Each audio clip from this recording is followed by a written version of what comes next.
HD1 Sacramento, KYMX HD2 Sacramento. From the Power Business Technology Toshiba Studios. This is Sactown Sports. Sactown Sports. Headlines.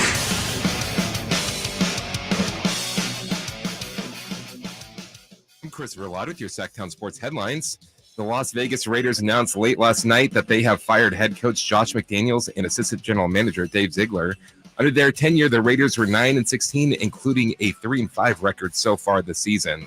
Linebackers coach Antonio Pierce was named the interim head coach, and assistant general manager Champ Kelly was promoted to interim general manager. The Sacramento Kings are back in action tonight when they take on the Golden State Warriors. The Kings will be without all-star De'Aaron Fox, who suffered a sprained ankle against the Lakers on Sunday.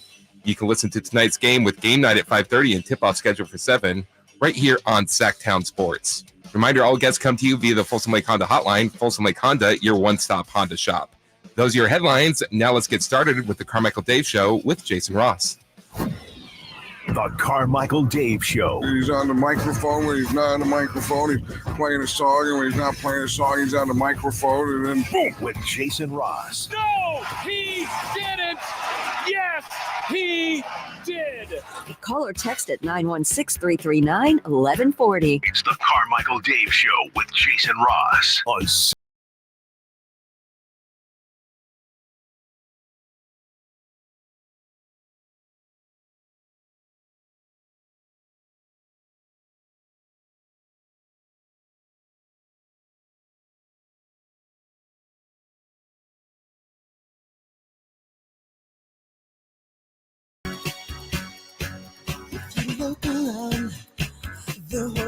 It's November. It's official. I just learned that. I took the Halloween stuff down last night. Yeah. So is this where we can start putting up the Thanksgiving lights? I put the turkeys up. Yeah. Are there really, I guess. Do you cook them first? The turkeys? Yeah. No, we do kind of a sashimi thing. No, hey, this is no joke. So Taro, the owner of Macoonies here locally, he was in Japan a couple weeks ago. I follow him online, and he always sends back pictures of great stuff, including all the food they do over there. And he sent back now again, let me just, it's 2023 here. I appreciate all cultures and the uniqueness and everything that happens with all cultures. Here we go. This is going to be bad. No, it's not. I just want to be clear. I think you guys will understand. It was a plate of chicken sashimi. Okay. Yeah, cut off perfect. Chicken. Raw chicken. Cut into beautiful little, slices. Nuggets. I guess you dip it in the sauce and you eat it just like you would any other sashimi. Yep, exactly. That's why I said, hey, look, I don't want to yuck anyone's yum here. But yuck. But yuck-a-roo. Yeah. Yuck that yuck. Also, here's the thing, not even yuck. Like, for all I know, health. I love sashimi. Uh-huh. I don't like cooked fish. Right. I love raw fish. Weird, I understand that. But this is not okay, is it? So that's what I'm saying. I've never tried it, so I can't tell you that chicken sashimi isn't good. Maybe just on taste alone, it's good, just like raw fish is good to those who like it. I'm not worried about the taste. Right. I'm worried about the effect. The effect of chicken sashimi, which I was taught to cook your chicken because there's salmonella and things. Yeah, John Salmonella in there. But then again, I was also taught most of my life to cook your pork to well done, and I now know, and the regulations have caught up to where it's actually recommended to cook it more of a not a medium rare, but like a medium where you can still see a little bit of pink. And there's a whole thing about how those pork regulations go back to the 50s and 60s when pigs were fed differently and blah, blah, blah. And now, like, pork is a completely different animal, no pun intended. Like, you can cook it almost pretty much like beef, but it's what's for dinner. It is what's for dinner. But yeah, chicken sashimi. And I think this is fair too, because again, here's the rule, right? If somebody posts it on social media, you can talk about it on your radio show, right? You're not like violating a friendship or anything. So I'm I'm not gonna get it. I'm not gonna never mind. I'm not gonna get it. I'll tell you off air, but I'm a little worried about Taro. Yeah. Anyways, Christopher Lott, spotlight on you. You are fresh back from Ohio / Kentucky. How was the trip? Fantastic. Yeah. You did the Buffalo Trace? I did. How many? That was probably like the only like touristy thing that I did. How many days, nights were you there? Got there Tuesday, left Tuesday. Okay, so a week.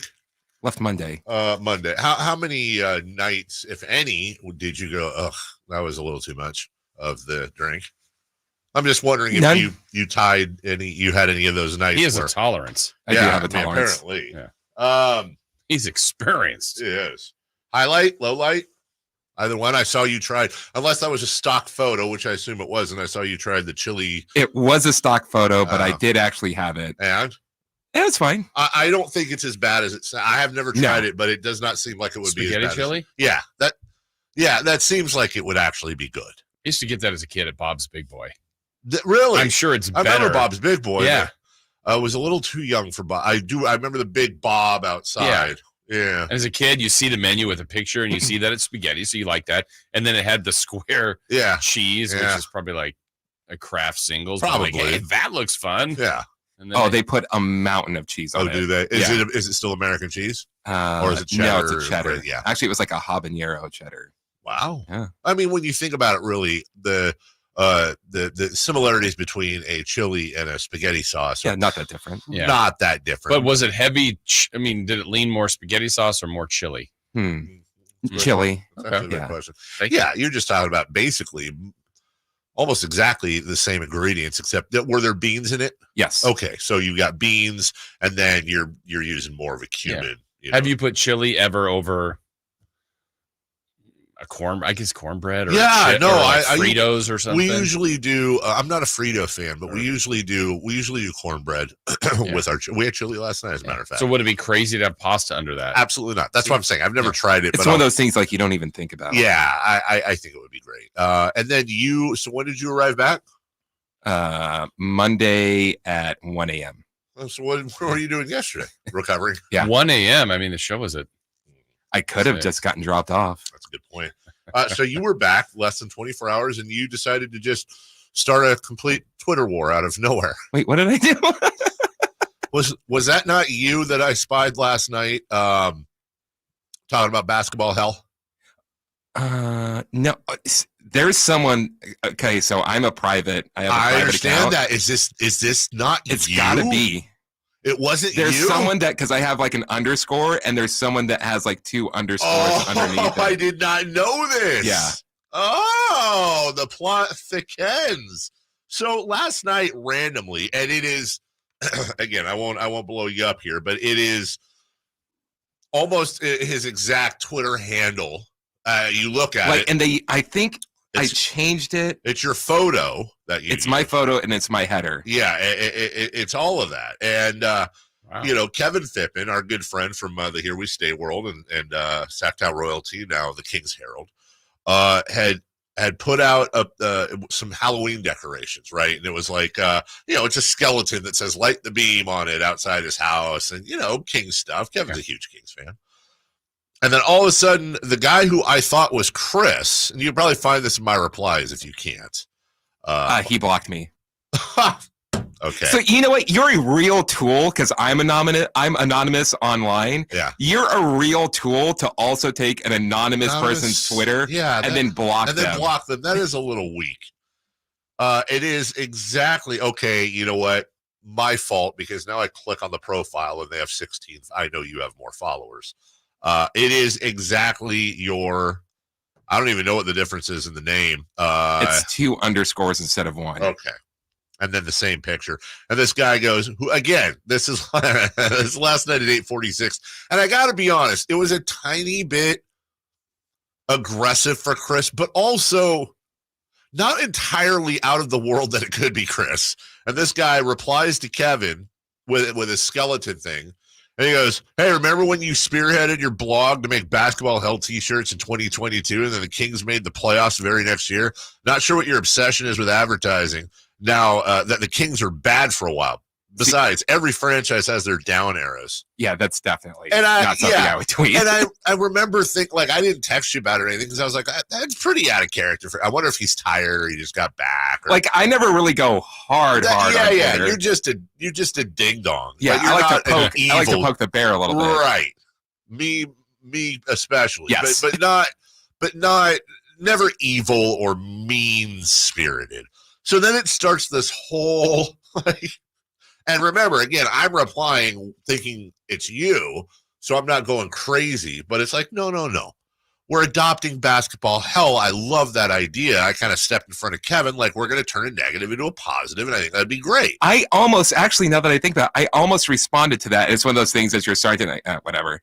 Because, who is it? Colossusari has, Welcome to Hell as, their, when you go to their arena, welcome to hell. I always thought that would be awesome for the Kings to do. That's kind of what the thought process was, is basketball hell was something that Mitch Richmond, when he got here, said he was greeted by. I always thought it was Spud Webb that said that, but now there's some question to that. Yeah. But Mitch said that he was greeted by a player who said, welcome to basketball hell. Then you had the Rudy Gay comment about how this is basketball hell. And, now that the Kings have kind of turned it around, I always thought it'd be kind of cool to adopt the negative.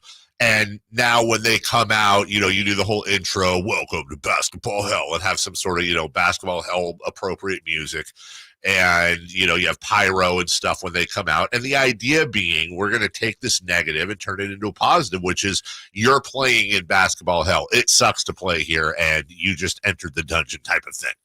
Shout out Frank Red. Yeah. And anyway, so Kevin and I are both kind of tag teaming on it. And then some random guy pops in.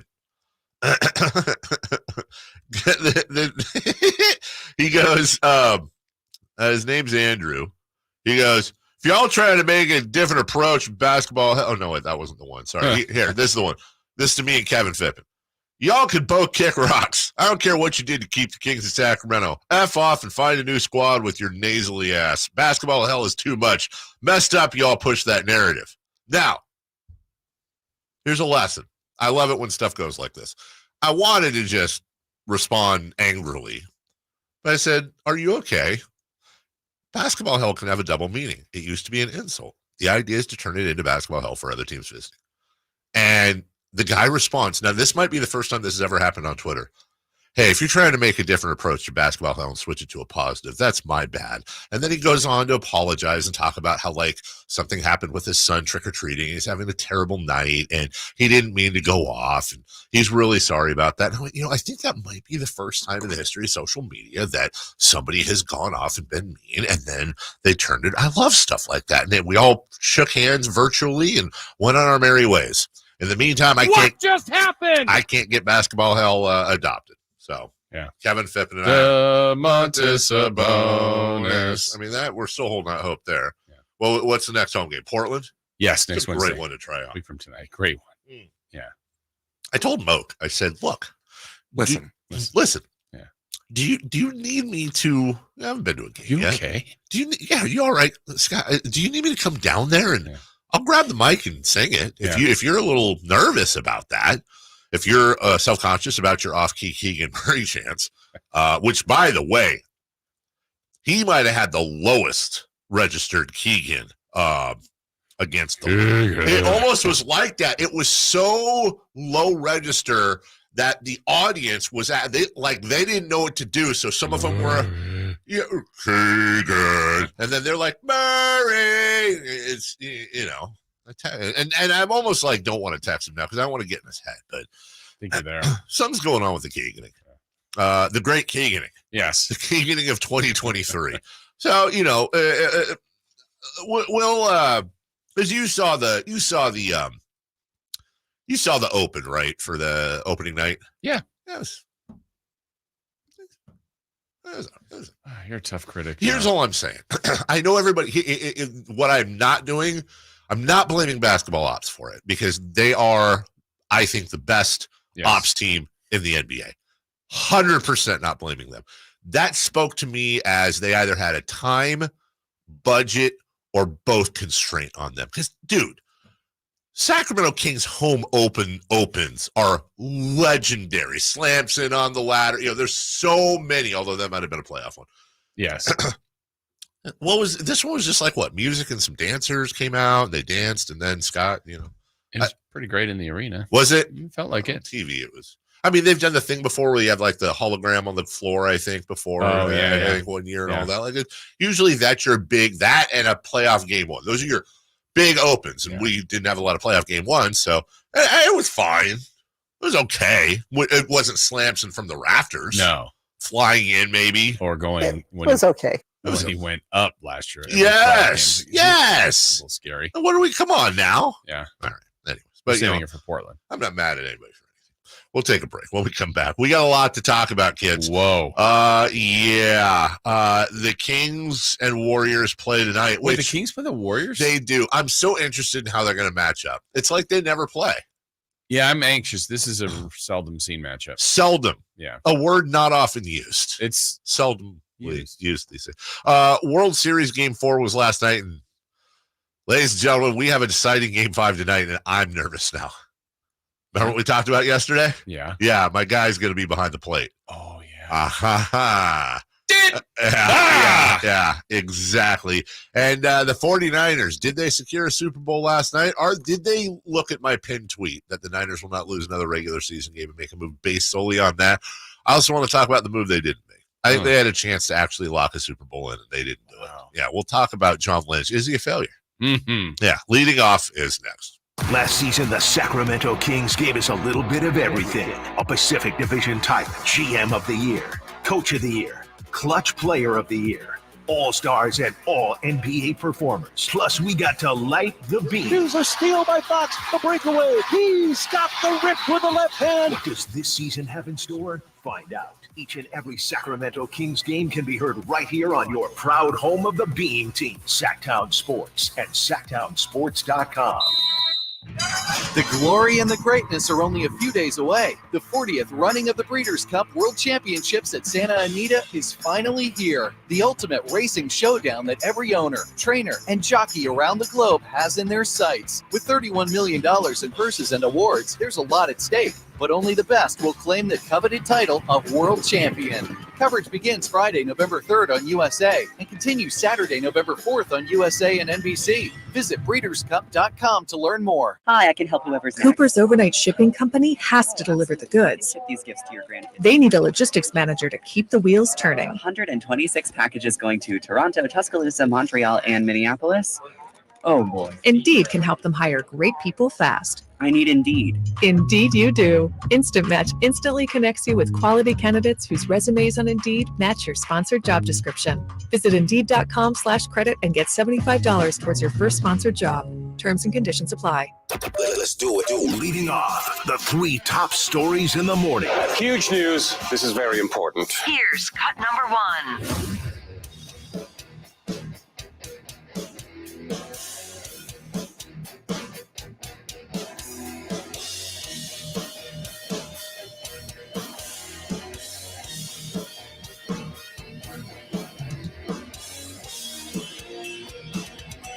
All right, I had to leave the room for a second so that I could chilly night work this. What'd you say? It's a chilly night. As that in CHILI?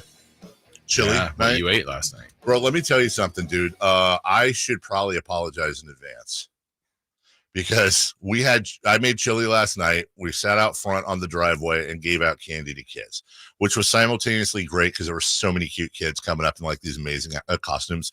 Also depressing because a bunch of puppies came up, and then we sent our dogs out to trick or treat. Our older, smelly, dumb kids go out, and all these little babies. And you remember, like, oh, when they were that age, type of thing.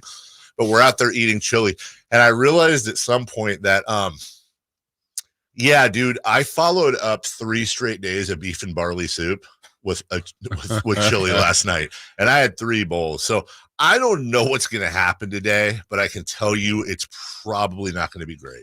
I'm going to do everything I can to be cool, but yeah, stinky 100,000%. Speaking of, all right, so that's good talk for 6:20 in the morning. Just wanted that could be an HR violation. Let's be honest. Cut number 1.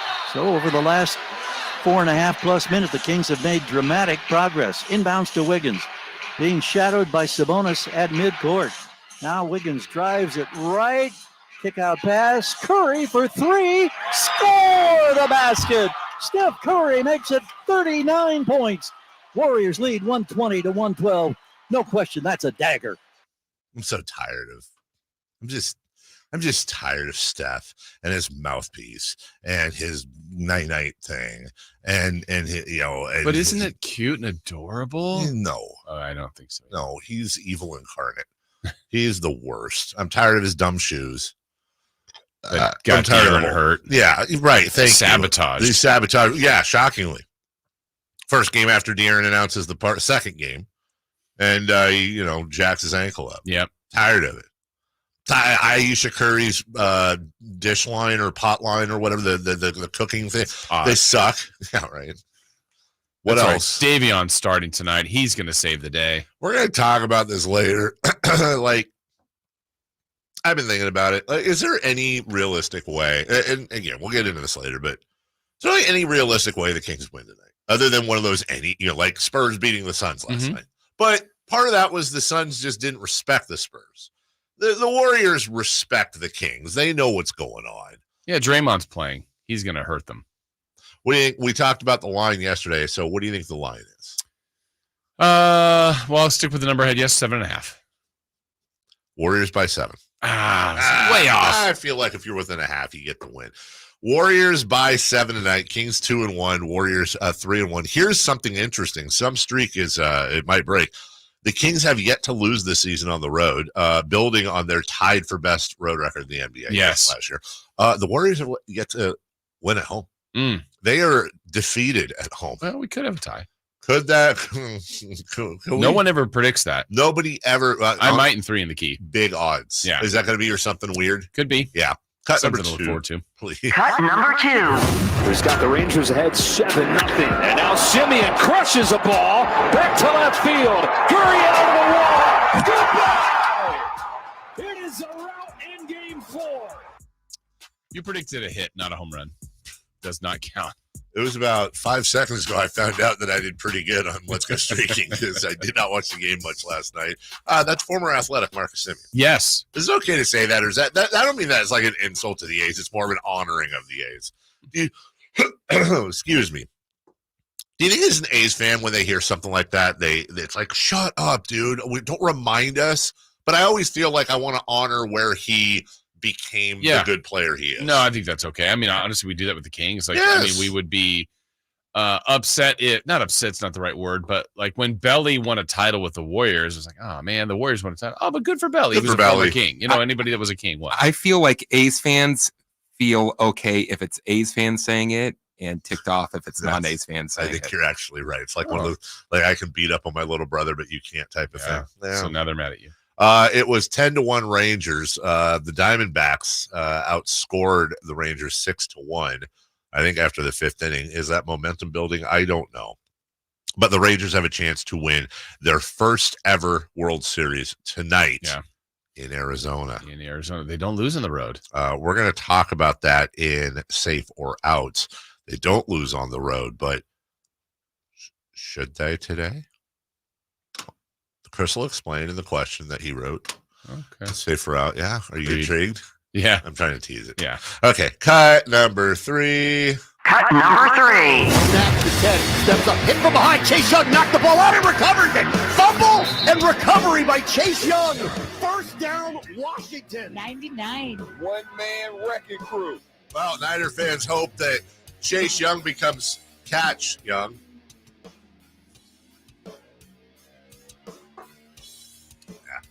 I didn't get that anywhere else. It was okay. Yeah. Eat that 95-7 the game. Right? Sorry. Where does he rank on the Niners young more? Steve. Bryant. And Chase. There's got to be another Young in there. Fella. I went to school with a Mac Young. You did? Yeah, see. First guy to ever show me in television. That's a true story. I would say he's third. Okay. Chase Young is a guy who was picked number 2 in the draft. This was Bosa's line mate at Ohio State. That seems unfair. Incredibly. So he had a good rookie year, had injuries. There's a little worry about his knee. He's having a resurgence season. Yeah. But he's a free agent. It's perfect signing. Perfect trade. This was a Michelangelo style move by John Lynch. The beauty and artistry of pulling this off. You just kind of have to tip your cap. And we'll talk about this at length in a little over an hour. But they give up a 3rd-round pick to get Chase Young, who, as you said, is a free agent. That 3rd-round pick is most likely going to be the pick they received from Houston for D'Amico Ryans being stolen away. If they lose Chase Young in free agency, they will likely get a compensatory pick, which is a 3rd-rounder. Yeah. I think I read somewhere it's like $450,000 is what they're responsible for the rest of the season, which is pretty damn good considering a guy of his caliber. So it's basically a free rental of Chase. That was free, but you know what I'm saying. If Chase Young, they have the money available. It won't roll over into next year unless they want it. I don't want to get greedy, but I'm going to get greedy. I just wish there were 2 moves yesterday. What was the second one? That kid in Chicago, the cornerback. I would like to know what Chicago was asking for, because I feel like if you grabbed a plus level cornerback, at that point it's injuries. It's got to be injuries are going to kill you, because nothing else will. This is I would challenge people, I'm sure it exists, but I would challenge people to find a more stacked line in NFL history on paper than the ones the Niners have right now. But they got to execute. They do. And they've lost 3 in a row, and they got to figure it out. All eyes are on Steve Wilkes. Yeah. There's more pressure on Steve Wilkes than anybody on that team, in my opinion, right now. Fairly or unfairly? Probably Brock Purdy, too. Still, okay. QB. I should say defensively, but you're right. Yeah. And by the way, Bosa needs to eat some Wheaties or do what he needs to do, and let's go, man. Yeah. Sack the quarterback the right way. Yeah, just eat Wheaties. Bro. We'll take a break. When we come back, safe or out, Texas, Arizona, and a local connection to tonight. We'll get to all that next. Last season, the Sacramento Kings gave us a little bit of everything. A Pacific Division type, GM of the Year, Coach of the Year, Clutch Player of the Year, All-Stars and all NBA performers. Plus, we got to light the beam. Here's a steal by Fox, the breakaway. He stopped the rip with the left hand. What does this season have in store? Find out. Each and every Sacramento Kings game can be heard right here on your proud home of the Beam team, Sactown Sports and SactownSports.com. Sacramento weather is brought to you by Bonnie. I'm Tamara Berg in the KCRA 3 Weather Center. Your Wednesday, first day of November is here. Expect a cool morning outside. That'll require a layer or two. Into the afternoon, mostly sunny skies ahead. Temperatures in the mid-70s. Get the latest forecast on the KCRA 3 News and the KCRA 3 app. Imagine taking a nice warm bath in your shower. Let us fix that. Right now, get that clogged drain unclogged for just $97. Bonnie, plumbing, sewer, electrical, heating, and air. Bonnie.com. Some restrictions apply. License 696-355. As a roofer, I'm always on the go. So I need to be able to get things done from anywhere. That's why I partner with Beacon. With the Beacon Pro Plus app, I've got the brands I depend on, like Certainty Landmark Pro, right at my fingertips. It's like having my Beacon rep in my pocket 24/7. I rely on Beacon because I never stop building, and neither do they. Now through November, purchase Certainty through Beacon Pro Plus and earn up to $750. Beacon, always building. Model Year End pricing is back at Folsom Lake Honda, your one-stop Honda shop. During the Model Year End event, lower interest rates at Folsom Lake Honda make lower payments. It's no wonder why Folsom Lake Honda is your one-stop Honda shop. Come in today or check out our entire inventory online at folsomlakehonda.com. Get an instant cash offer for your trade at folsomlakehonda.com. We'll buy your car whether you buy from us or not. Folsom Lake Honda is your one-stop Honda shop. Folsom Lake Honda. Go to folsomlakehonda.com. Your one-stop Honda shop. I'm Craig Ashton of the injury law firm of Ashton & Price. Whether you've been injured on a bicycle, as a pedestrian in a slip and fall, auto, Uber, Lyft, or big rig accident, you need Ashton & Price in your corner. When you call Ashton & Price, there's no chatbot telling you to hit 3 for accounting. You're greeted by a real-life person who will immediately transfer you to an experienced attorney. The consultation's free, and there's never a fee until you win. Remember, for the best advice, don't think twice. Call Ashton and price. Does your dog leave frowny piles of poo around the yard? Did you know that a solid poo is one of the best indicators of your dog's gut health? Supreme Source Super Premium Dog Food is made with organic super seaweed and other powerful antioxidants, supporting a healthy digestive system. Real protein is always the first ingredient, plus a blend of essential vitamins and minerals to help support your dog's overall health and well-being. Do their digestion a solid, literally. Find Supreme Source Premium Dog Food at Safeway, Save Mart, and Smart & Final, or a local grocery store near you. Awesome. Hey, babe, can you check the front door? My package is here. Yeah, on it. Hey, are we still watching our show tonight? New episode on Prime? You bet. That reminds me, let's hit Whole Foods this afternoon. We need snack supplies. From package deliveries to entertainment and even fresh groceries, Amazon is in front of thousands of customers every single day. Learn how you can leverage their reach for your business. Text digital to 916-766-5105 now. Make the smart move. Text digital to 916-766-5105. Sactown Sports. Headlines.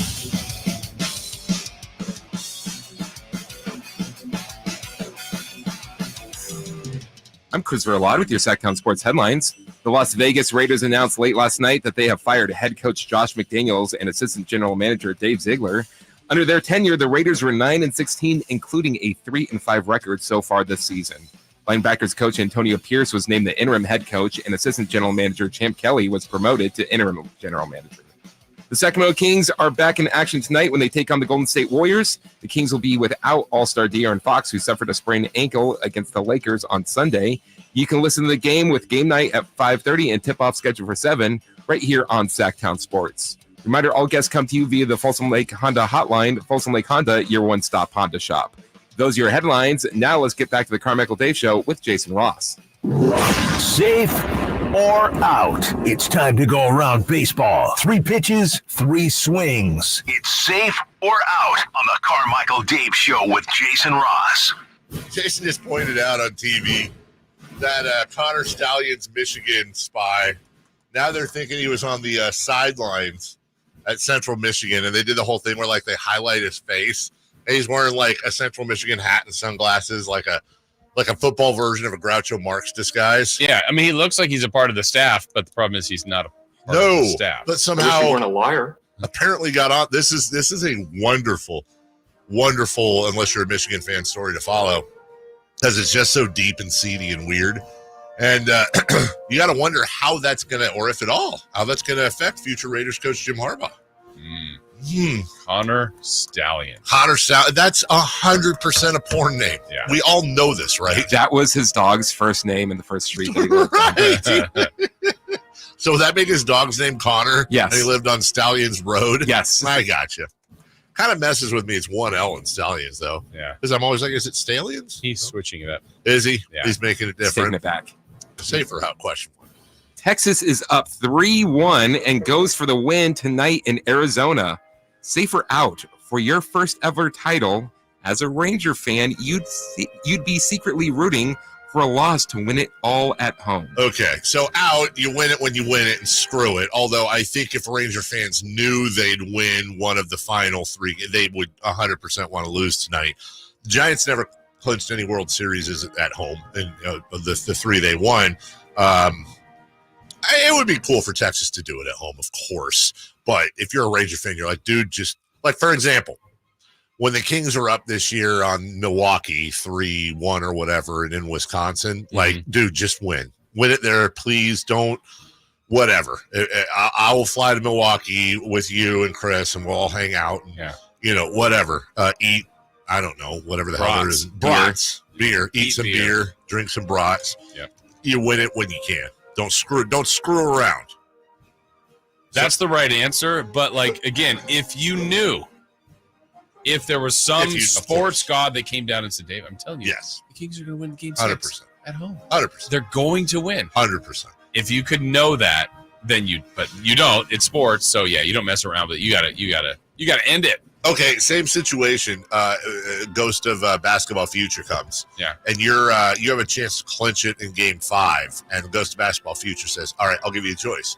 You can clinch it at home in game 6, or you can clinch it at home in game 7. Aren't you kind of rooting for 2 losses then? Like, isn't clinching if you know, that's the caveat. You know for a fact. I would, because then I'd just roll around and bet. What if you think you got a ton of money? Fake ghost? Right, like a ghost is playing a prank. Yeah. And screwed you out of a championship. How mad would you be? It sounds like your money. That's a great point.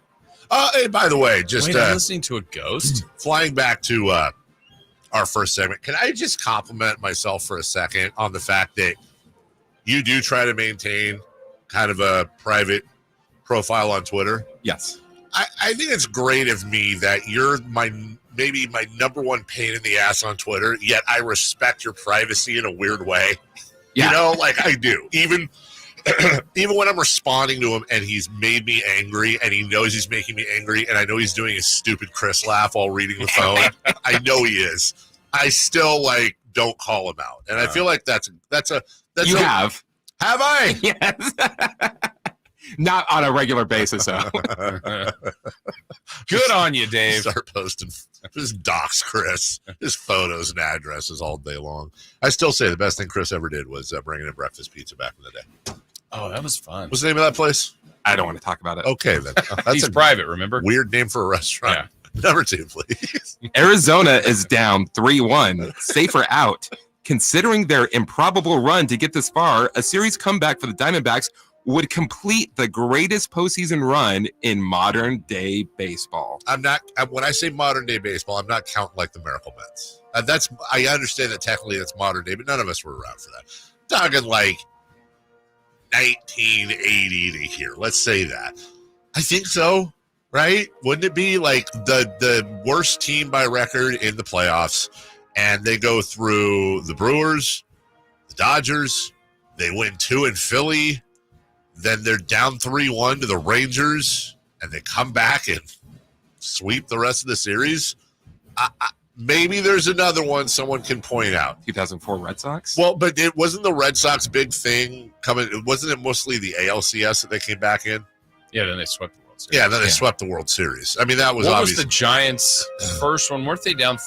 It was to the Reds. 3-1 I think the Reds, maybe? They were down. I want to say an elimination. Yeah, they were in 2-0. Yeah, it was 2. I think that's what 2-0, it was. then they won and then they had to go on the road, I think, to do it.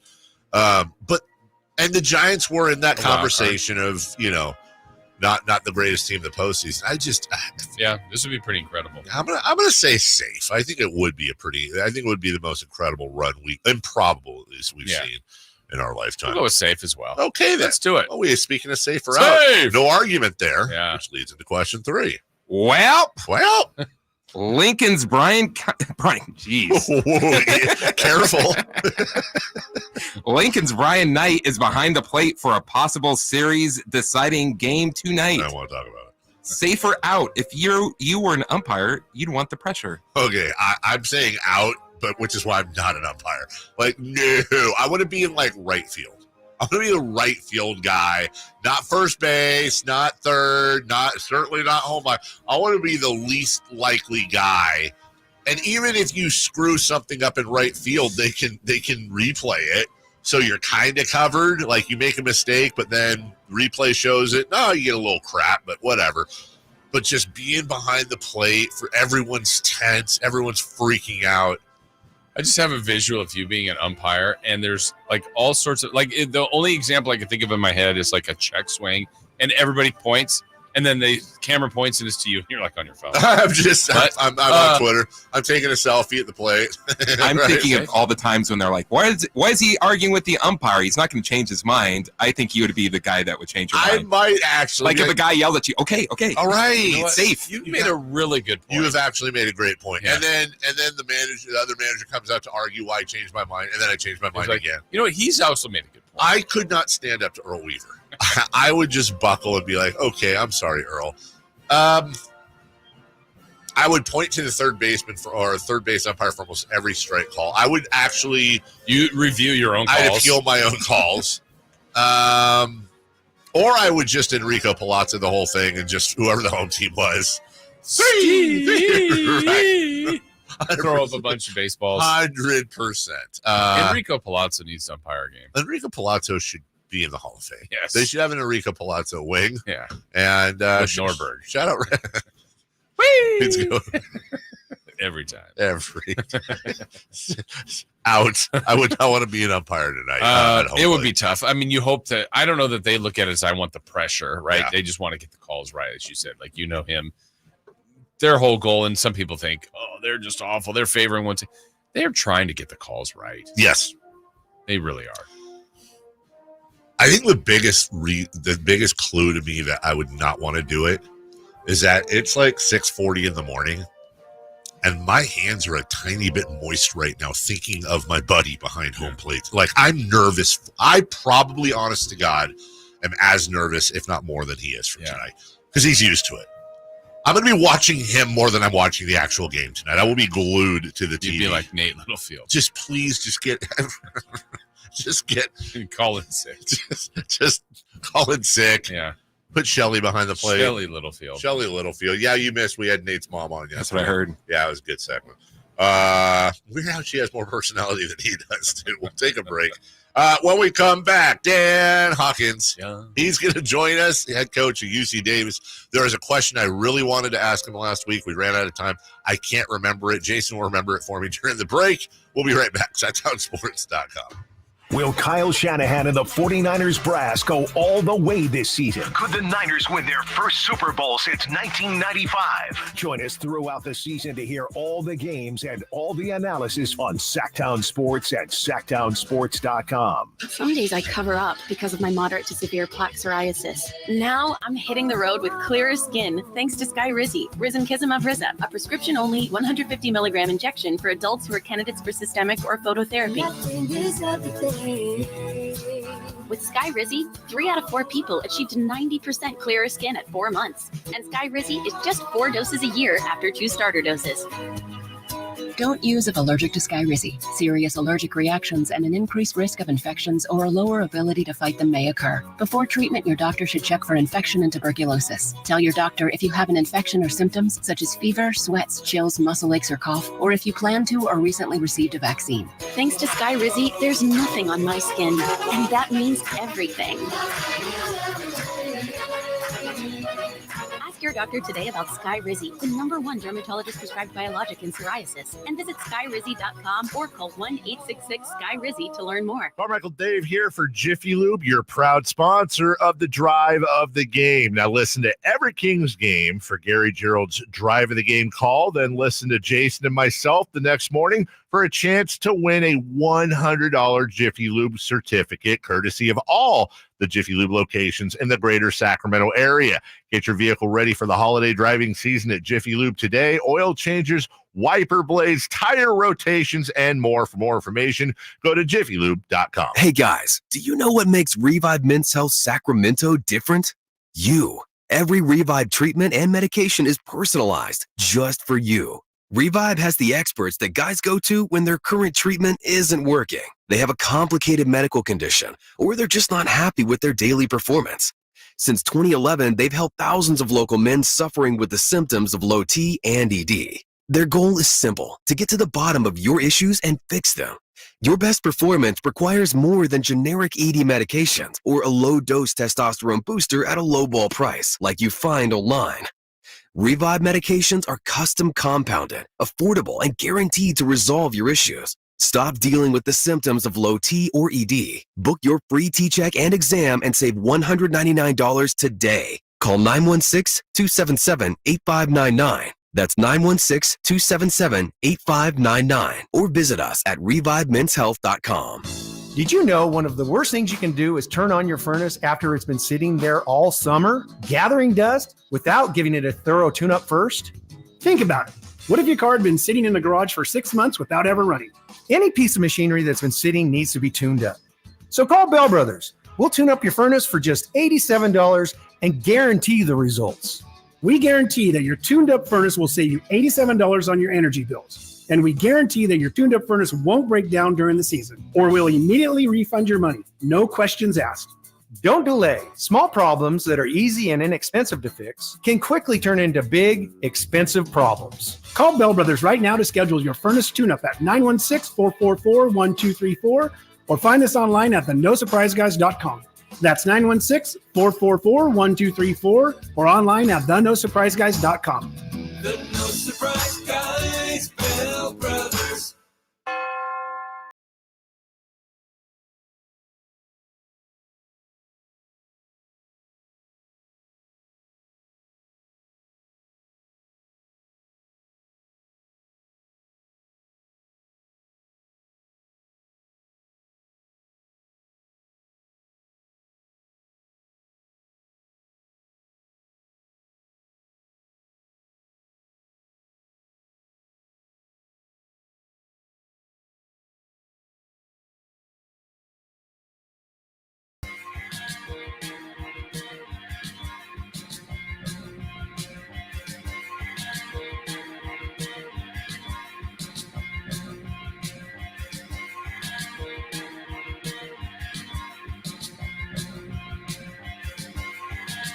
All right, back here on the show. Still to come today on the show, of course, we will have Emil Fragoso, our Sactown Sports 49ers insider. Lots of stuff to talk about with the 49ers trade deadline came and went.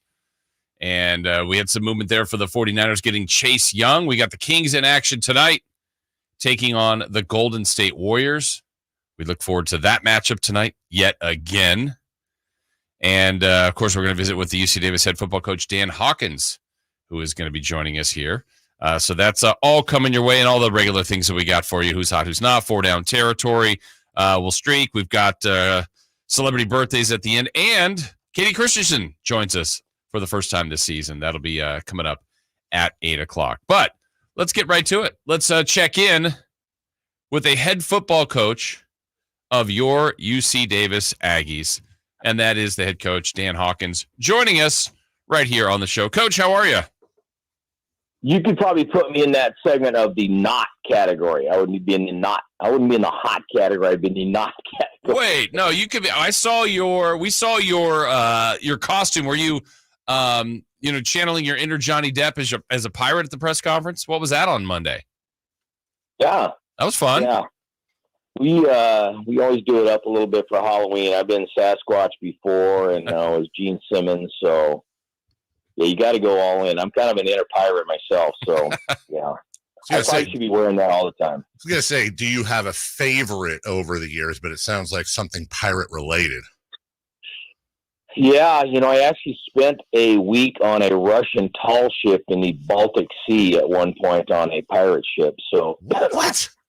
Actually was a pirate for a week, yes. Let me mark that down because I actually had that as the fourth most likely thing Coach was going to say. Wow. Are you going – I was trying to do a pirate. Are you going to change things up after the rough weekend? I don't know how to segue into football, but obviously – Well, I was going to get together with Kyle Shanahan and Coach, he went rogue and went to the free agent market, so I can't do that. So he's helping that. It was. Man, I'll tell you, we had almost 500 yards of offense to 200 and something. We had 27 first downs to 11. Then you lose the dang game, and so it's not for lack of effort by any means. Sometimes maybe you're trying too much. Again, we had some turnovers. One, we had kind of a busted read on a route and threw a pick, and then we were down in the red zone, and Miles got hit, and they took it all the way to the crib. So there were some back-breaking, like when there were mistakes, they were back-breaking, bone-jarring issues. And I kept telling our team, I really felt like we were going to win. I said, right, just relax. We're going to win. It's going to be ugly, but we're going to win. We'll be all right. But we just could never quite, turn the screw. We got down on the goal line, and a couple of our guys that normally play on our goal line package, his helmet came off, and we didn't have those guys in the goal line package. So, man, it wasn't really frustrating. I wouldn't say frustrating. It's maybe mystifying. And I feel bad for the kids. I really do.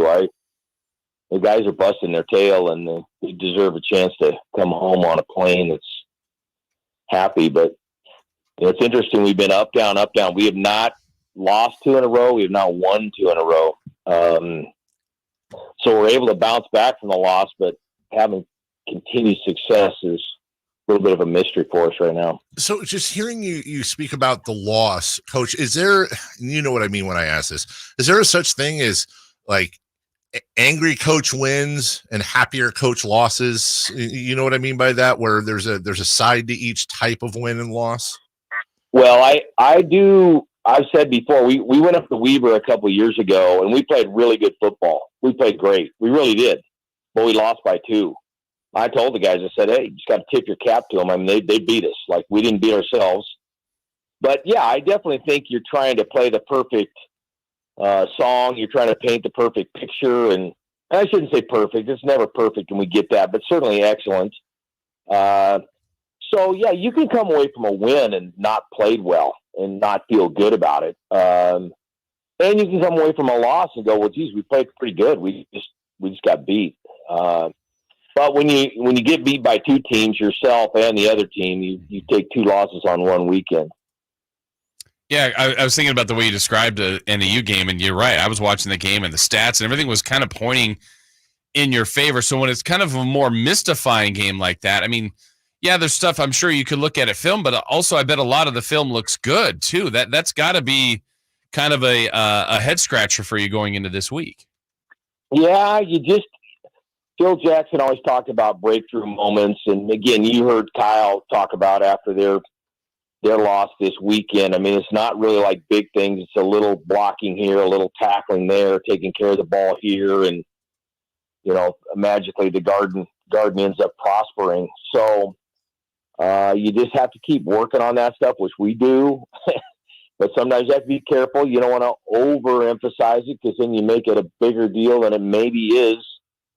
But we just continue to keep working on the manuscript. I mean, every time we have a concert, it seems like the tuba player's off, so we got to come back in and figure out a new part for him to play. And so it's a continual work in progress for sure.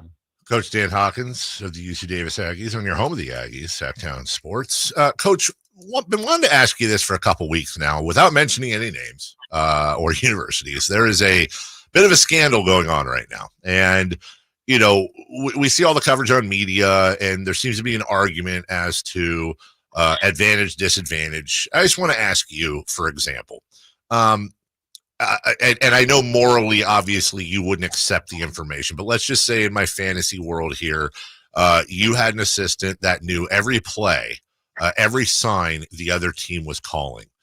Could you quantify for us, like, are you going to beat them 76-1, or is it not as big as an advantage as guys like me might think? Well, it is a big advantage. I'll give you like a few examples. When I was coaching at Christian Brothers, and we were getting ready to play Cordova in the city championship, I went to my mailbox and I found this envelope, and I opened it up, and it said, CB versus Rancho Cordova, and I'm kind of looking at it, and it looks like sort of a scouting report game plan thing, and I'm kind of going, this isn't ours. And then I crack the first couple of pages, and I go, hey, this is not ours. This is theirs. And somebody has got this. And so I actually called Max Miller as soon as I got it. Max was coaching at Cordova, and I said, hey, Max, just so you know, I got this. And he goes, yeah, he kind of wrote it off. I said, well, so we get to the game, and I gave it to him, and he looked at it, and he got really mad. I said, well, Max, if I was going to look at it, why would I call you? Right. Like, why would I call you and tell you? Like I said, I don't know what's going on. I'll give you another example. We're playing Bowling Green. I'm at Boise, and we do know all their signals. And so, we get after those guys pretty good, and I knew the coach, and so I called him the next week and I said, I'm just telling you, you got to change your signals. They're just too easy. You got to get other guys' signal, and you got to change it. So it's a little bit of a spy versus a spy. Now, I don't think going and filming, and you can't send people to games and do all that.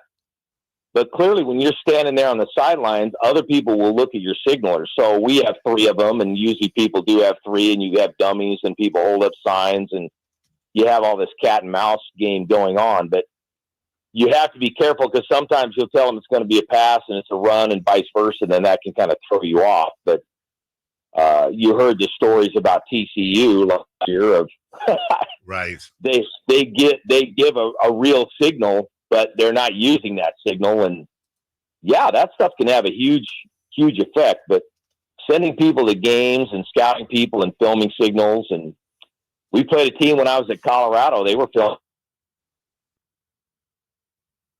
which is at halftime, and the guy was holding a camcorder. Like, wow, jeez, yeah, it's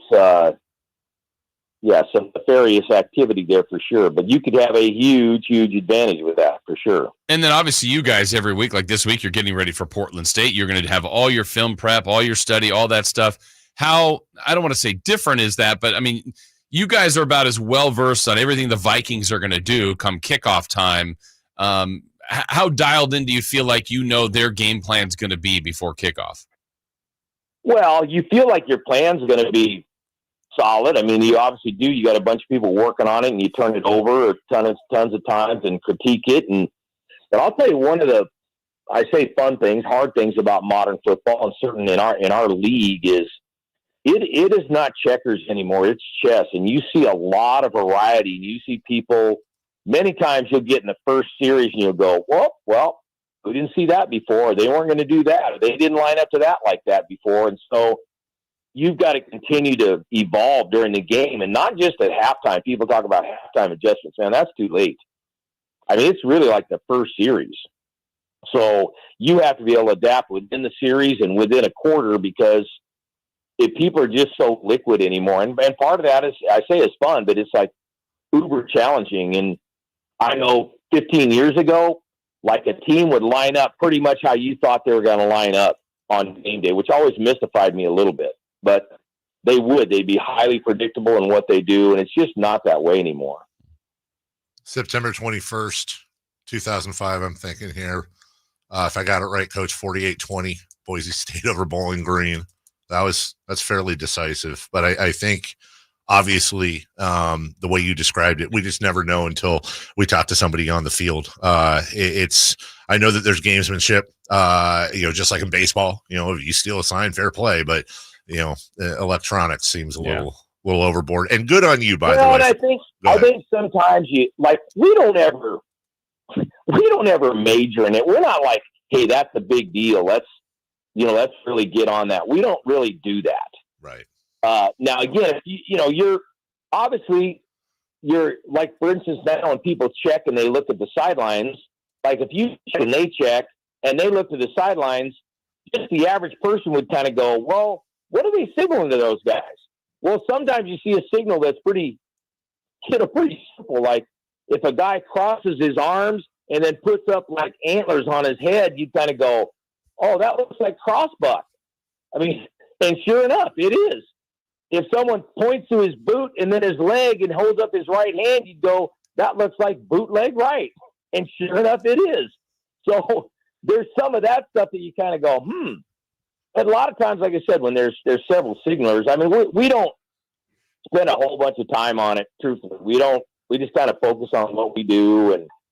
But I know I have buddies in the NFL. Their number one job is that's what they do. Is they look at every TV copy and they try to get the audibles. They try to get the hand signals of the quarterback. Like they are all over that. Well, thanks, Coach, because as you said that, Jason and I are now doing shotgun impersonations. I just did with my arms. I did a jet and then a sweep. So we're going to be doing that all day, Coach. Thank you for that. You've given us some calisthenics. Yeah, that'll help your flexibility. That'll be part of your CrossFit workout. Yes. Good luck this Saturday. We know there's going to be a great crowd out there. Home game versus Portland State. Of course, we'll have all that coverage right here on Sactown Sports. Scott Marsh, longtime voice of the Aggies, on the call. Coach, good luck this weekend. We appreciate your time as always. Guys, appreciate it. Have a great one. Right, thank you. That is Dan Hawkins. That's good insight. It is. It really is. And it's nice to hear it from someone on the field. We got to get his details about that pirate ship. I think we really do. That was crazy. That was a Zachariah-esque nugget he gave us. When we return, Christmas comes early for the Las Vegas Raiders. Mark Davis did the thing. Where do they go from here? Josh McDaniels gone. We'll talk about it next. All new spring deals are here at Lowe's. Start planting your garden this weekend with Bonnie 11.8-ounce vegetables. Buy 4 for $10. Plus, liven up your patios and decks with fresh blooms. Select 1.5-gallon hanging baskets or 2 for $20. Lowe's knows spring. Lowe's knows home improvement. Offers valid through 5/17. In-store only. Actual plant size and selection varies by location. While supplies last, excludes Alaska and Hawaii. Sacramento weather is brought to you by Arnold Law Firm. I'm Tamara Berg in the KCRA 3 Weather Center. Your Wednesday, first day of November, is here. Expect a cool morning outside. That'll require a layer or two. Into the afternoon, mostly sunny skies ahead. Temperatures in the mid-70s. Get the latest forecast on the KCRA 3 News and the KCRA 3 app. The Arnold Law Firm has seen how a collision can turn anyone's life upside down in a heartbeat. So remember to be a little more alert on the road and stay safe.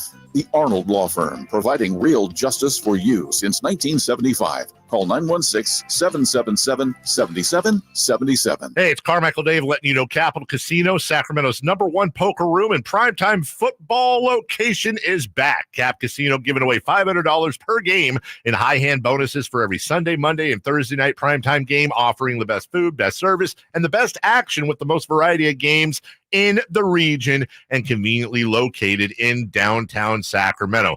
Check it out. Capital Casino. And as always, please remember to gamble responsibly. 1-800-GAMBLER. Ready for a sizzling football season? Take your game day parties to the next level with Napoleon Prestige Grills from Green Acres Nursery and Supply. Fire up the grill and score big with mouthwatering burgers, juicy steaks, and finger-licking wings. Napoleon Prestige Grills bring the heat and come complete with a lifetime warranty. Get your ultimate game day companion today. Visit your local Green Acres Nursery and Supply and elevate your tailgate experience with Napoleon Prestige Grills. Green Acres Nursery and Supply, your one-stop shop for grilling greatness this football season. Visit idiggreenacres.com for the store near you. Game on! What's for dinner? Burgers? After last week, no thanks. Avoiding foods due to fear of diarrhea, gas, bloating, stomach pain, or loose, oily stools? It may not be just stomach issues. It could be EPI, or exocrine pancreatic insufficiency. EPI can cause uncomfortable symptoms because it's a condition where the pancreas doesn't release enough digestive enzymes to break down food. But EPI can be managed. Use the symptom checker on identifyepi.com and talk to your doctor about your symptoms. That's identifyepi.com. Sponsored by AbbVie. For a business to thrive, there needs to be a constant stream of new customers. This happens through strong lead generation. Did you know that lead generation is one of the most important tools of any marketing campaign? Let us help you identify your target audience and market your products and services to them. To get started today, contact aimyourdigital.com. That's aimyourdigital.com and start seeing results today. Cooler temperatures mean it's time to reduce your outdoor water use. Water 1 day per week on Saturday or Sunday from November 1st through February 29th. Learn more about your home's watering schedule at sacwaterwise.com. The glory and the greatness are only a few days away. The 40th running of the Breeders' Cup World Championships at Santa Anita is finally here. The ultimate racing showdown that every owner, trainer, and jockey around the globe has in their sights. With $31 million in purses and awards, there's a lot at stake. But only the best will claim the coveted title of World Champion. Coverage begins Friday, November 3rd on USA and continues Saturday, November 4th on USA and NBC. Visit breederscup.com to learn more. Hi, I can help whoever's next. Cooper's Overnight Shipping Company has to deliver the goods. Ship these gifts to your grandkids. They need a logistics manager to keep the wheels turning. 126 packages going to Toronto, Tuscaloosa, Montreal, and Minneapolis. Oh boy. Indeed can help them hire great people fast. I need Indeed. Indeed you do. Instant Match instantly connects you with quality candidates whose resumes on Indeed match your sponsored job description. Visit Indeed.com/credit and get $75 towards your first sponsored job. Terms and conditions apply. KHTKAM Sacramento, KYMX HD2 Sacramento. Type it on the local level. Live and local, 6 a.m. to 6 p.m., Monday through Friday. From the Power Business Technology Toshiba Studios. Sactown Sports. The Carmichael Dave Show. He's on the microphone when he's not on the microphone. He's playing a song, and when he's not playing a song, he's on the microphone. And then boom, with Jason Ross. No, he didn't. Yes, he did. Call or text at 916-339-1140. It's the Carmichael Dave Show with Jason Ross on Sactown Sports. Hour number 1 of the books, thanks to Coach Dan Hawkins. 56 minutes from now, certainly our guy MC will be pleased about this, as many others will. The first edition of the Katie Christensen Show, analyst for the Sacramento Kings. We'll see if she is recovered from what I'm sure was a long and complicated a long and overly complicated Halloween Eve last night with the kids. And was she here? Was she in Sacramento? Mm-hmm. Oh, that's a good question. I think so. She could have stayed. I think so. Yeah, I'm pretty sure. I think she's going on Thanksgiving, but I think she's not missing Halloween for she'll drive. Well, especially because you could just drive today. 100%. And they don't fly out till tomorrow or Friday for Friday for Houston. When I went last week after the show to go pick up that giant freezer bag of jalapenos from her garden, that's not a euphemism. We went and I get there and her whole front yard is cobwebs and like little animatronic monsters. I'm attempting to dazzle Dave. Yeah, and then she answers the door in a skeleton onesie, right? It's a onesie, an adult onesie that's a skeleton, and then you walk in and there's just this cacophony of her two psychotic dogs barking their heads off, which is normal. Bark, bark. And then not bork, bork. Bork, bork would be fine. No. One of those noises. Oh, they're tricky dogs. Yeah. This is great. And a sound of like a coffin opening and all that. Her whole, Katie really is truly the Clark Griswold of our generation. There's no doubt about that. So we'll make fun of her at 8 o'clock and probably tell her. That was absolutely insane. Kings as well. In the meantime, we've been making fun of Josh McDaniels for a while now. And, look, props to Mark Davis. He still owes, I think, 4 years on Josh McDaniels. I did look during the break. I guess he reached McDaniels or Gruden. I looked at Gruden. I guess they reached a settlement when Gruden was fired. I think he owed him $40 million is what it said. They reached some sort of settlement. So he's not still paying Gruden. But he's got to pay out Josh McDaniels for, I think, another 4 years, which is insane. And Josh hasn't wasted a lot of time. Already reportedly in Boston or in Foxborough, has met with Bill Belichick, and Ian Rappaport had some audio of that meeting at the press conference. I'm stupid. You're smart. I was wrong. You were right. You're the best. I'm the worst. You're very good looking. I'm not attractive. All right. As long as you're willing to admit that now. Okay, so that, good audio. He's trying. It is good. It's kind of weird that they left that out. Yeah, I know. So he's obviously trying to get his job back with Bill, and that's going to take a little bit of groveling. I don't know Josh McDaniels personally, and I want to make it clear, not that it needs to be, that none of what I've said or what I'm going to say is personal. He may be a wonderful guy. He is an absolutely inept head coach. It maybe someday he will not be, but this is his third try now. Third try? Second try. Denver and 2.5. Yeah. What was the half? I think he was going to the Colts? Yeah, he was going to take that's the job. Right. That's yeah. right. But neither job he finished 2 full seasons. No. Denver or the Raiders. No. His record is terrible. His player management is terrible. Devontae Adams is not your typical outspoken wide receiver. He's been more outspoken this year than his whole career combined. The lack of usage of Hunter Renfrow, the believing that Jimmy Garoppolo is better than Derek Carr, which you can forgive. That's fine. The situation with Josh Jacobs, and that goes to Dave. Let's not forget Dave Ziegler has also been fired as the GM, and that's the battery they brought over from New England. They were going to try to do Patriots West. I hope that in part, not just for the Raiders, but for the rest of the NFL, they finally learn a lesson, which is most of Bill Belichick's assistants suck at coaching. They just do. Yeah. With few exceptions, they suck. And at some point, you just need to do your own thing. Yep. And at some point, too, you have to hit on the GM, head coach, quarterback trio. Like, that's really what a foundation of a great football team can be. And when you're missing on any one piece of that, but if you say you're getting rid of the GM and the coach, that's two parts of it, no one thinks they've got this all-world quarterback. So I think they actually have some talent and some pieces on this roster. But the kind of the backbone of what it needs to be is hurting them. And it had hurt them. And, they made the move. And, I don't know what can be made of the rest of the year. But we'll just see what Antonio Pierce can do as an interim. Sure. They're going to do a search and ultimately hire someone else, I would think. But we'll see what this he also called plays. There was a lot of duties for McDaniels that are now gone off his list. Yeah,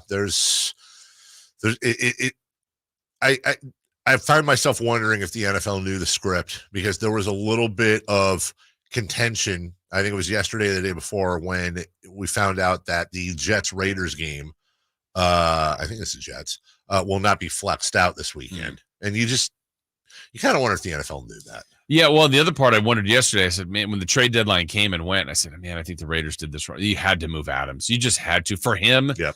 But I think, obviously if you're working on firing people, you probably don't want an interim GM making a move. I mean, they had to worry about a bigger issue than Devontae Adams at the moment. Yes. Now that could be an issue later, but man, it's tough to do an in-season firing like that, but felt like the right time to do it. I apologize. Sunday Night Football Jets Raiders is next weekend. They were wondering if they're going to flex out of that because you have to give them advance notice. Al Groh is one of 2 Belichick assistants above 500. Al Groh being the most arguably successful.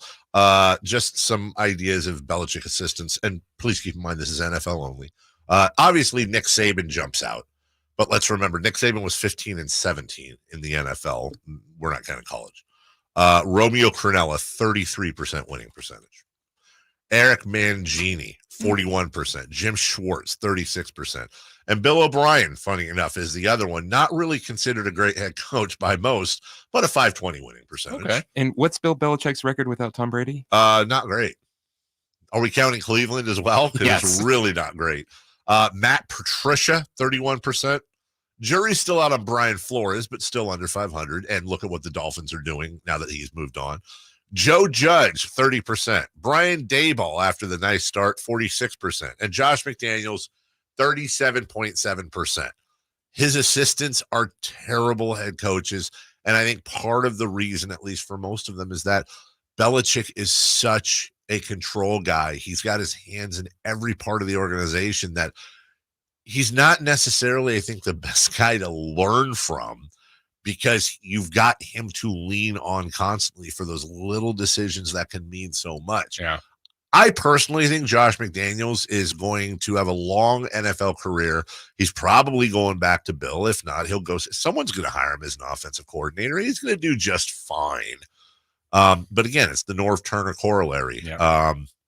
Who's the guy at USC for Norm Chow? There's another one. Wonderful coordinators. Just not the same as a head coach. Right. So I hear you on the, they were really kind of hands tied. I understand why they weren't making moves now on the trade deadline. You don't want to have the outgoing GM building the future of your team. But I imagine they're going to do what they can to get through the year. Maybe they get a little bit of a boost. That's fine. But even if they don't, no problem. And then going into the summer, you bring in your GM and make sure it's the GM first. GM first, then head coach. Yeah. And then start building that. Well, and sometimes you can have a GM in organizations for years, and they've gone now, recent memory, Reggie McKenzie into Mayock, into Ziegler. And it's just, each person's going to have a different plan, different core concept of what they think they need to build a team upon. And now it just feels like a restart again for this organization. And it feels like they should be worse than they are. Like if they were 1-7, I'm not saying the firing's wrong, sure, but then you go, okay, you got to just gut it and start completely over. There's some pieces here to be a good team, but the most important pieces aren't there. And I don't know. I'm trying to be kind here. 3-5. Let's say they get the Giants and Jets at home in consecutive weeks. Let's give them a win in both. And that's far from a guarantee with the Jets. But let's say that pulls them to 500. You go at Miami. You go home Chiefs. Now, I understand. We just saw the Broncos beat the Chiefs. It's a divisional game, but that's likely 5-7. Home Vikings, okay, maybe now that Cousins is out, that's 6-7. Home Chargers, I'm going to be nice. I'm going to give them one of the Dolphins, Chiefs, and Chargers. Okay, so that's 7-7. At Chiefs, 7-8. At Colts, let's be kind, 8-8. Okay. And then home Broncos. Again, I'm trying to be as optimistic as possible, I think, realistically for the Raiders. I think their ceiling, it looks like, is 9-8. So at this point, 9-8 is almost certainly not getting you into the postseason. Right. It would give them some momentum going into next year, but that's only if you kept the staff, which almost certainly you will not. No. So there really isn't a ton of point of momentum. You're probably going to have a roster flip. And I understand for Raider fans, when the reality sinks in after the joy of Josh McDaniels and Ziegler going, the reality will set in, like you just said, Jason, that here we go with another rebuild. All I would say is this to Raider fans. Dude, at least Mark Davis got in his wallet and is willing to pull the plug and not be stubborn. He's not Jerry Jonesing it. He's not being stubborn and waiting it out. And now I would call Vivek and I would say, what's the firm you used to hire your last head coach? Because they had some help there along with Monty, or what was the firm you used to hire Monty McNair? Excuse me. That was the firm they hired. I would find a very reputable outside source to come in and hire you the best possible GM you can find in football that's available. Pay them whatever they need and say, you've got a blank It's canvas. your show. And this is the Raiders. This is a silver and black. This is a tentpole organization of the NFL. You've got money. You've got a great brand new stadium. You have all the easy recruiting in the world. Oh, athletes in Las Vegas. That's tough. They can go see the Sphere, do your thing. And I think the future could be right with a couple of good moves for the Raiders. We'll take a break. When we come back, Fire Wings brings you at 3 for Madness. We got the first college football playoff rankings. We'll talk a little bit about Jim Harbaugh, speaking of college, and what a wild, wild game last night in San Antonio. We'll talk about that next.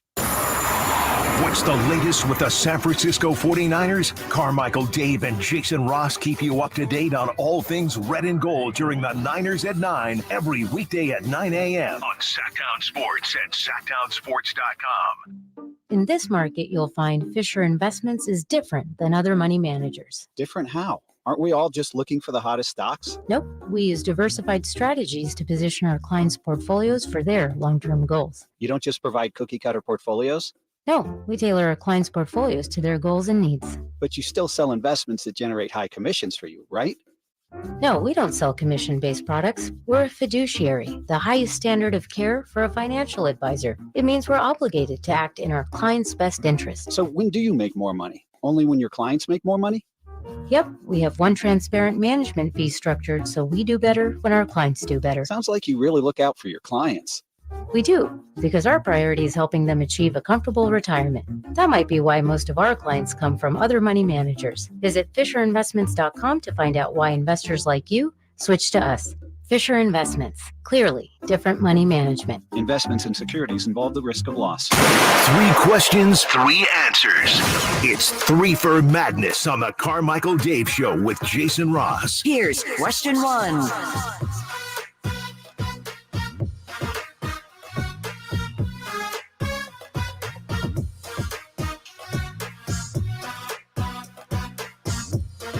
Kings play the Warriors tonight in San Francisco for the 19th time in 21 games or something. We'll hit that in 10 minutes. The Niners get Chase Young. We'll take a look at him and at that line of the Niners. That's just ridiculous. That's at 7:44. Also, I just got to say this. I don't want to spend a lot of time on it, but very interested to see how Chris Broussard's day goes today. Did you happen to see that? I did. Really, really interested to see how that goes. And by the way, I'm not insinuating or necessarily rooting one way or the other. I'm just curious how the network's going to handle that whole thing. Because I don't, if you missed it, I'm not going to repeat it. Look it up online. But Chris used a very bad word to describe James Harden.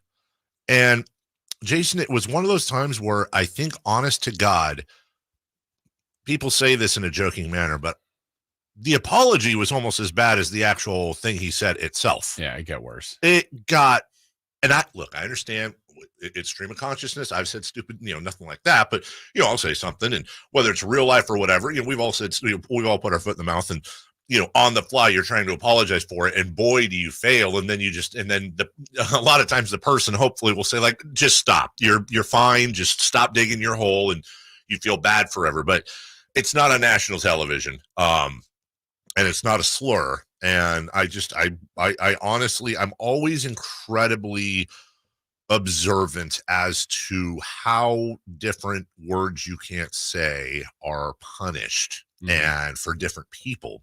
And this isn't the first time Chris Broussard has said or written or done something a little off. Very curious to see what goes on there. So that'll be interesting to follow today on the day after. Chris Verlaud, in the meantime, with 3 for Madness, brought to you by Fire Wings. 21 different flavors to choose from. Fire Wings, just wing it. Christopher, question 1. The first college football playoff rankings were released. Ohio State, Georgia, Michigan, and Florida State make up the top 4. Dave, how you feeling about the Seminoles? And Jason, where's UCLA? Hey, uncalled for. Wow, that's below the belt, pal. Yeah. I think Florida State's going to lose. Oh, wait, the UCLA part. I didn't write the question. Yeah. There are 5 main 8-0 teams. No, we're not counting Air Force, which is currently wow. 25. That's uncalled for. Sorry, Air Force. What are they? The Flyers? What is there? There's midshipmen. Eagles. You're right. Was I supposed to know that? What? You give me a look. Like, is that what common? Did you call them? The Flyers? Well, Air Force. They fly. Like, there's the Philadelphia Flyers. That would make the Air Force Jets. Yeah, wing T.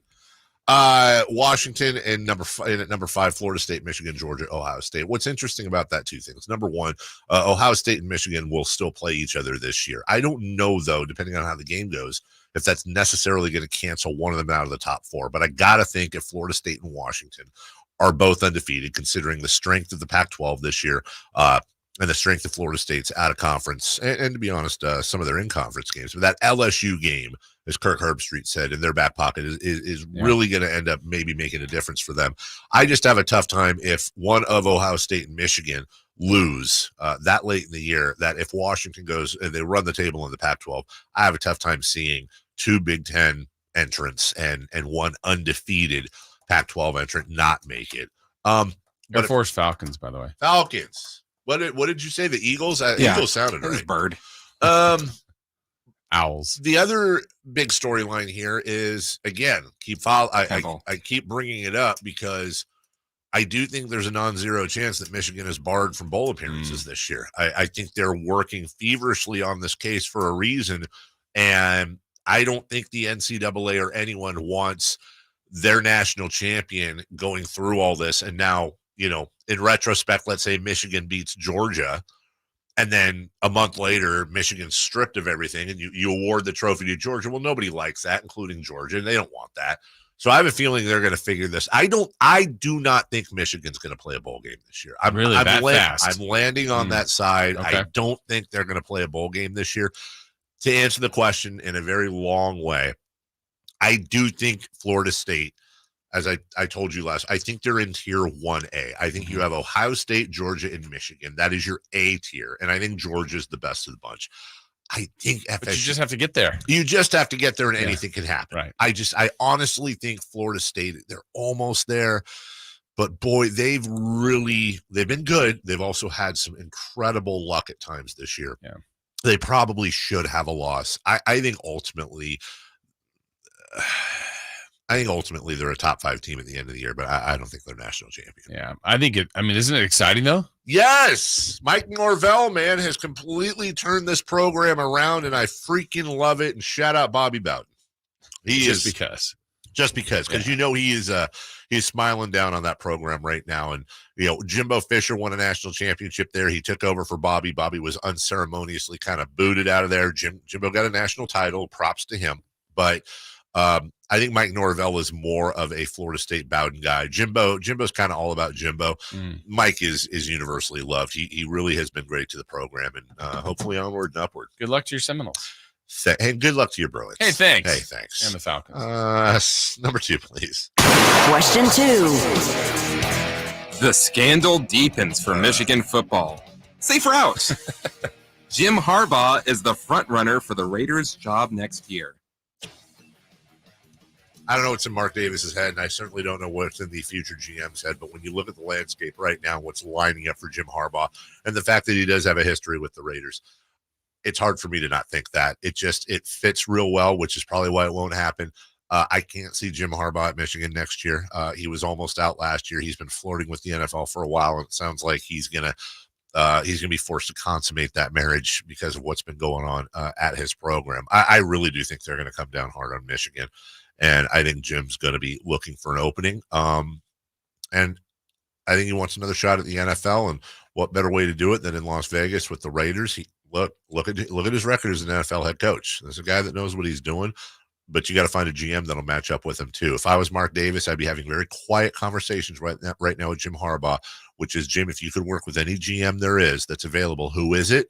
And I go talk to that guy. See, and that's going to that. Remember what you said earlier, hire the GM first. Like, this could be backwards. It might work. Yes. But they got to be careful with that. I mean, I think Harbaugh has been rumored for the Raiders for really 15 years or so. There's organization ties to him, and just it's very believable. Like, I don't think if we found out, at some point in the next few weeks that becomes the guy the Raiders are targeting, nobody would be shocked. No. It's a very believable name. I don't know if he's the front runner or not, but I think that would not be a shocking story at all. I don't think so either. Number 3, please. Question 3. The Spurs stole the game from the Suns in Phoenix last night.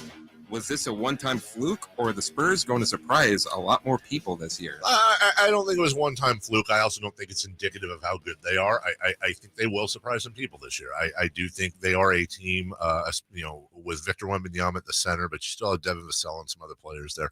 I think they're a team that at nights, and by the way, Kings fans remember this, there would be nights when the Kings were the crappiest of crap that they would go out and what was the one, way back when they like blew out Dallas and Charlotte by like 50 twice in a row. There's going to be nights where the Spurs look like world beaters. They're going to beat a Suns team, a Bucks team, a Kings team, hopefully not a Warriors team. I know. And you're going to go, wow, this is what the future looks like. But then there's going to be most nights where they make silly plays. They're out coached on the floor, and they act like a rookie team trying to build off of a very inexperienced rookie. So I think we will see more of this, but I don't think it's indicative of them having a good record this year. Yeah, I think their last 2 games are exactly what's going to happen. I think they lost by 30 to the Clippers, and then they beat a very good, a Phoenix team that can be good that, oh, by the way, hasn't played all their guys yet. What a surprise. Yeah, they haven't had the trio that everybody was afraid of play one game together. So they did steal the game, literally. That was an incredible finish to that game. I think when you're a bad team or supposed to have a bad record, basically any win you get is kind of a surprise. So I think they're going to surprise people just inherently. That's going to be the way it's going to go. And that's going to be part of the way the West will shake out to me, Dave, is the fact that, okay, what if the Spurs end up beating the Suns 3 of the 4 times they play? And later in the year, the Suns go, we ended up as the 4 seed. Well, if we got those 3 wins against Spurs, we actually would have been 1. I think it's going to be that close, that congested.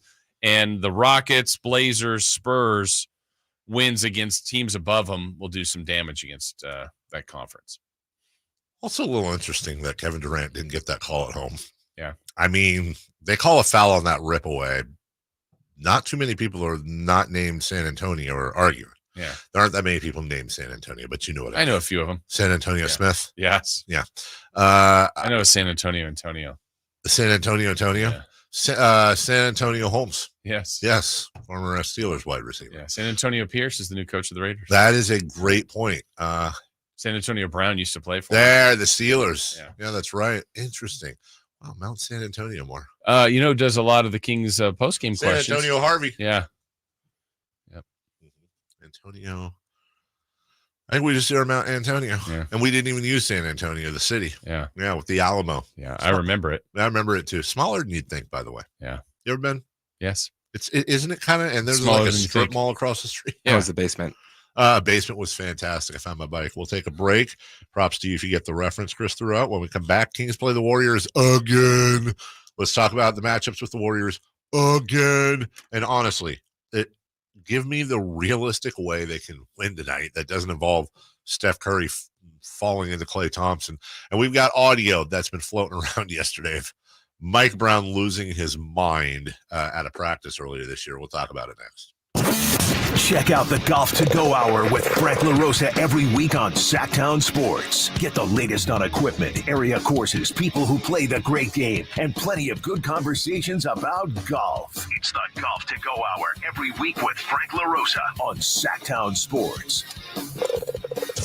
Golf to Go is brought to you by the Hagen Oaks Golf Super Shop, America's most awarded golf facility. Naturewood Home Furnishings, where it's all about choices and always about quality. O'Reilly. O'Reilly Auto Parts' new Brake Vest Select Pro brand raises the bar for the best aftermarket domestic brake pads and rotors available. For vehicle-specific friction formulations, Quiet-Tech noise-canceling shims, and stainless steel hardware, choose Brake Vest Select Pro. Professional-grade brakes from the professional parts people at O'Reilly Auto Parts. O'Reilly Auto Parts. Does your dog leave frowny piles of poo around the yard? Did you know that a solid poo is one of the best indicators of your dog's gut health? Supreme Source Super Premium Dog Food is made with organic super seaweed and other powerful antioxidants, supporting a healthy digestive system. Real protein is always the first ingredient, plus a blend of essential vitamins and minerals to help support your dog's overall health and well-being. Do their digestion a solid, literally. Find Supreme Source Premium Dog Food at Safeway, Safe Mart, and Winco, or a local grocery store near you. Red Hawk Resort Casino is an entertainment experience like no other. We're the only place where you can play blackjack, then hop on an indoor kart track. We're the only place with more than 2,000 of the hottest slots and a state-of-the-art 18-lane bowling center. And now with a world-class sports bar and a resort hotel to stay after you play. Is it any wonder we've been voted best over 100 times? We're Red Hawk Resort Casino, official casino partner of the Sacramento Kings. Sactown Sports Headlines.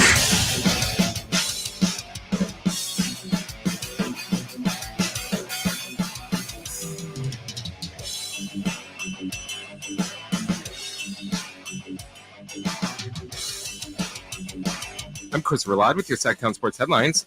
The Las Vegas Raiders announced last night that they have fired head coach Josh McDaniels and assistant general manager Dave Ziegler. Under their tenure, the Raiders were 9-16, including 3-5, including a 3-5 record so far this season. Linebackers coach Antonio Pierce was named the interim head coach, and assistant general manager Champ Kelly was promoted to the interim general manager. Sacramento Kings are back in action tonight when they take on the Golden State Warriors. The Kings will be without all-star De'Aaron Fox, who suffered a sprained ankle against the Lakers on Sunday. You can listen to the game with Game Night at 5:30 and tip-off scheduled for 7 right here on Sactown Sports. Reminder, all guests come to you via the Folsom Lake Honda hotline. Folsom Lake Honda, your one-stop Honda shop. Those are your headlines. Now let's get back to the Carmichael Dave Show with Jason Ross.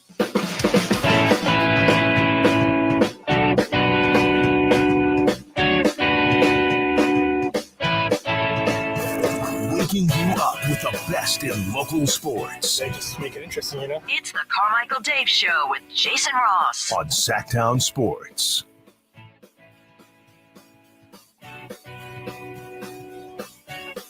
Just want to give a quick shout out to my son's basketball coach. Tryouts are yesterday, today, and the day before yesterday. And in all cases, they start at 5:20 and they end at 7. I went to go pick them up the day before yesterday. They were done at about 7:30.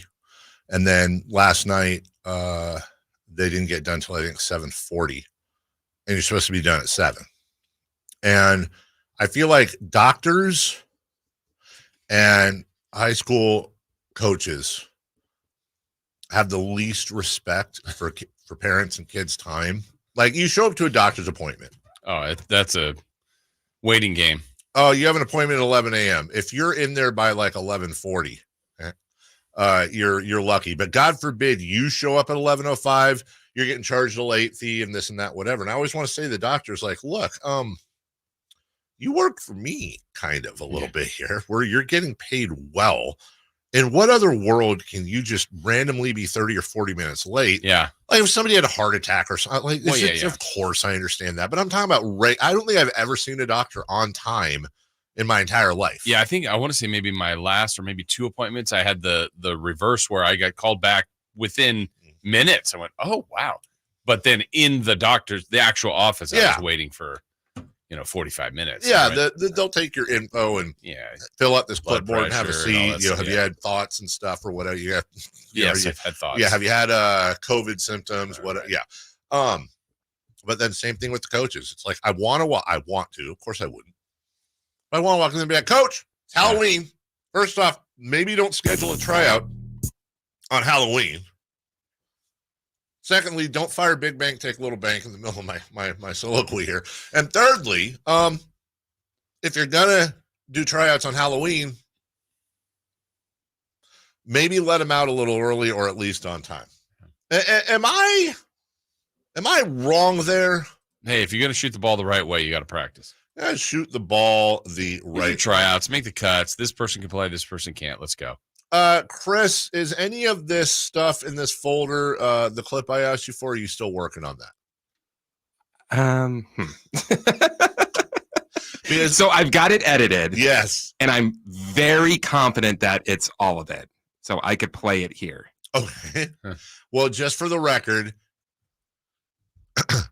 Chris has it edited, and he's very confident he can play here. out. Just want that for the record. Yeah. There was some audio. I don't want to say leaked out because media was present here, but that kind of floated around yesterday of Mike Brown at a practice. Some of this will be difficult to hear. Some of it won't. If you're wondering what the bleeps are, yep, it's that word. And it seems like in the very beginning, this is directed at, I think, Malik Monk at the very beginning. Here's Mike Brown not being warm and cuddly.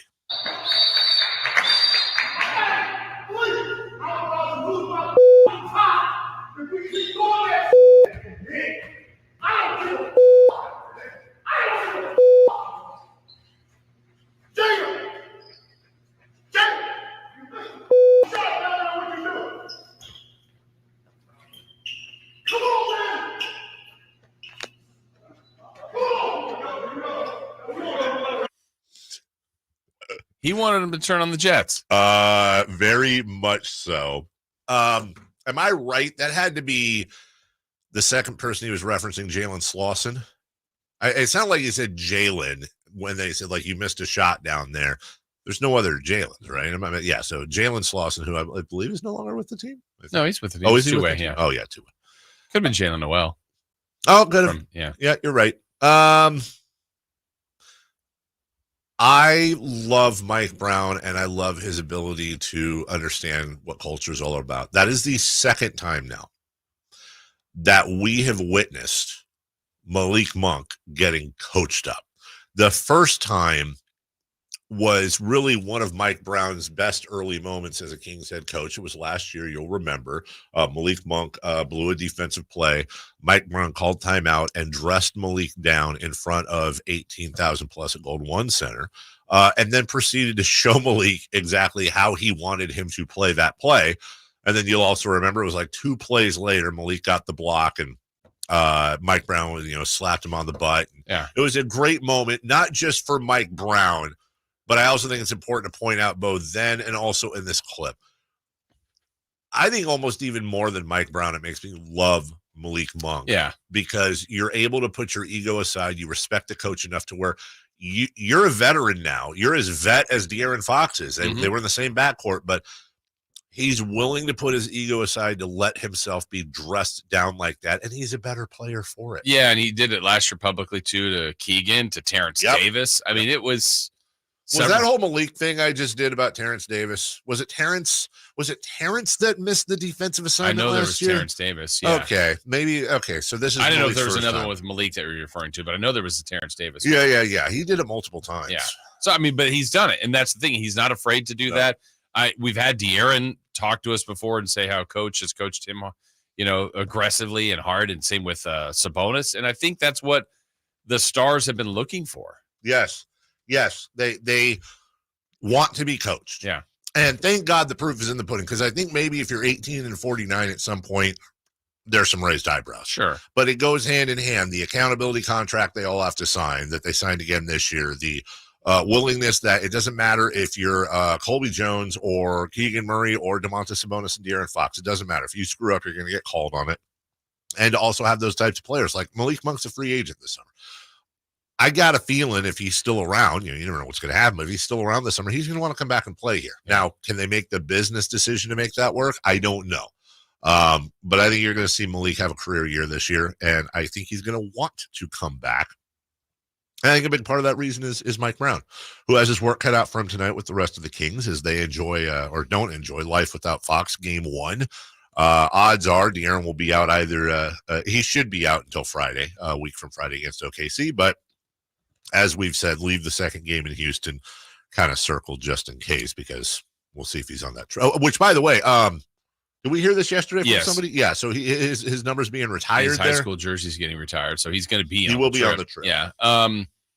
We did get confirmation, not that it's surprising, that Davion will start, but also some word that Colby Jones, expect him to get some run. So, obviously Davion would start. You're going to see Sabonis. He's already been a facilitator for this team. Obviously, I think Malik Monk will get some chances to to create some things offensively, but anxious to see how the rookie, Colby Jones, fits in. What is a realistic, honestly, is there? I mean, don't force an answer. Is there a realistic way that the Kings can go into Golden State tonight in San Francisco without De'Aaron Fox after losing at home on Friday with De'Aaron Fox and win? Yeah, there is, and it's not just the typical anything can happen on any day. It's you're going to need a really good performance by a lot of players. Look, Keegan Murray, I think, can elevate his game. We saw Harrison Barnes already do it once this season. I think a lot of this is going to be on Sabonis. Look, I think they made a scheme to slow down Sabonis in the postseason and did a very good job of it. De'Aaron Fox still got loose and was able to have a great playoff. Now you're going to miss that part of your offense. But you know who else hurt him was Malik Monk. And I think Malik Monk has that ability to create some things. I think they're going to have to shoot the ball really well. And then the right way. Yeah. And, you know, as much as Curry sliced and diced him the last couple times they played, you know, I thought did a really good job, unfortunately, was Chris Paul. Yeah. And now he's coming off the bench for the first time in his career. So his minutes will still be up there, but controlling Chris Paul, controlling Curry the best they can, and then obviously having a special offensive day, I think is how you do it. Limit Looney's rebounding. It's going to be tough, though. Also, maybe De'Aaron plays. Maybe in my mind, okay. Maybe he plays. He'll put That'd be on a stunner. A big inflatable boot. Okay. Goes out there. I mean, he went trick-or-treating last night. I saw the pictures off the IG.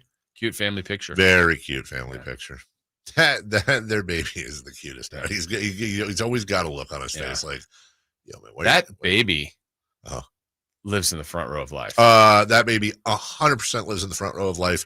Also, is it illegal can we draft that baby? Yeah, sure. Like we just use a first round pick. Can we just? I mean, look at the bloodlines there. Yeah, the mom and dad are ballers. Yeah, can we just draft shot caller baby Fox right now? Yeah, first round pick. Okay. Just hold on to his rights for years. Yep. He's been to a lot of games, a lot of experience already. He's got a ton of experience. He's learning on the fly. Absolutely. You know, he's going to learn some, you know, he's going to have handles. Yep. You know, where you can dribble well, not like handles like it. Okay. Yeah. We'll take a break. When we come back, the Niners get Young. Chase Young. Yeah, that guy. From the Commanders. We're going to look at his year, and we're going to look at that Niners pass rush, which is just stupid at this point. In the meantime, we're going to talk to you about 9,000 reasons why you should get yourself a brand new home comfort system. 9,000 meaning $9,000 in rebates could be yours. Could be yours from our good friends at American Energy. Hi, it's Carmichael Dave here.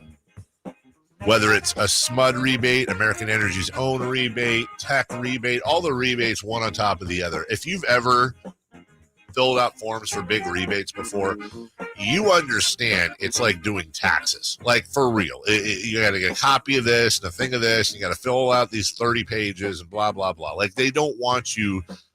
They want to make it difficult for you to get that money. Think about it. Well, the great thing is that American Energy will help you get those dollars. In fact, not help. They'll do the whole thing for you. That's what's amazing. So you're going to get a better system at home. It's going to be more efficient, which will save you money on your monthly bills. It'll insulate you, pun intended, from PG&E's rising rates. You're going to get it done by a company that has been doing it since 1981. A+ Better Business Bureau rating. AmericanEnergyAir.com, AmericanEnergyAir.com. Hey, tell Carmichael Dave sent you. When we get back, Chase Young, the newest member of your San Francisco 49ers. We'll get to it next. Can Mike Brown build on last season's Coach of the Year award? Can the Kings exceed 48 wins? We will be better prepared to make the run that we expect to run come next playoff. Tune into every Kings game this season on Sactown Sports and SactownSports.com. At Harbor Freight, we think you shouldn't have to break the bank to get great tools. Because we know that for some of you, tools are part of the job. And for others, they're just the beginning of making, fixing, restoring, and building. That's why we make high-quality tools that are priced affordably, because we love being the start of all your working, making, fixing, restoring, and building. Whatever you do it for less at Harbor Freight. Guys, did you know your testosterone affects everything in your system, including how you feel and perform every day? Right now, Revive Men's Health Sacramento will check your testosterone for free. Knowing your T levels is the first step in understanding if you have low T. Your testosterone level impacts your energy, libido, sleep, weight, hair loss, mood, and even ED. Maintaining an appropriate T level can change your whole life. Most men start to see changes in their hormone levels in their 30s. Experience and results matter. So what are you waiting for? Get your T levels checked today by local, experienced, and trusted men's health experts. They've helped thousands of men since 2011. They're so confident they can help you, they even guarantee it. Call Revive today and schedule your free testosterone test, free exam, and free consultation. Call Revive Men's Health at 916-277-8599. That's 916-277-8599. Or visit revivemenshealth.com.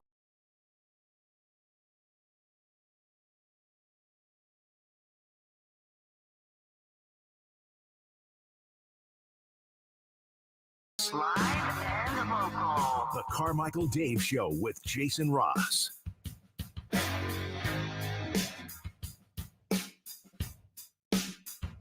Well, the rich get richer. 49ers on the trade deadline. We said yesterday, Jason, at one point we were throwing out ideas, rumors for the Niners. And we also said, sometimes, usually it's nobody that's rumored. Although sometimes, like Christian McCaffrey, that was a rumor that the Niners were attached to. Well, this was a rumor the Niners were attached to. They ended up getting Chase Young, Bosa's college teammate, very close friends, work out together. They get him from the Commanders for a third-round pick. Now, this is a genius move we talked about a little bit earlier by John Lynch, because he gives the third-round pick, likely, that the Niners got for D'Amico Ryans from Houston.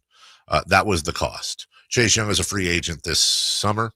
The Niners' responsibility salary-wise is somewhere between, I think, $400,000 and $500,000 for the rest of the year, which is only halfway done. And if they lose Chase Young this summer, they're likely going to get a compensatory pick in the third round. So it's almost what you would call a free rental for a guy who can be one of the best edge rushers in the NFL, and a guy who has had some injury issues, but looks to be bouncing back this season. He's having a pretty darn good season, and he immediately ups the Niners game. Yeah, and they've put so much emphasis on the defensive line, which makes sense. It's a big team priority, organizational priority. And for whatever reason, they haven't had the same kind of impact. I know they brought up the stat the other day in the Bengals game where I think Bosa has 2 sacks in the season, but has more quarterback hits and hurries than anybody in the leagues and pressure. Right. So he's doing as much of an effective job at his position as he was when he was Defensive Player of the Year. He's just not getting the stats. Right. And so he helped. I know there was one sack literally last week that he fed the quarterback right to Armstead, and Armstead got wrapped up Burrow, and that's the reason the sack happened. But they need more of that, and this steady diet of just relentless pass rushers, they hope will complement what a defense that I think the last couple of weeks certainly has been disappointing. And I think at its best, if it works the way it should, you're starting Chase Young, Eric Armstead, Javon Hargrave, and Nick Bosa on the other side, which is just stupid. Right. Where it gets stupider is the revived career of Cleveland Ferrell, who's been pretty darn good for the Niners this year in comparison. Same with Javon Kinlaw, who has been better, and new pickup Randy Gregory. Those are your backups. So you should be able to go with a full force, fully rested front four like that. And then when one comes out, you're putting in a Randy Gregory, who's all crazed up and ready to go. You're putting in a Javon Kinlaw. You're putting in a Cleveland Ferrell. You have the ability to mix guys up for different sets that you expect, different down and distance situations. And then, oh, by the way, you still have Dre Greenlaw. You still have Fred Warner. You still have Charvarius Ward. You still have Talanoa Hufanga and Diamador Lenore and Tashawn Gibson. You know, I really, really, really wanted Lynch to get Chase Young, but I also wanted him to get Jalen Johnson from the Bears. Yeah, just for more depth there. Honestly, more options. Just more options. Yeah. Exactly. I think that would have been a grand slam to be able to pick up those two guys. But he picked up a top line pass rusher, and I can't ask for much more out of him. Every year they do something. Yeah, I didn't know if there would be more. There was that other rumor about the Giants, how they were working on something that the Giants failed to get in. Adoree Jackson? Yeah. Yeah.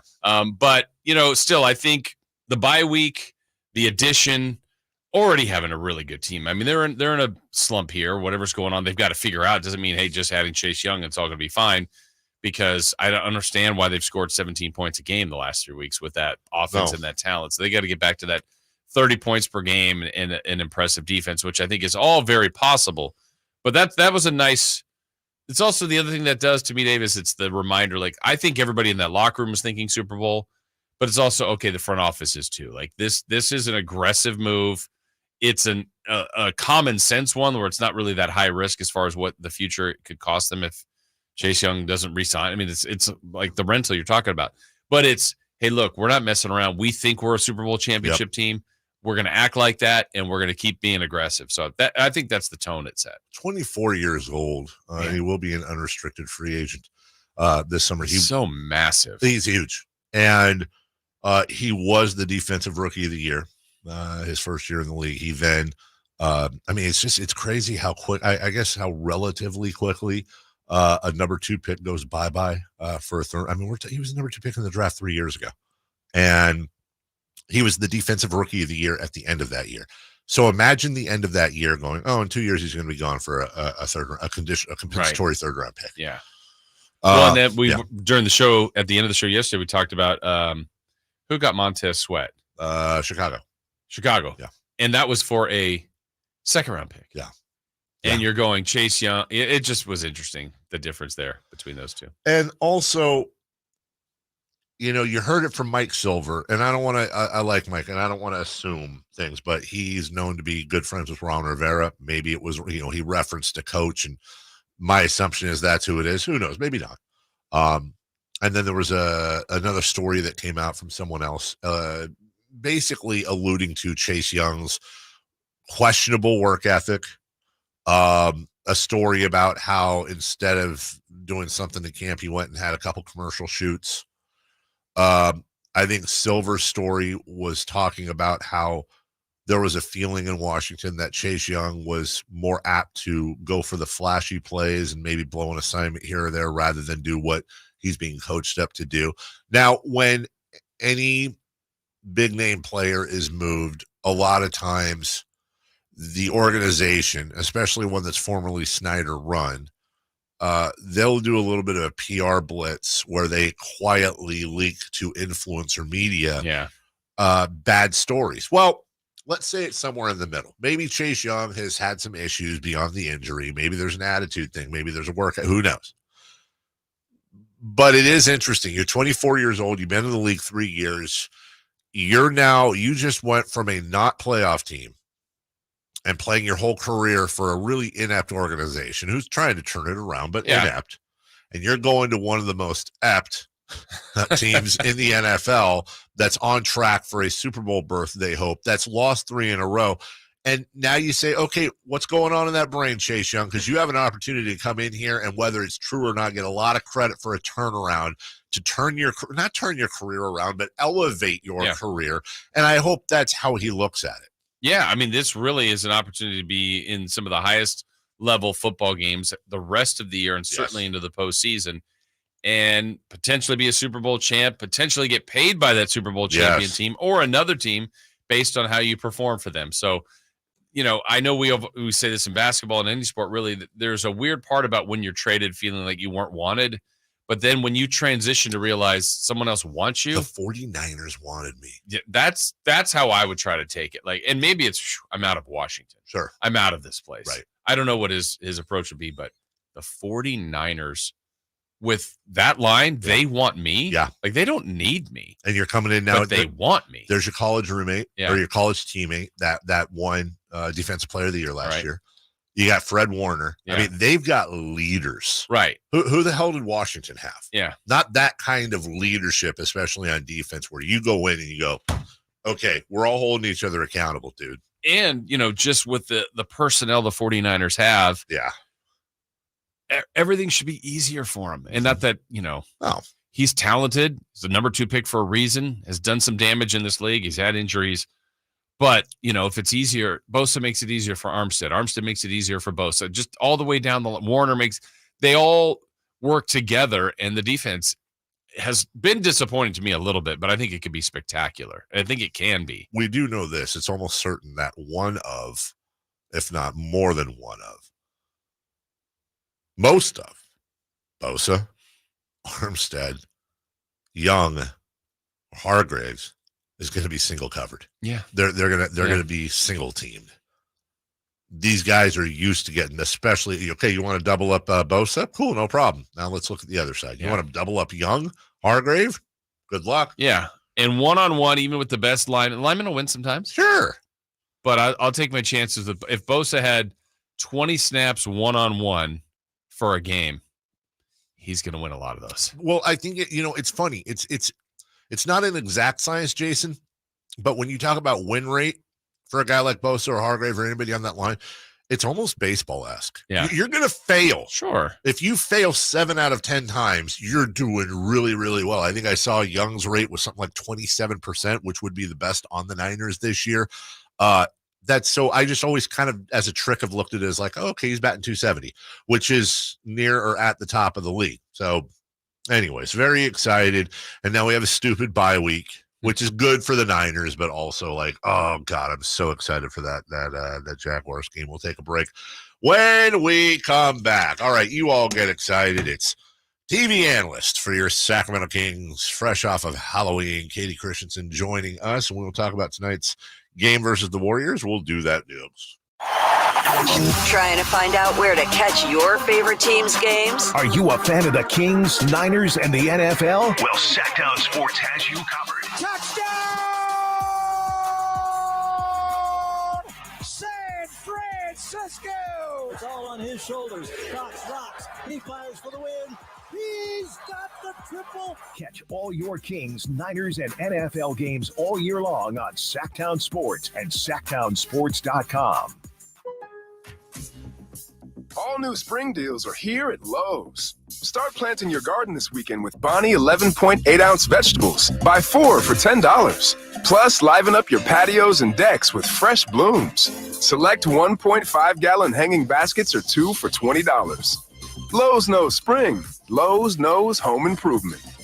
Offers valid through 5/17. In-store only. Actual plant size and selection varies by location. While supplies last, excludes Alaska and Hawaii. I was in foot pain for 20 years, trying to give it relief, buying all these different insoles, drugstore insoles, custom insoles. I spent thousands of dollars. I bought all these products and not a single one worked. I really, truly needed to have relief in my feet. And the Good Feet arch supports were what gave me the relief I needed. For over 20 years, we've been helping people like Teresa actually live the life they love without their feet getting in the way. They wanted to make sure that I got something that my feet felt good in, not somebody else's feet. I love the fact that I can wear these arch supports in all my shoes. I have boots, I have cowboy boots, I have running shoes, I have walking shoes, I have flat shoes, I have heels.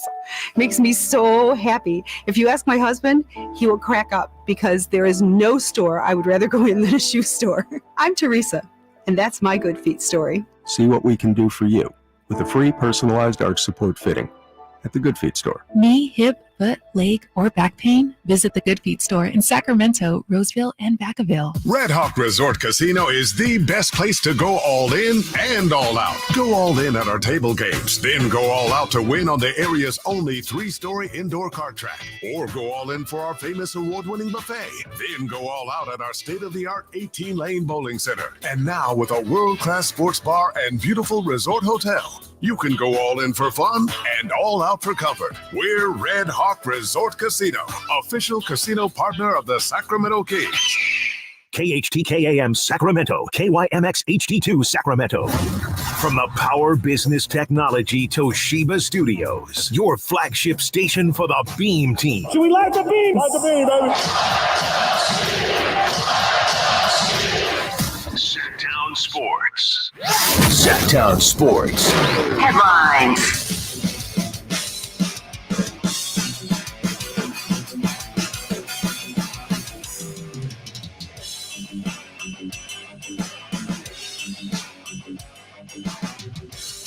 I'm Chris Verlatte with your Sactown Sports headlines. Las Vegas Raiders announced late last night that they have fired head coach Josh McDaniels and assistant general manager Dave Ziegler.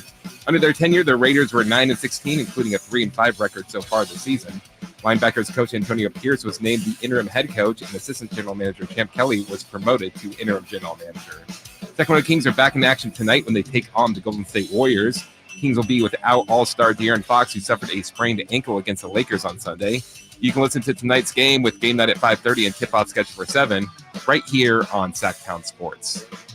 Reminder, all guests come to you via the Folsom Lake Honda hotline. Folsom Lake Honda, your one-stop Honda shop.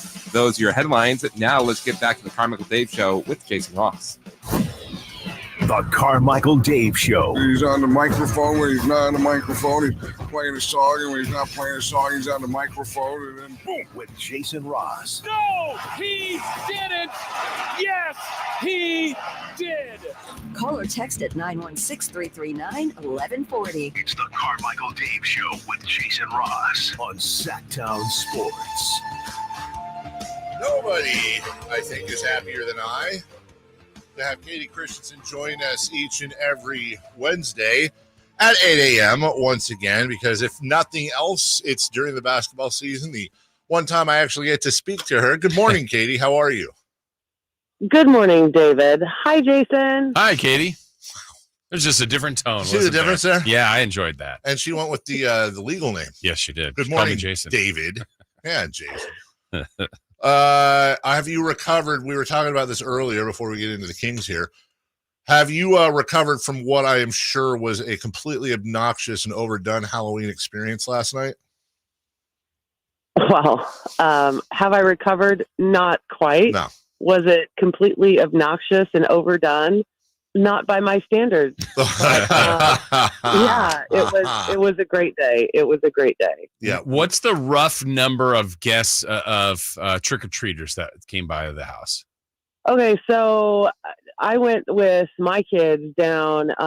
They saw their Nana, so we went there, and then we took them to the Fab 40s, which I don't know if any of you guys have ever gone down there for Halloween. It's the most insane experience. There was actually a house that had a full mariachi band that was playing from their balcony, and they had like a whole area set up for people to come and sit, and the guy had somehow acquired California's largest pumpkin ever grown on record and carved it for a photo opportunity for people. So I just left a bunch of candy out front with all of my really overdone and spooky decorations. And I did get a lot. It was all gone for sure. And my Ring camera was going off like crazy. Oh, you left the bowl out? You left the honor bowl? Oh, boy. Yeah, I left two big buckets out of candy, and I put signs in there, and it was like, don't be greedy or lose your fingers. And I had some chopped off severed fingers on there. Did you maybe say something about, I have a Ring camera and I'm watching you? Yeah, well, it obviously doesn't matter because some degenerate stole the fingers off of the poster. Did you get it on camera? No, it's like weird how Ring works sometimes. So yeah, I don't know. Well, it's not like I'm going to be able to track them down for my severed fingers. Also, I've always struggled with this, and I'm not coming out on one side or the other. I'm just presenting the question. Let's be clear about this. You usually come out on one side, yeah. Okay, listen. How are we on going to different neighborhoods? With it's kind of controversial. So that's the interesting thing, I guess. Like, should you have to trick or treat in your own Is it okay for everybody to descend on this one poor neighborhood and put these people out? They advertised it on the news and had shuttle buses to bring people from other neighborhoods there. Because if you think about it, I think it's really a cool idea in the sense that there are some neighborhoods that there's not a lot of trick-or-treating. There's not a lot of, it might be a little bit more of a dangerous neighborhood. And so I think it's great for families to be able to come to this, and it's a spectacle. I mean, I don't think a lot of people go to that type of work to have, the 40 houses on their block be the only people that come. So, but I understand the point where you're coming from, but they advertised for people to come. They shuttled people in. So it was a really cool experience. Would it be inappropriate if a neighborhood like that charged admission to be able to trick or treat there? $5 goes to charity. I don't know. Who's collecting that? Yes, you got somebody at a table dressed in something with spooky skeletons, and hey, this block right here, $5. Cordon it off. Dave's really thought this through, hasn't he? I feel, because I've done both. I've stuck to my neighborhood, and then we've also gone to different. And I'm not gonna lie, like, I sometimes feel guilty when I would take my kids to different neighborhoods other than my own. Like, I'm somehow infringing on the native of those neighborhood kids by bringing my dumb kids to jack their candy. There's a lot of older families in the Fab 40s that are grandparents, and their children have grown and gone. And so I don't know, but how about them Kings? Well, it's going to be a scary situation tonight in San Francisco without De'Aaron Fox. I asked Jason this question earlier. I'll ask you the same. Acknowledging that there's always a way, and also acknowledging your eternal optimism, Katie, give me the realistic path for a Kings victory tonight in Golden State after they lost at home with De'Aaron Fox, now not having De'Aaron Fox? Well, I think a lot of people would have thought that there wasn't a realistic path for, coming out with that win against the Lakers in overtime with both Domantas Sabonis fouled out and De'Aaron Fox not playing after spraining his ankle. Do you think the Lakers are as good as the Warriors? I'm asking. I think they're both highly they're title contending teams. They're high in the Western Conference. They're difficult each in their own right. But I don't know exactly what Mike Brown's going to do yet. I have a feeling, if I were to guess right now, and it's 8:00 in the morning and I had Halloween all day yesterday, so I haven't started my prep yet, but I would probably venture to say there's a chance that Chris Duarte could start in place of De'Aaron Fox just for the defense alone. And when you think about it, he's not a true point guard, like maybe Davion should start, like whatever. I think that he is such a versatile player. And when you have Domantas Sabonis, who really the offense runs through him anyway, I think that is a possibility. But it's not going to be easy. We haven't been able yet this season to beat them. Obviously, when you look at the preseason, that's one thing, but the home opener here against them, it was a game that I really thought had gone south. And then it was De'Aaron Fox's heroics that made it, a game down the stretch. It gave them the chance to win. So yes, it's going to be difficult, but Mike Brown is so good at getting, the best out of his guys and figuring out the tweaks and lineup changes. So I think that it'll be really interesting to see how it plays out. And as we know, you guys, when a star player is not playing for a team, sometimes they're really dangerous because the Warriors don't know what to expect. They don't know how they're going to make the changes. And a lot of their game plan generally goes and is focused on De'Aaron. So what does that look like when he's out? They don't really know yet. Katie, on the other side of things, so we know Fox is out, as you said. What's different the last time that they played, though, Chris Paul will now go to the bench. Draymond starts. Kings have seen that group as least Draymond before. How do you think the game will be different from the Warriors' perspective with Draymond as a starter and Chris Paul off the bench? Well, I think defensively they're going to be a lot better. So the Kings need to be aware of kind of what Draymond brings to the table defensively. I'm really, really curious to see what this looks like. I think every NBA, fan and member of the media is curious, and that's been the main question since Chris Paul was signed, or when he came to Golden State. And to be honest, and I've said this before, I never thought that we'd get to training camp and Chris Paul would still be on that roster. I thought there would be a move because I just didn't see how he fit, long term. Now, granted, he was really, really good when we played them and did exactly what he's always been great at. He ran with the first unit. He ran with the second unit and really kept them organized. When you look at the kind of the young guys that they have, and Moses Moody and Jonathan Kuminga, like when they go to the bench, there's a lack of kind of experience there, and things can get a little crazy in the sense of, turning the ball over. So I think that Chris Paul is going to do really well in that second lineup, but we're also going to see him run with the majority of the first unit at times as well. Any chance you can tell that crow to shut up? I know. We're doing a radio show. Yeah, it's brutal. I guess they don't like my take on Draymond and Chris Paul. Give us your thoughts on Kevin Huerter, friend of the show. We love him, but also has struggled. And it appeared in that last game. Look, he hit that huge shot in overtime.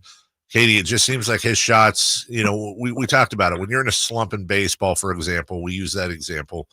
You're hitting line drives right where people are. And when you are on fire in baseball, you're going to hit a weak ground ball, but right where the fielders aren't. And it feels like Kevin's kind of in that mode. His shots are in and out, in and out, in and out. He nailed that one in OT, as we said. And it also seems he's been far more active on defense. Do you see all this as kind of a Mike Brown, Kevin Huerter growing pains moment where he's going to come out better than he was? Well, first of all, I love when you use baseball analogies with me. I know, because you're a huge baseball person. It's right up my alley, for sure. Yeah. I will say this about Kevin Huerter. I think he did not have a good preseason, which, again, does that matter? We have to really think about, does that matter? And then when you look at the first two games, struggled a bit. This was a really important game against the Lakers in terms of Kevin Huerter kind of working through his slump and coming out. You're right. His shots look good for the most part. Defensively, he's really trying to up his game in terms of being more active and, most importantly, more physical, which is something that Mike Brown has said on numerous occasions. He wants this team's identity to be running and being physical. And so with that comes some growing pains and an adjustment phase in terms of what is expected from you and how you can play more physical without fouling. So the defensive side of the ball, I'm not as worried about, because I think that will come with time. And we have to be realistic about what Kevin Huerter's kind of limit is, or his sky, when it comes to, he's never going to be a lockdown defender, but he's long and he's mobile. And so it's about him figuring out how to be more physical and more active on the defensive end without fouling. I think that will come, but it's going to take time. But his shooting, it was an important game for him to find his shot, to be more active, to get a little bit of confidence in him. And we know, you guys, what he is capable of. I find it odd in sports how, somebody can be a 40% 3-point shooter, and then they can have a slump of 2, sometimes 4 weeks where it just doesn't look right, and he's not scoring or shooting the ball like we know that he's capable of. And then it's like, oh my God, this guy is terrible. It's the end of the world, and he needs to go to the bench and this, and that. Like, that to me is kind of absurd, because it's not like he's a rookie. We know his history in this league and what he's capable of. So I'm not worried about Kevin. I think that he's going to be just fine, and he's going to find his groove. And I think the Lakers game went a long way to gaining some confidence. Katie, what's your best guess as to how long the timetable is for Fox? Well, I said it on the broadcast, and I can't remember what game it was, or what season it was, rather, where he had that really bad grade 3 high ankle sprain. And I know this from my, long history of playing. Once you really kind of destroy an ankle, for lack of a better term, which is basically what a grade 3 ankle sprain is, you roll your ankles all the time. But the good thing about it is it's never going to be severe like that again. And the recovery time is a lot quicker, because in essence, you've already kind of destroyed everything in your ankle. So it's not like you're ripping through a bunch of stuff and it's the first time. So I'm obviously not a trainer, but I think that Fox, traditionally, if you look at his injuries, even that grade 3 ankle sprain, he was back way earlier than the time frame that they had given initially. So I know that he would love to play in Houston, because that's where we go after this Golden State game. And that obviously is where he's from. And our only 2 games in Houston are, coming up. on that trip. But I would venture to guess that, easily he's going to miss 3 games, and then he'll be working his way back in from there. But hopefully it's a small amount of time. But I think it's important for him to be really careful. It's so early in the season. They want to make sure that this isn't going to be a lingering problem all season. And when you look at what the Kings were able to do last season, you guys, it completely was on the shoulders of the fact that they did not have serious injuries and time missed. Last thing, what do you think of the Chase Young acquisition, and will that help the 49ers line really make up for these 3 losses in a row? I'm sorry, you cut out? I said, what do you think of the Chase Young acquisition for the Niners, and how's that going to help the line after they lost 3 in a row? Yeah, Dave, I love you sometimes, and mostly just despise you. Yeah. Hey, how are you Packers? I haven't had time to watch them. Gotcha. Okay. Yeah. But I have watched a lot of 49ers, actually, which is crazy. And that game against Cincinnati was brutal. Yeah. And it just shows you, what's the time frame for your guys' QB on his return? He's fine. Don't worry about our QB. It's fine. Because I know it really sucks to start 5-0 and then to lose 3 straight. Okay, I don't like where this interview's going all of a sudden. So you started it. I did kind of, and then she just did her thing. Yeah. Katie, congratulations on getting through yet another Halloween. I did text you last night. I received absolutely no pictures of the outfit. I'm talking about your child, not you. I haven't posted anything yet either. I went as like a Victorian, like a lady, like from a woman from the Victorian era, which was quite like Downton Abbey looking. No, like Victorian era, not 1920s, Dave. Not a flapper. Yeah. Gotcha. Like a little. Is that like Little Women? Like 1800s. Okay. No, definitely not. So like Queen Victoria. Right, this has been like honestly like one of the best interviews that we've ever done. I'm glad that this is my first one, and this is what sets the bar. How do we not have a sponsor for this? I don't know. Right? All right. Well, have a safe drive. You're driving down there, right? Yep. No, my helicopter is in the shop. Are you staying down there? Or are you coming back tonight? Nope. Come back after the game, and then it'll be Halloween decorations put away tomorrow, and then leave the next day. So. And when do the Christmas decorations go up?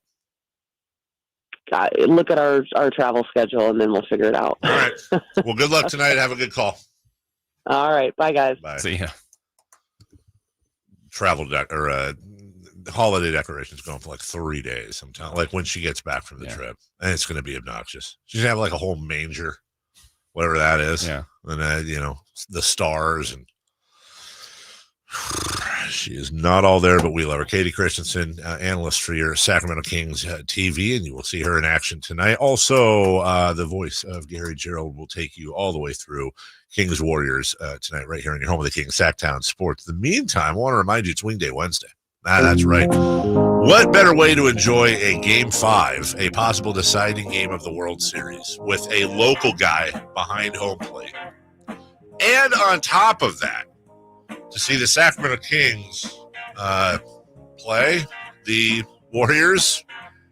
I don't know. I'm not going to lie. I'm going to watch every minute of the game. I'm not looking forward to it. But much like a movie, I don't have high hopes for. Maybe it'll turn out better than I think. Hey, it's Carmichael Dave here. I want to remind you that it is Wingday Wednesday. That's 88-cent wings. 88 cents. Bone in, boneless, does not matter. Load up. Load up on wings so you don't have to cook, and don't wait for the rush. Don't wait at all. Honest to goodness. You can call them right now. Or not call them, probably. I guess go online. Go online and order your wings. Pick them up whenever you want. Find the location nearest you at firewings.com. Make the order on firewings.com. And then eat up. It doesn't have to be wings even. It could be the ramen, the seasoned fries, the Nashville hot fire chicken sandwich, and so much more. But it is Wingday Wednesday. 88-cent wings. Firewings.com, and you tell them Carmichael Dave sent you. A quick 30-second break. When we get back 1 week into the NBA, what has stood out?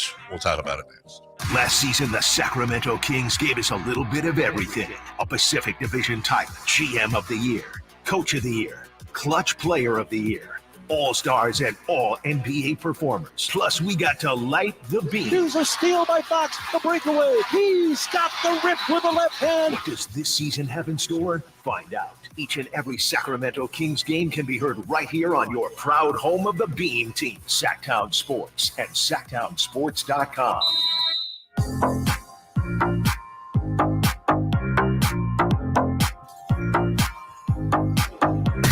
Carmichael Dave. He has very good sources, and he just kind of tells it as it is and gets to the point. Jason Ross. He has a lot of pretty smart things to say. He's good at what he does. On Sactown Sports.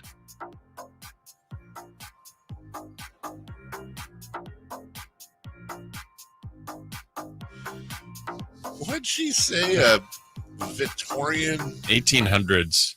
Victorian 1800s lady. That's a lot of garb. Yeah, a lot of buttons. A lot of buttons. All right, I'm looking at, this doesn't do well for radio. Oh, there we go. Okay. Well, that seems awful. Seems like a lot of work. Those are some, God, you could, what if she had both her dogs under that dress on a leash? It's like a giant hula hoop. So while I was out in Cincinnati, I was talking with a friend, and she said, it's funny, at my wedding, my niece looked like a Victorian ghost girl.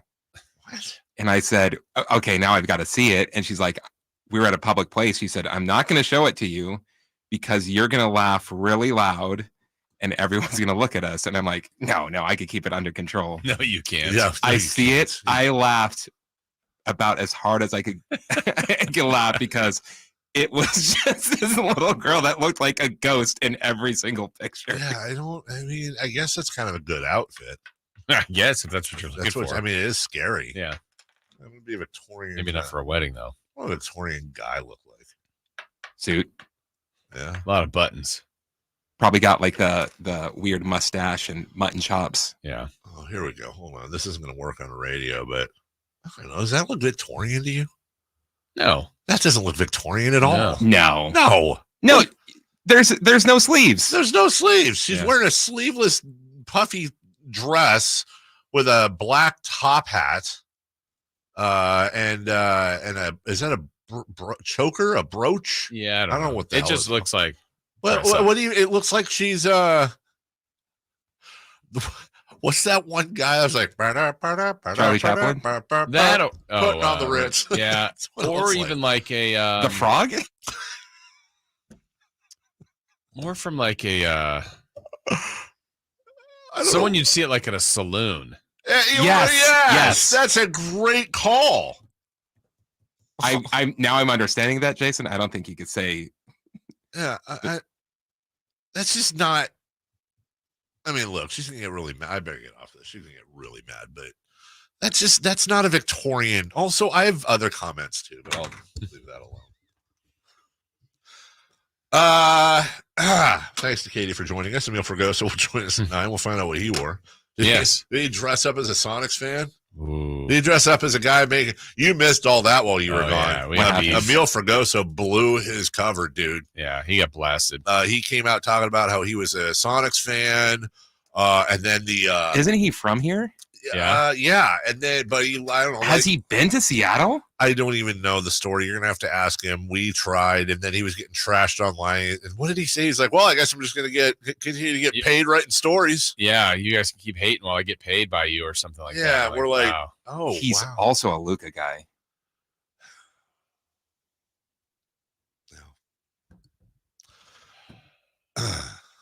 Emil Fergoso. It's okay. He'll join us at 9 to talk Sonics at 9. Season 1 of the NBA is through. The Bulls came out at a players-only meeting after Game 1. Hey, it worked. They won the next game. They did. Yeah, good for them. And now it sounds like DeMar DeRozan and Zach LaVine are both players to watch in the if things don't go right this year. That's a fun way to start the year. I think everybody's excited about the year, and you're 1 weekend. Yeah. For the players only meeting, you got 2 of your top stars that might get traded. They've been weird. They have been. They've underachieved big time. They lost at home to the Thunder by 20. It's like, okay, maybe you shouldn't have lost by 20, but the Thunder might be a good team this year. They were 2 games under 500 last year. Okay. Then you face the Raptors, and it's a 1-point win at home. That's after the players on the meeting. Okay. Then you go to Detroit and get blown out 118-102. Yeah, that was after Zach LaVine had career high 51. So we had half your points, and you still lost handily. And then you go to Indiana, who was 2-0 at the time, I believe, and led the league in points scored. And you win 112-105. I basically establishing Tyrese Halliburton's a fraud is how a lot of people talked about after that game. How a lot of people and how the Kings won that trade. Yes. They now will play tonight against Emile Fergoso's Mavericks in Dallas. One of the few undefeated teams left. Yeah, that's another thing. This is also, hey, remember the whole narrative? I mean, it wasn't really a narrative. It was the Memphis Grizzlies had an insanely good record without John Morant for some reason. Over like a 35-game span, they were like 27-8 or something stupid. Well, that whether it's Ja or not, they're the worst team in basketball right now. They are 0-4. Only the Rockets at 0-3 have yet to win a game. We have 3 undefeated teams, including Dallas, Denver, and of course the Celtics at 3-0. Denver is 4-0.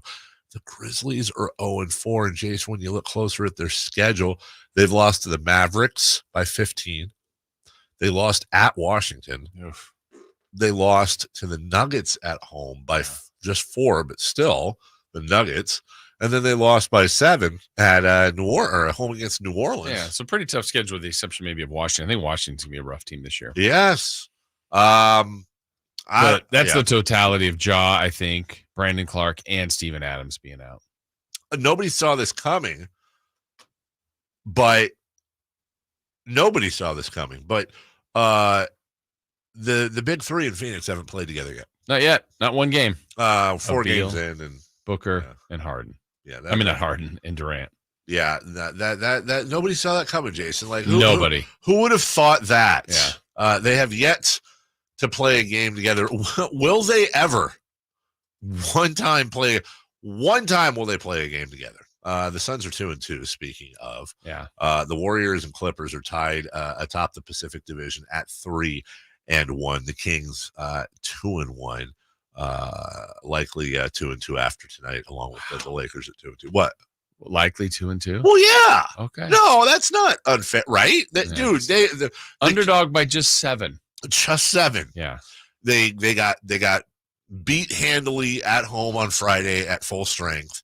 And now they go on the road where you're going to have stupid Warrior fan just Warriors and Draymond's back and he's going to be in trouble. I mean, I hope I'm wrong, but I think 7's low. I do. I would actually be rather surprised if this wasn't a maybe they won't be better because they're at full strength. They weren't at full strength when they were here. Yeah. Maybe Draymond Green will. It's really, it's really the rematch. Domantas Sabonis versus Draymond Green. Hey, last time the Kings were there in the playoffs, they had their best win maybe in franchise history. That's right. That maybe is it Gold One Center West? Yeah, we will that's find what some out. are saying. We'll find out tonight, right here on Sactown Sports. We will take a break when we come back. 4 Down Territory, Chase Young, the Vikings, and so much more. Let's check in on our football friends next. Check out the Golf to Go Hour with Frank LaRosa every week on Sactown Sports. Get the latest on equipment, area courses, people who play the great game, and plenty of good conversations about golf. It's the Golf to Go Hour every week with Frank LaRosa on Sactown Sports. Golf to Go is brought to you by the Hagen Oaks Golf Super Shop, America's most awarded golf facility. Naturewood Home Furnishings, where it's all about choices and always about quality. Model year-end pricing is back at Folsom Lake Honda, your one-stop Honda shop. During the model year-end event, lower interest rates at Folsom Lake Honda make lower payments. It's no wonder why Folsom Lake Honda is your one-stop Honda shop. Come in today or check out our entire inventory online at folsomlakehonda.com. Get an instant cash offer for your trade at folsomlakehonda.com. We'll buy your car whether you buy from us or not. Folsom Lake Honda is your one-stop Honda shop. Folsom Lake Honda. Go to folsomlakehonda.com. Your one-stop Honda shop.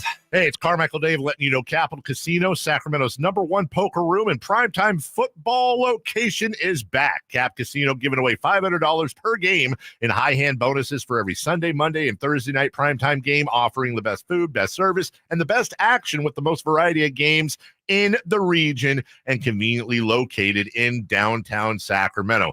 Check it out. Capital Casino. And as always, please remember to gamble responsibly. 1-800-GAMBLER. Individual rates, offerings, and savings may vary, subject to terms and conditions. Not available in all states and situations.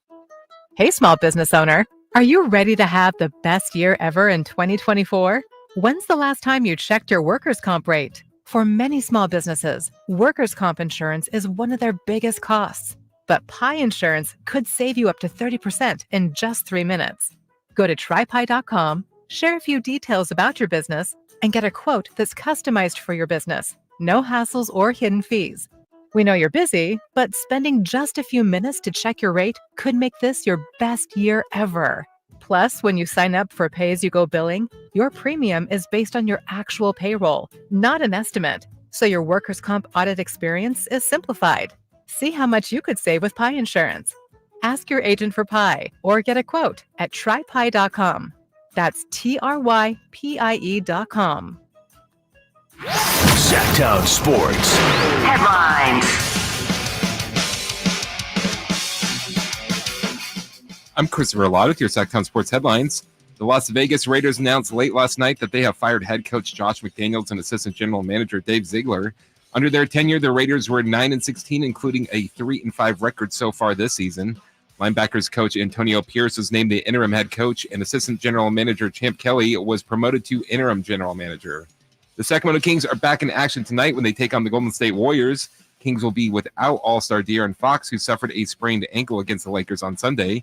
You can listen to tonight's game with game night at 5:30 and tip-off scheduled for 7 right here on Sactown Sports. Reminder, all guests come to you via the Folsom Lake Honda hotline. Folsom Lake Honda, your one-stop Honda shop. Those are your headlines. Now let's get back to the Carmichael Dave Show with Jason Ross.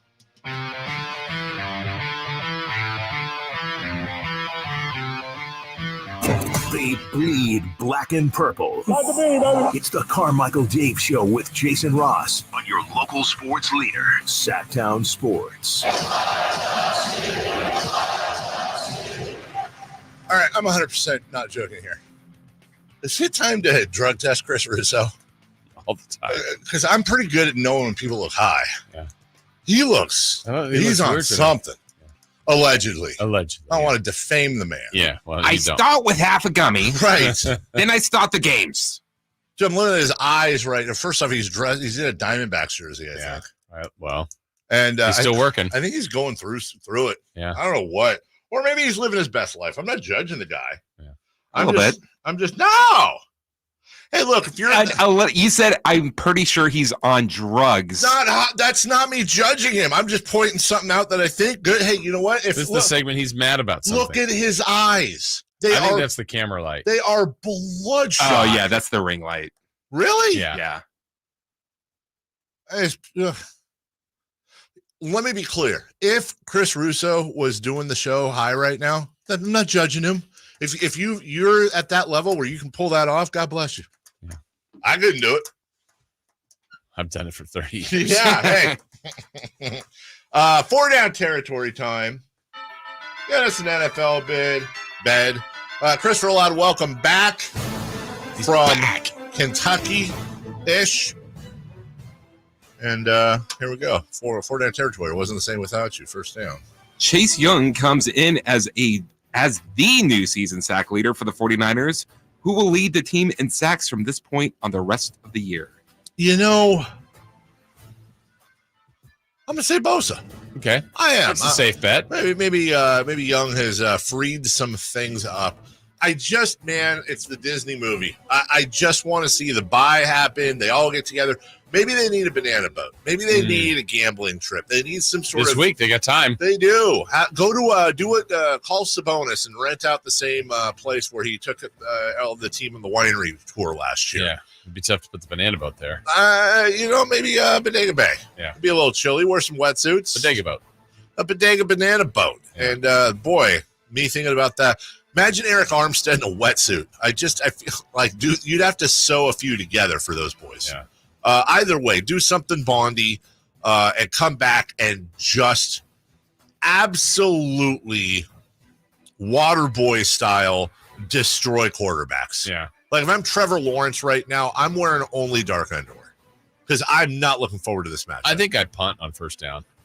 100%. They wouldn't see that coming. Remember how Daniel Jones had those wide, scared eyes? Yeah. Well, yeah. Or Geno Smith. Oh, my God. Yeah, oh, my God. I want that. I want that back. I don't want one. I want 2 sacks. Yeah. At least. Okay. Second I will take, by the way, Sorry. I'll take Chase Young. Just because. You think so? You took both sides. Why not? And why aren't we going to help our guy Armstead? Yeah, I was going to say, I hope it's Eric. Yeah. That'd be great. Meanwhile, Javon Hargrave's like, guys. How about me? Hello? If they blitz Fred Warner more, it'd be him, I think. Yeah, you're probably right. Yeah. Watch, it's like Mooney Ward or something. Yeah. Random. That'd be fine. Second down, please. The Minnesota Vikings added quarterback Joshua Dobbs. How confident are you that he can help lead the Vikings to a playoff spot? Slightly more confident than Christopher Laud leading them to a playoff spot. No offense to Joshua Dobbs, but it sounds pretty offensive. He ain't it. And he's not even going to start this first week. No, he ain't it. I don't know. I mean, he led the Cardinals to a 1-7 record. I love the story. I truly am rooting for him. I think that would be fantastic. I mean, this is the guy who's couldn't even get his own jersey made in the Arizona team store like in week 2. I really, truly am rooting for it, but nah.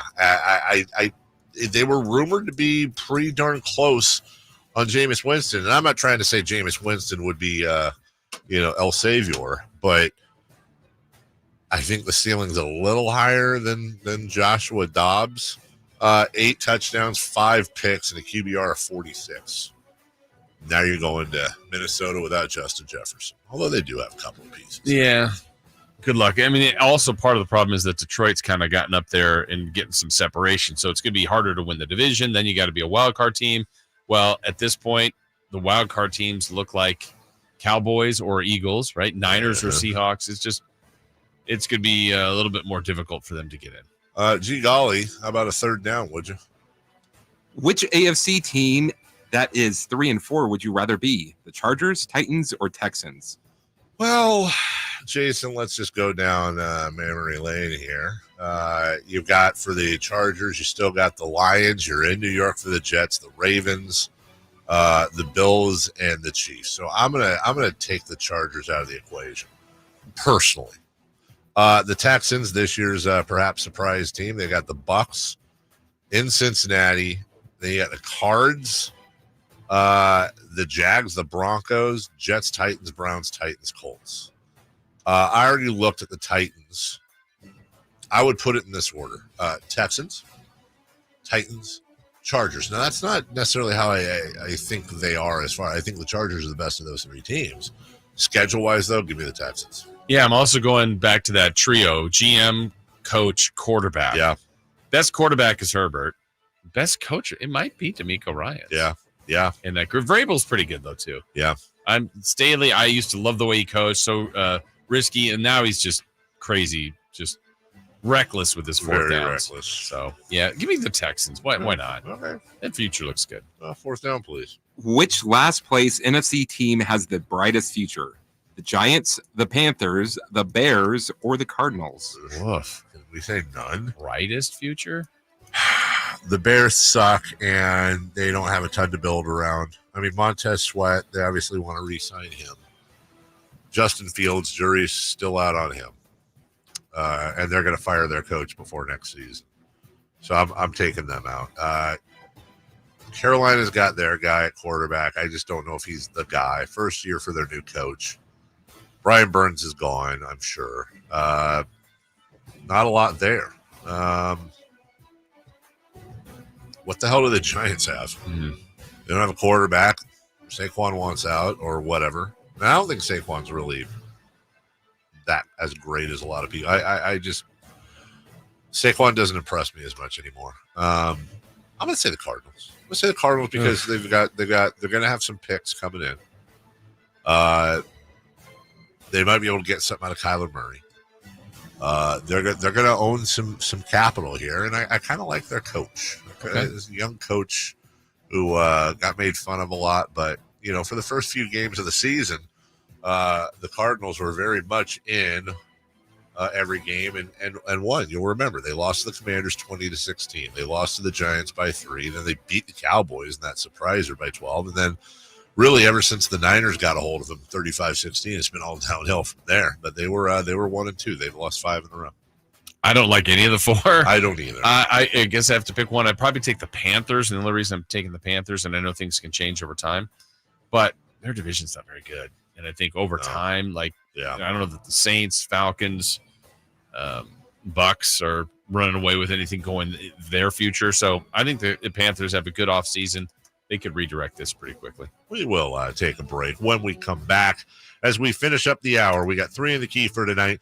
Christopher Laud with a Who's Hot, Who's Not, and then a special double edition of Niners at Night with not a snack, a meal for go. So in studio, which I think it's the right move. He's got to fend off some of these haters and really, I think, make good with the fan base. They were attacking him. They were almost to the point where I feel like I got to step in, but not yet. That much. Not that much at all. Who's hot, who's not? 3 in the key next. Can the Niners build off their NFC Championship appearance from last season? How will the quarterbacks perform throughout the year? Purdy back, now going to throw for the end zone, wide open, Brandon Ayuk is on fire! Will the defense lead this squad again? Intercepted! Ball got tipped up and taken by Fred Warner! Get all your 49er coverage throughout the NFL season on Sactown Sports and SactownSports.com. Sactown Sports is home to the Kings, Niners, and now the business of sports. Hosted by Kelly Brothers and brought to you by Cap Trust, offering customized, independent financial advice at captrust.com.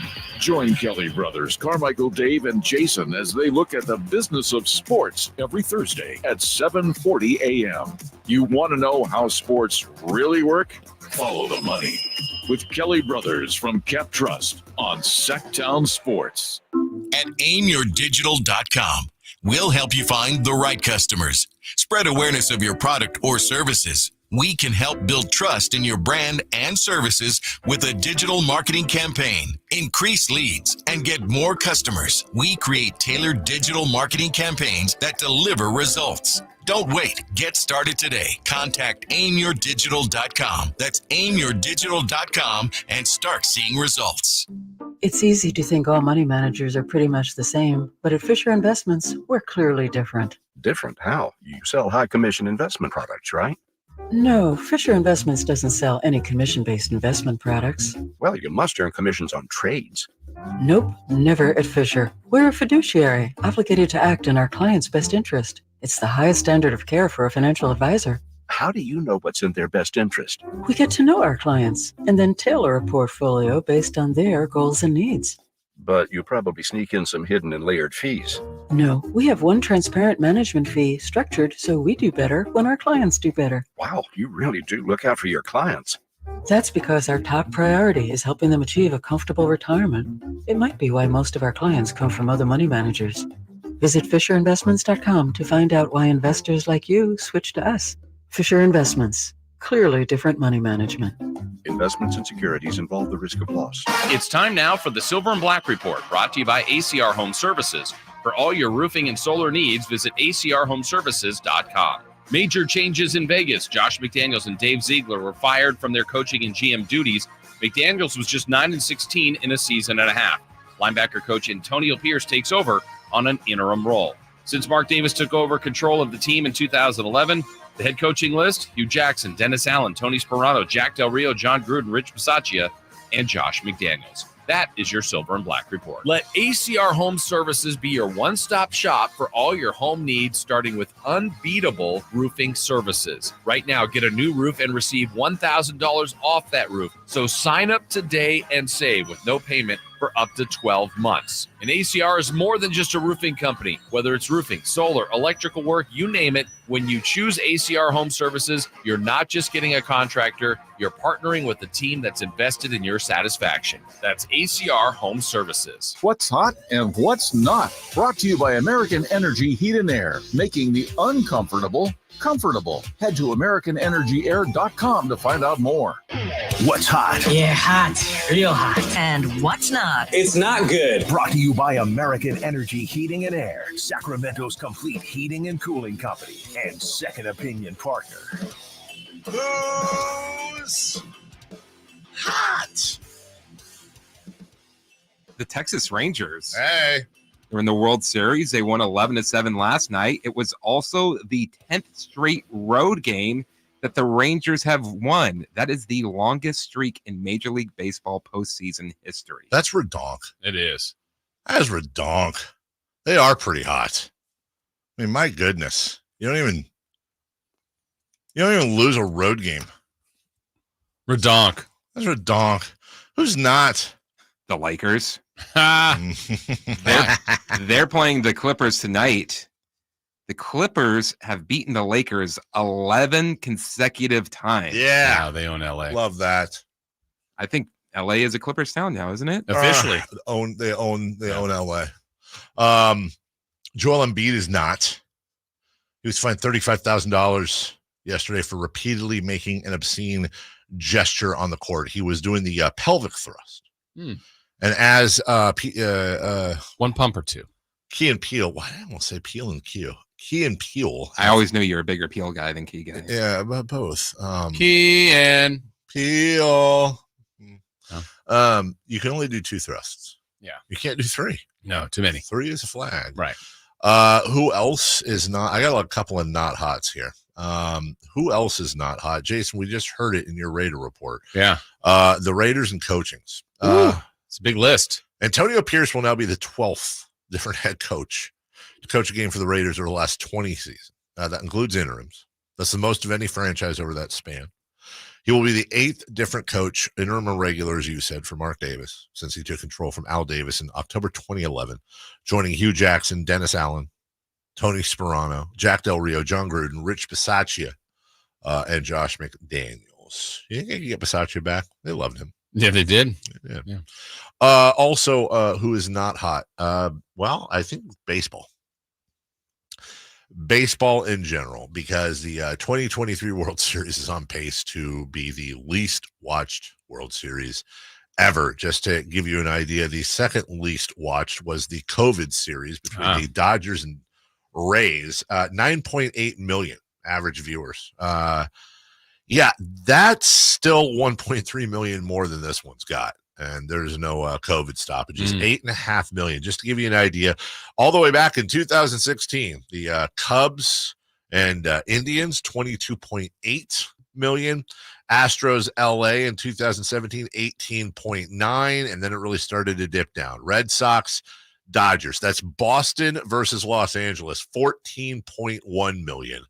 And then on and on and on. Last year's World Series between Houston and Philadelphia, 11.7 million, which matched the year before Atlanta and Houston at 11.7. This year, 8.5 million. Wow. No need for your friend to be nervous then. Because no one's watching? Yeah. Yeah, for real. I mean, my golly. But is it really? I don't know. Is it a surprise? First off, young people, I think for the most part, we've seen the studies, just like, yeah, baseball's the least cool sport. And then you have dummies like me that grew up loving baseball, was my first love forever. And now I'm just like, I mean, it's my hands are what, Jason? I wanted to hear the my rest hands of that are one. something. It's a really good one. Yeah. Well, what is it? Mm-hmm. And my hands are a tiny bit moist right now, thinking of my buddy. Okay. Welcome back, Chris. Yeah. You knew that was happening. I kind of knew that. Yeah, I had a feeling. Well, plus the other part is, like, basically, if you go across the board on almost everything, ratings are down. Yeah. Just different options, less, more choices, more cord cutting, all that stuff. But yeah. And part of it too, I know, not the World Series specifically, but even like the NL and ALCS, like one was on FS1, which is just not that popular. The other was TBS. Like this used to always be the main channels, prime time. But yeah, baseball's hurting. And we can all agree that they made some pretty good changes. They did. But I think it would be different. I think. Do you think if this was, to your point, you said Dodgers, Red Sox a few years ago. But if this was, I don't know. Yankees, Dodgers? I think it'd be pretty big. I think, yeah. But it's not. But it certainly is never. You're not always going to have that. That's ever going to be back to the 90s, 80s, right? Where everybody was watching. Right. Let's, with a Kings game tonight versus the Warriors, once again, let's get some 3 in the key. Let's get an NBA song if we can. And Jason Ross, you have some questions. We have some answers. Okay. And we will do awesome tonight. Yeah, we will. Basketball. I'm going to it. All right, Dave, your favorite guy, Steph Curry. Okay, stop you for a second. Yeah. Sorry. So, which is worse? Christopher Laud texted me last night with a link that Creed is going on tour. What you knew. It's like the Beatles broke up too, guy. Like, I was really nice to him, but I should have been worse. Like, duh. No, because you wouldn't be like, of course I know that. You can't say everybody knows that Creed's going on tour. But you know that if Morrissey had a new album coming, I wouldn't be like, hey, dude, Morrissey's got. Like, I know you know things like that. I know. And we were talking about it live. Which is worse, that or yesterday Simone being like, well, we're going to give away Creed tickets next week on another show. Oh, yeah, that hurt. I can tell that hurt you. That actually hurt my feelings. What show? She didn't say. I don't know. She didn't want to say. She didn't want to bring anyone into the deal, but it's no offense to the other shows. Like, God bless the other shows. Good for them. But there's no show that you should be giving Creed tickets away on other than this show. It's the end-all, be-all. Creed? Creed. The end-all. That's the tour. The end-all, be-all. We are the hive we are the biggest Creed fans at the station. And by that, I think I'm the only one. Yeah, when we say we, you mean you. I mean me. But I would say this is the most that Creed has been talked about. It is. In really is. A decade? I would say this is the most Creed has been talked about since Michael B. Jordan had his movie. Yeah, the movie. That's the most that Creed has been talked about. Okay. I think Chris likes the movie Creed more than you like Creed. No. Never mind. I love Creed. Let me ask you this. Would you fly to Iowa to go see the movie Creed? No. Okay. But I might go there if they're like, hey, we're filming this and you got invited to go check it out. That might be. You're going to fly to Iowa to see Creed, yet you're not going to do this Florida State. No, well, that's a whole different thing, though. And I might not. What if I fly to Iowa and take my dad to go see Creed? Is that like better? Halfway you know what? If you did that, my arms would be wide open. Right. 3 in the key. Sorry. Steph Curry's points tonight. I don't. Exactly. Is that how you feel? 37. 37. I have him for 31. Chris? I'm an optimist. 25. Okay. I hope you're right. I like that. Chris is known as an optimist. It was French Simone they're pointing out. It was French Simone. It wasn't really her. French Simone makes bad promotions decisions. Bring back regular Simone. Yeah, where's regular Simone? I'm lost. I don't know what this means. She was in a French outfit. What was she? She was wearing like a beret. That was her costume. French Simone. Yeah. Simone. Yeah. We will give the Creed tickets away on the Draper. Oh, I'm sorry, Mr. Hot Dog Hamburger Guy. You can't have your Creed tickets. Hey, by the way, why is it okay to do like over-the-top French accents? I don't know. Is that just a waiver? We kind of do it with Italian accents too. Is there somewhere we're going to get a letter from a French person that's like, you offended me? Oui. Keep going, yes, baby. Davion Mitchell stat line. Points, rebounds, assists for the starting point guard tonight, Dave. Maybe 11 for, what'd you say, and rebounds? Assists. Or 4 assists or rebounds? Maybe 11, 4, and 4. 11, 4, and 4. I like that number. I'm going to go 14, 1, and 6. Oh. Chris? I'm going to say 9, 9, 3, and 5. Okay.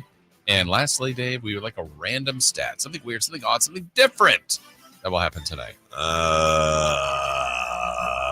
I don't know if it's weird or odd, different, whatever. I'm going to say Chris Paul double technical with somebody. Oh, Paul double T? Yeah. Chris Paul involved in the double T. Okay. I have Kevin Huerter will make his first 3-pointers. Oh, gosh. I hope you're so right. Yeah. That would be amazing. It'd probably be Chris Paul and Kevin Huerter getting the double T. That's fine. Chris? I am going to say Steph Curry has over 8 missed 3-pointers. Dude, if that happens, I will give you $1. That would be amazing. Okay. Hey, something just popped up in my head. You probably don't want to say it on the air because I don't know what it is. You're supposed to remind me of something today, right?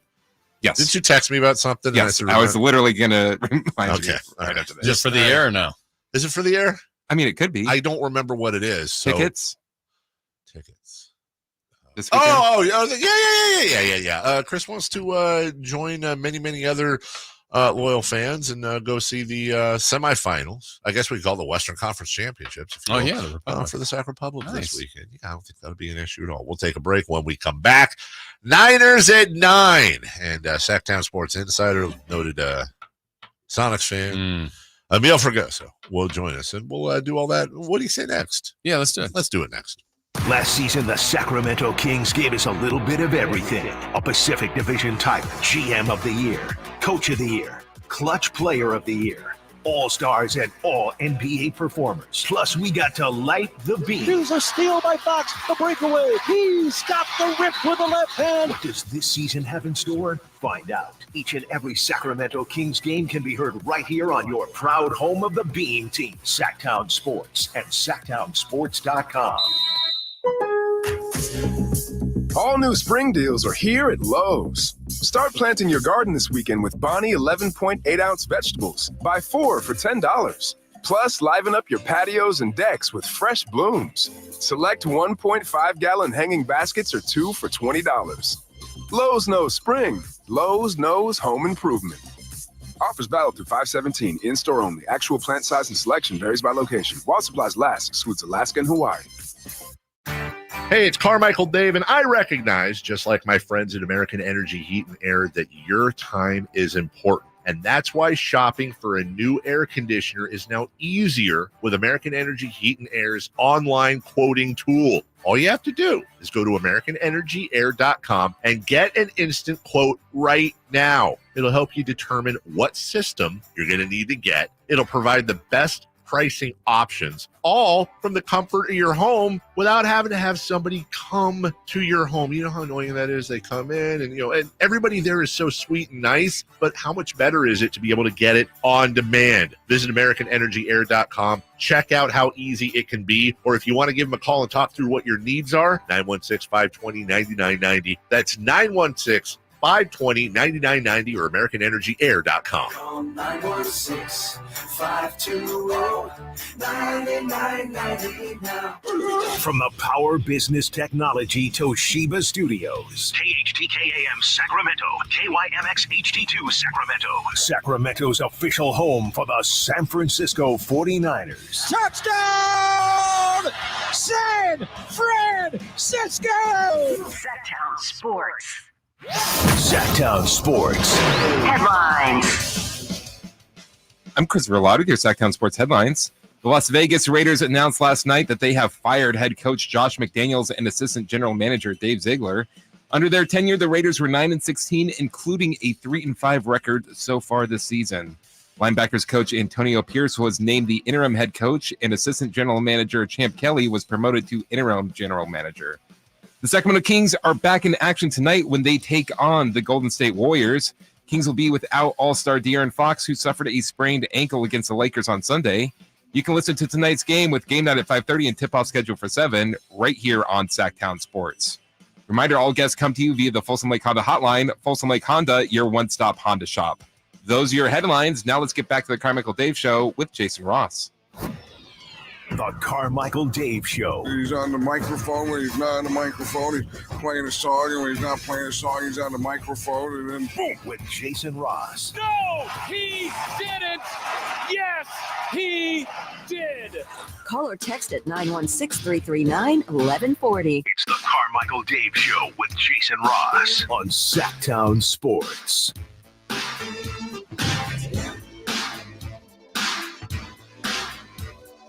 Yep. We'll go streaking at 9:27. Crosstalk with Styles and Watkins at 9:43. Right now it is Niners at 9. And after just I'm glad Emil's in studio. Hi, guys. After a really controversial. Yeah. They're still talking about it. They're still talking about it came up in Return of the Empire last night. Oh, did it? Yeah, they said Emil's Halloween costume was a Seattle Supersonics uniform. Wow. I said, wow, that's tough. Is it true? That is no, it wasn't true. It wasn't true. Because, apparently you upset Nate. I did. It's hard to do. Shouting out the cornerback for the Vikings. We had the revelation that you are a diehard Sonics fan. I'm not. But well, you know what the press does. It over. Yeah. Oh, I'm a member of the media. I get it. And are you even old enough to remember the Sonics? I am actually. A Yes, good question. I am. Yes, I am. I grew up playing the PSP, and I grew up playing different NBA teams and stuff. And Ray Allen and Rashard Lewis were guys that I just kind of remember from that day.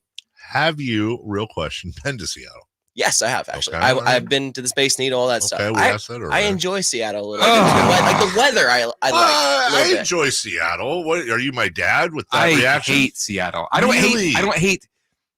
Well, then I don't hate the city, like the location. I hate the people of Seattle. Okay, then maybe that's fair. Then I'm not a Seattle fan. Yeah, I'm not. I'm not a Seattle fan. Know the people of Seattle. Chris knows them all. Really? Do you forget what happened? Do you remember that them calling into the station? Oh, well, we really deserve your NBA team because we're a better market and we work hard to keep our team, and you guys really don't need one. We're gonna get letters from Seattle now too. Well, you might feel bad about this, Christopher Locke, because I have an apology. Oh, I have a handwritten apology that I took some time out of my eating last night. Handwrite it on your phone. Do we have any apology music? Yeah, we do. There, Chris. Yeah, and let me just say, let me vamp here so Chris can get the music ready. Yeah, I remember that stuff and the Grantland letter from Sonic's Gate where they were like, "Here's how to get your team back," like the most condescending ever. But also, let's remember, you can't let a couple of nudniks, as the kids say today, paint with a broad brush everyone in Seattle. I happen to know some great people in Seattle. They're like, we didn't want to steal your team. Name 5. I don't know. Bill. Yeah. Chris Daniels. Yeah. Softy Mahler. Okay. Tom Donkitch. Yeah. What does Sacramento deserve a team? No, here's Jeremy. Do we have our apology music ready? Oh wow, this one. Okay. Yeah. All right. All right. Meal for go. So the floor is yours. All right, here we go. Too late. Sorry. That was great. Sorry, had to All do right. To the people of Sacramento, Dave and Jason, and most importantly to the Kings, I'm sorry. What I said about the Supersonics last week was in poor taste and a bad judgment call on my part. Upon review of the tape, I realized that and feel as though I have let down my fellow Kings fans. As a proud member of the 916, yes, that's also my area code, not 530, I have loved the Kings since I was 5 years old. Arco Arena is where I fell in love with basketball, watching my childhood hero Mike Bibby play the game. I have stuck by this team through the darkest of times, also experienced Seattle try to take our franchise as a 13-year-old kid. It's too late! Go ahead. And that heartbreak is something I had forgotten over the years, which is why my favoritism towards them last week was so shocking upon review. I let my younger self down in the end. While I do hope Seattle gets their NBA franchise back in the near future, we can never forgive them for trying to steal our team. The Kings belong to Sacramento, and it will remain that way forever. This run will show the world why again, because Sacramento is the Kings, and the Kings are Sacramento. It's where they belong. Once again, I'm sorry. Go Kings. Wow. That's exactly what you should do. I gave him a 10. You're giving him a 10. Or a 1. We don't know. We don't know. I'll say this. Well thought out. Yes. Well written. Yes. He hit all the points. Yeah. As always, I'm going to rely on the smartest people in the room, the YouTube. Oh, they're very smart. So 0 to 10. Let's Do they accept the apology? Yeah, it's a good question. And I'm going to stand in front of Emil a little bit here. I want a real rating. I don't want you just to be snarky. Yeah. Okay. He took the time to apologize. He wrote it all out. A good apology. I thought it was a very good apology. Yeah. He went with the music. Yeah. He doesn't have to apologize. He can just play the heel. Yeah, he could have dug in. Obviously, also, do you apologize for flexing? You didn't include that. Oh, I also apologize for flexing. Okay, good. So he did everything. Wait, what type of flexing? Oh, when he was like, I'll just keep making money writing articles while you guys bitch and moan or something. What's wrong with you? It was something like that. All right, we have some. What's the word? What's the verdict? All right, so we have. We're all over the place here. I'm going to throw it. It's like the Russian judge. I'm throwing out the top and the bottom here. Okay. Because our longtime guy Campeo, who's really he's kind of a nudnik, even though I love him. He gives it a 0. We're throwing that. So out. No, he doesn't accept it. Emil could have announced that his apology, and by the way, I cured cancer and world hunger, and he would have given a 0. Yeah. But let's see. James gives it a 7. Okay. Ron Burton gives it a 3. Ron downstairs. Ron. What's up, Ron? Jeez, his Lions won this week too. Russell gives it an 8 out of 10. Whoa. Okay. Is that really Russell? Thank you, Russell. Or is it? Or is it Bizarro Russell? Bizarro Russell. Earl gives him a 7.7. They're calling you Goso, and I didn't understand it at first, but then somebody said, "Who's Goso, and why are we preparing food for him?" And I went, a meal for Goso is how he heard that in his head. These people are very, very creative. An 8 from Martin, 3 out of 10 from Ryan, and Andrew says 8.5. I feel like 7 and above they're accepting it. 3 and below they're not. Yeah, but would I be just quick math here? I think we're getting somewhere in an average of 7, 6.5, 7, which is passing. I'll take that. That's more than not. We'll check your what we call your Q rating. Yeah, a that's little what bit we do. later. We call Sounds it that. good. That being said, how does all of this tie into Chase Young? And Emil, are you in my camp where you're incredibly happy about Chase Young? And we'll obviously talk about that, but is there like a little part of your body like me that goes, Jalen Johnson was just right. He was right there.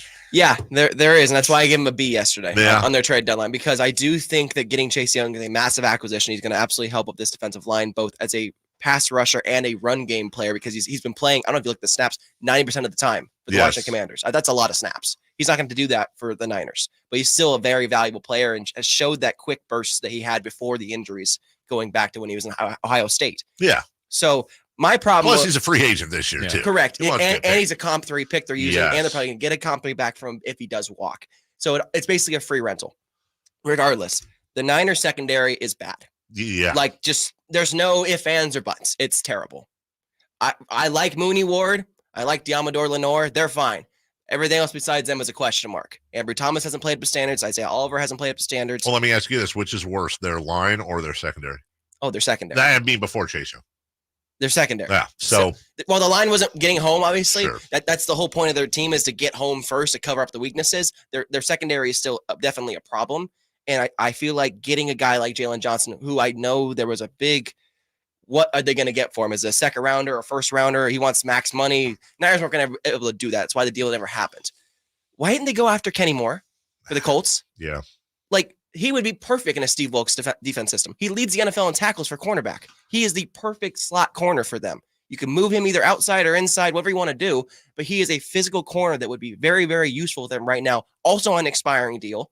Yeah. So you want to pay him. Yeah. $7 million. You have the cap space. Just take on Kenny Moore, a veteran leader. I don't know why I heard no rumors about it all day yesterday. That was my biggest concern, is why are they not looking at other options besides Jalen Johnson? Meal is brought to you by Timber Creek Golf Course. Visit timbercreekgolfcourse.com to book your tee time today. Back to the Chase Young part. Obviously, we talked about the rental part. I know it's very early. Any inclination of whether or not they want to keep him past this year? There's no inclination. We talked with John this morning, actually about an hour ago, a little 7:45 presser with him. Well, hey, did you just go? We talked with John at 7. I mean, we did. It's true. That's why I came in. We talked with John. But here's the thing. Can we be clear? You probably should have said we talked to Niners GM John Lynch. Because when you say it's kind of is that a flag? Hey, we talked to John. I was talking to De'Aaron earlier. I wasn't trying to flex. I know. He's factually correct. He is. He was talking to John. Yeah. Could have been Elway. Oh, could have been. We were talking. Okay, we're talking with Quincy Adams. 49ers general manager John Lynch. There you go. Had a conference call this morning at 7:45 a.m. because God knows why on a bye week at 7:45 a.m. Sure. But whatever. So we talked with him about that, and he goes, there were a lot of things that were at play yesterday, and they didn't think they were going to make a move until late in the window. But John went to bed and had a very restless night of sleep Monday night going into Tuesday, and it kind of clicked with him of like, okay, we got to do something. And that ended up being Chase Young. So thankfully, Martin Mahu, who is now the Washington Commanders, one of the front office members, former Niner executive, very good relationship there. They've always wanted Chase Young. They've always had their eyes on there. Montez Sweat was never a consideration, it seems. It was always about Chase Young. And that's why we kept hearing rumors about Chase Young pretty strong. Yes. Yeah. They always wanted Chase Young. And so that's how this ended up happening, is that at the last hour and a half, they made a deal go through, but they weren't going to make a deal. And I've said this before on air, for the wrong price. That's why they didn't go get Jalen Johnson. They weren't going to overpay for someone. They were going to do it at their terms, at their price. Because at the end of the day, and John said it today, there's no magic pill to fix this defense. They feel like they have the answers in the building. Okay, but here's the thing. Is John Lynch a big fat liar? Like, come on. Are we really supposed to believe? Because I saw, Kyle Shanahan's, I think the answer's in the building. And like, really, 3 in a row, you've got these people that are available. Did we really think John Lynch was like, if something pops up, I'll do it? Or has he been working the stinking phones? Like, I feel like they were going to make a move. I felt like they were going to make a move too, but when Kyle said on Monday they wouldn't feel optimistic, and then John was like, I wasn't planning on making anything. Yeah, and there's a motion I want to do with my fist right now that I can't do on video, but it's a certain motion that I would give to that thought. Like, you're saying you're calling bull jive? I am calling bull jive. Yes. I like they had to. I don't think they were going to make a move if they were going to get held up at gunpoint. Of course. Yeah. I just have a really hard time believing that they were like, well, the answer's in the building. I mean, we've lost 3 in a row. The defense can't get home. And honestly, I wonder now, the eye of Sauron's on Steve Wilkes. Yes. You can't make it happen with this. And I'm going to ask you this. Is there a situation you could see realistically that if things go a certain way or don't go a certain way, more to the point, that Steve Wilkes does not finish the year with the team? Unless they if they keep playing the way they are, then maybe. But I don't see it happening. No. I do feel the answers are in the building because this is still the same team and still the same players. We're 5-0 and just dismantled the Dallas Cowboys on prime time. Nothing about that has changed. Sure. They're still the same people. It feels like their heart and soul got taken away the last couple of weeks. And when that happens, when your defense doesn't have that spark, you don't play up to your standards. What was their heart? I understand the heart and soul on offense with Trent Williams or Deebo Samuel or Christian. I understand that. But what has changed with the defense? They're banged up. It feels like they're a little banged up. Any chance that other teams looked and went, oh, this is what Wilkes is doing? We've watched film for a few games now. We got him.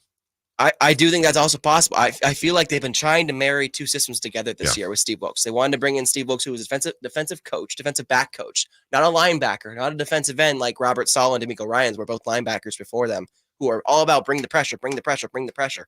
Wilkes is based off coverage. Wilkes wants to leave back in coverage and not blitz as much, only bring 4 or 5. Well, he's got to chill. He's got to figure it out. Yeah. He does. And that's what this week is going to be about for them in the bye week. Yeah. None of the Niners players are off, but none of the front office guys are taking this week off. They're all going their own separate ways and recalibrating and thinking about what to do next. But John and Steve are Kyle and Steve are having real conversations right now about where are you going to be at going forward? Do you need to be upstairs, down on the field?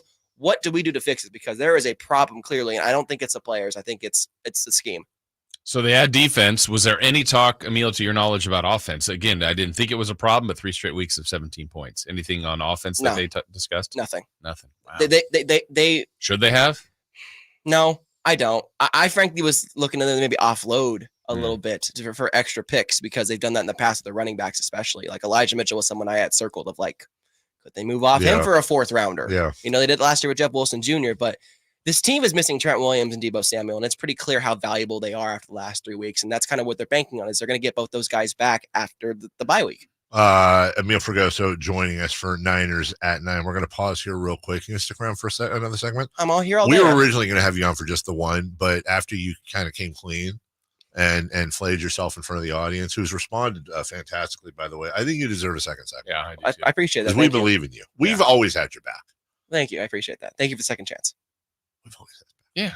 Okay, we'll take a break. We'll come back and let's talk a little bit about Chase Young, also the genius of John Lynch, and where the 49ers go from here with Emil Fragoso, Sactown Sports 49er Insider on SactownSports.com. What's the latest with the San Francisco 49ers? Carmichael, Dave, and Jason Ross keep you up to date on all things red and gold during the Niners at 9 every weekday at 9 a.m. on Sactown Sports at SactownSports.com. What's for dinner? Burgers? After last week, no thanks. Avoiding foods due to fear of diarrhea, gas, bloating, stomach pain, or loose, oily stools? It may not be just stomach issues. It could be EPI, or exocrine pancreatic insufficiency. EPI can cause uncomfortable symptoms because it's a condition where the pancreas doesn't release enough digestive enzymes to break down food. But EPI can be managed. Use the symptom checker on identifyepi.com and talk to your doctor about your symptoms. That's identifyepi.com. Sponsored by AbbVie. It's the model year-end sales event at Acura of Stockton. Elevate your driving experience with a vehicle that's built to impress. Lease a new Acura RDX or MDX. Acura of Stockton has a great selection of new Acuras and customer service that will exceed your expectations. Take luxury to a whole new level in a new Acura from Acura of Stockton or AcuraofStockton.com, where precision-crafted performance is at your fingertips.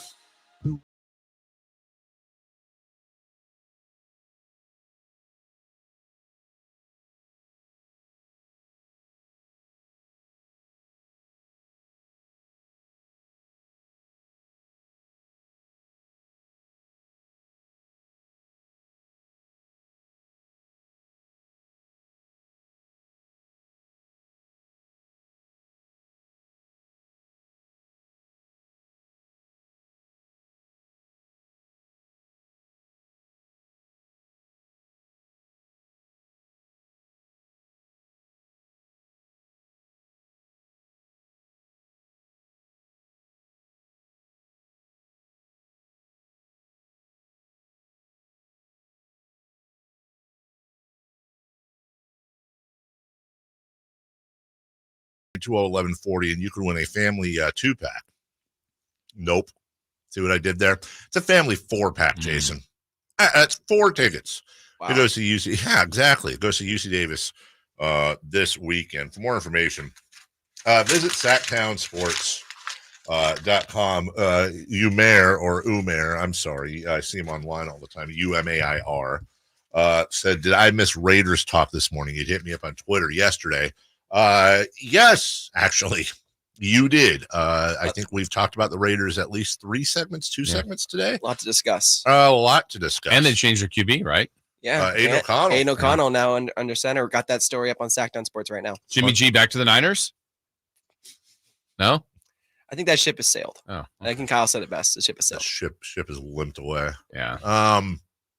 Emil, John Lynch, as I understand it, is likely using the third-round compensatory pick for D'Amico Ryans that they received to pay for Chase Young. Yes. I also understand it as I think they're responsible for somewhere in the mid-400,000s for Chase Young's remaining salary this year. But is it 6? Yeah, Sorry. Well, now it's a crap. Apples and oranges. Yeah. And also the way they've set it up, where there's a good chance if they lose Chase Young to free agency this year, this summer, that they'll get a third-round pick back as a compensatory. Yeah. Somewhere in that neighborhood. It's the genius of John Lynch. We did both say and agree that we wish he had a secondary guy, but now you got the number 2 pick 3 years ago as the defensive rookie of the year. Obviously had an ACL injury that derailed him. Seems to be back and more aggressive, and now he's lining up opposite his Ohio State teammate. When you look at this line where you have Javon Hargrave, Eric Armstead, now you have Chase Young and Nick Bosa, where you have a rejuvenated Cleveland Ferrell, where you have Javon Kinlaw, who has shown signs here and there. And I feel like I'm forgetting one guy. Drake Jackson and Randy Gregory. Yeah, Randy Gregory. So if you're Steve Wilkes, your best guess is there going to be a lot of, all right, these are our 4 guys up front, but as soon as one of them gets out of breath at all, we're marching in a Randy Gregory. We're marching in a Javon Kinlaw. We're marching in one of these guys to go in. We're always going to have a top pass rusher at full speed in games. Oh yeah, they're gonna run a conveyor belt of just talent. Yeah. Honestly, they're gonna have their main staple guys. It's gonna be Young, Hargrave, Armstead, Bosa. Those are the starting four. Yeah. And with this move, it's clearly that they want to only rush 4 or 5 at a time. They don't want to rush 6. They don't want to do the all-out blitz stuff anymore. That was a mistake. They want to lead their secondary back to play coverage and let their front 5 get through. And when you have this much talent on the line, even with the rotation and the depth, someone's going to get home. It's going to be all one-on-one. You can't double team anyone anymore. Someone's going to get a one-on-one matchup, and it could be Chase Young, it could be Nick Bosa, or it could be up the middle with Hargrave and Armstead. That's the plethora of options they have now. Why this deal was such a big deal. Go ahead, Jason. I was going to say, we had this question earlier. By the way, meals brought to you by Timber Creek Golf Course. Visit timbercreekgolfcourse.com to book your tee time today. We had it on our 4-down territory. So going forward, Emil, who do you think on that defensive line or anybody defensively would have the most sacks the rest of the year from this point on? From this, like if we start at 0? Yeah. Nick Bosa. Okay. I still think Nick Bosa. But still just 2 now. He's been having three. Three. He has a good year going, but not to his standards. Right. Not to anyone's standards, frankly. I don't think it's been a good year for Nick Bosa. Yeah. I think Nick Bosa has definitely, similar to how Debo struggled last year, having that long holdout with the contract, not being there for training camp and all the workouts actually has hindered Bosa to a degree. As great a shape as he is in, he hasn't done all the stuff he's wanted to do, and I think it's lingered on to the season. Now, we're in week 9. It shouldn't be lingering anymore. Yeah. You're full go now with no injuries. You're fine. And I do think that this addition of adding Chase Young is going to revitalize Bosa because now he has his former college teammate. They call him the Ohio State bookends. Yeah. And now you got 2 guys that have played together only for a short time, but 2 very, very talented top-tier pass rushers. 1 speed, 1 power. One of those is going to get home almost every single down, it feels like. Emil Fregoso is our Sactown sports insider for the Niners. You know, you saw yesterday, Mike Silver, very respected NFL insider columnist, also New York Post, a couple of different places. It seems like the Commander's spin machine is in full effect. And we know Mike, who we love, has some relationships on that staff, including Ron Rivera. And some of the things that were brought up by both of those outfits, you know, Chase Young, an anecdote about him missing practice to go film a commercial. Chase Young wanting to make the big splash superstar play as opposed to some of the plays he's coached up to do, and that the attitude and work ethic may not be there. Now, we can sit here all day and talk about truth or not truth, but my question for you is this. With Fred Warner, with Bosa, with the people that they have on that defense especially, will the culture difference, in your opinion, be the biggest boon to Chase Young's career? Yes. Just look at what happened with Trent Williams when he got traded from Washington to the Niners. How much going into age 35, he's still arguably the best left tackle in football. That doesn't happen. Yeah. It doesn't happen. And why it happens is because you play for an organization that's top tier. Going from the worst organization possibly ever in professional football history to the one of the best in the Niners just speaks volumes to just overall well-being and care.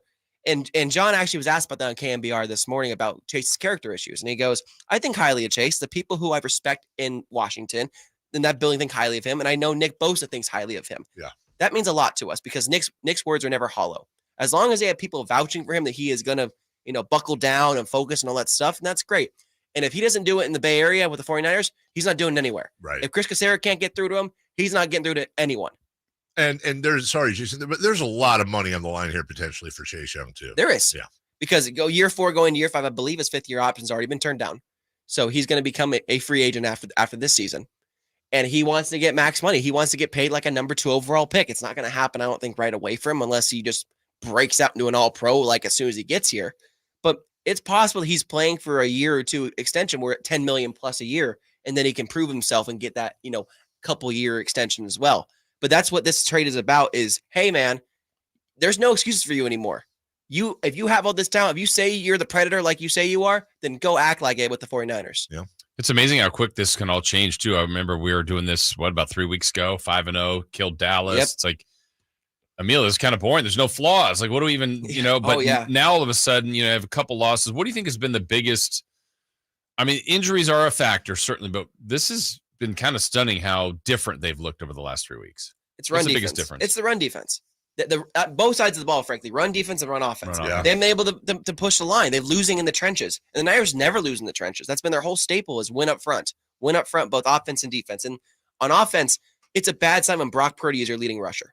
Yeah, it is. It's a bad sign. On defense, it's a bad sign when Joe Mixon's running to the house and scoring the last touchdown of the game against Nick Bosa. It's an effort thing sometimes, but also it's a scheme and spark thing. And that's where we're at with this team, is that it comes down to poor execution. They practice really hard. They do all this stuff, but when it comes to game day, they're not executing at the level that they were. And John Lynch knows this, and the 49ers know this, and that's why they made this move to go get Chase, because they needed to have some sort of boost to lift this team up to back to their standards. If Trent Williams misses 0 time, what's their record in the last 3 games? I still would say 6-2. Last 3 games, the 3 that sorry, 2-1. 2-1. I agree with you. 2-1. So that's 7. That's 7-1. Yeah, but they would have been. You think instead going 0-3. And by the way, I agree. They would have won 2 of those 3. They would have lost the Bengals game. Yes, they would have. But it just takes away the left side. Oh yeah. And teams know that. But I think Jalen Moore's played pretty well, actually, in Trent Williams' absence. It has been Moore's issue. It's been the interior. Jake Brendel, their center, they paid all that money to, who was a Pro Bowl alternate last year. 4 pressures allowed, the most allowed last week against the Bengals. And that can't happen. You can't lose in the interior against guys like DJ Reader, who very talented defensive tackle, but not Aaron Donald. No. Yeah, we went from this team probably, really good chance of being the 1 seed, which still can happen, to they're in second in the West now. Yeah. 2 matchups with Seattle still, but Seattle's not playing around. They added Leonard Williams as well, and I think that's also one of the reasons why they went and got Chase Young, because they saw what Seattle did. They saw what other teams did and said, you know what, we got to add someone. We can't sit idly here and just be like, we're good with who we have. We got to go get someone, and it came at the right price for them. And I've always said this with the Niners. They are willing to wheel and deal at the right price for them. They're not going to get held up at gunpoint. That's just not going to happen with this team. There's an Eagle sandwich coming up for the Niners as they play in Philly Sunday, December 3rd. But the week before, they're at Seattle. The week after, they host Seattle. November 23rd and December 10th are those Seattle games. Last question for you, Emil. When those 2 teams match up, battle for the NFC West, is it going to be tough for you? I'm just asking. No, it will not be tough for me. I wanted to. I lobbed it up for you. It will not be. It will be tough for me. Lobbed it up for me. I spiked it. I have not liked the Seattle Seahawks since Richard Sherman talked about Michael Crabtree. That's right. And was it Sherman that ripped his chain? No, Keep Talib. Keep Talib twice. That's right. On the Raiders. Yeah. And I grew up a Raiders fan, so there was that. You So expect that dirtiness out of the Raiders, though. I expect out of a Keep Talib. Yeah. It's their culture. They're just dirty. His chain taken. He wasn't taking chains. His chain was taken by a Keep Talib. That was a Broncos player. Oh, that's right. Yeah. Well, I take it all back. Raiders cool. Emil, I'm sure you will be breaking down all the trades and the fun stuff this week as well. Your trade grades are out at SactownSports.com. Appreciate it. And I think the fan base, for the most part, I'm looking here right now. We've got Earl saying, I'm a fan of Emil. He ranks you 3rd on the Cage2K guest list. Wow. Thank you, Earl. You're only trailing Katie and Sam Amick. Wow. That's good company. That's good company. Absolutely. And Earl doesn't like a lot of things. Yeah. So I think you've changed some hearts and minds today. Well, I appreciate you guys for giving me the time. So thank you. We're always here for you, Emil. We'll take a break. When we come back, we'll go streaking and what to watch tonight, including the Kings and stickball. We'll do that next. Trying to find out where to catch your favorite team's games? Are you a fan of the Kings, Niners, and the NFL? Well, Sactown Sports has you covered. Touchdown! San Francisco!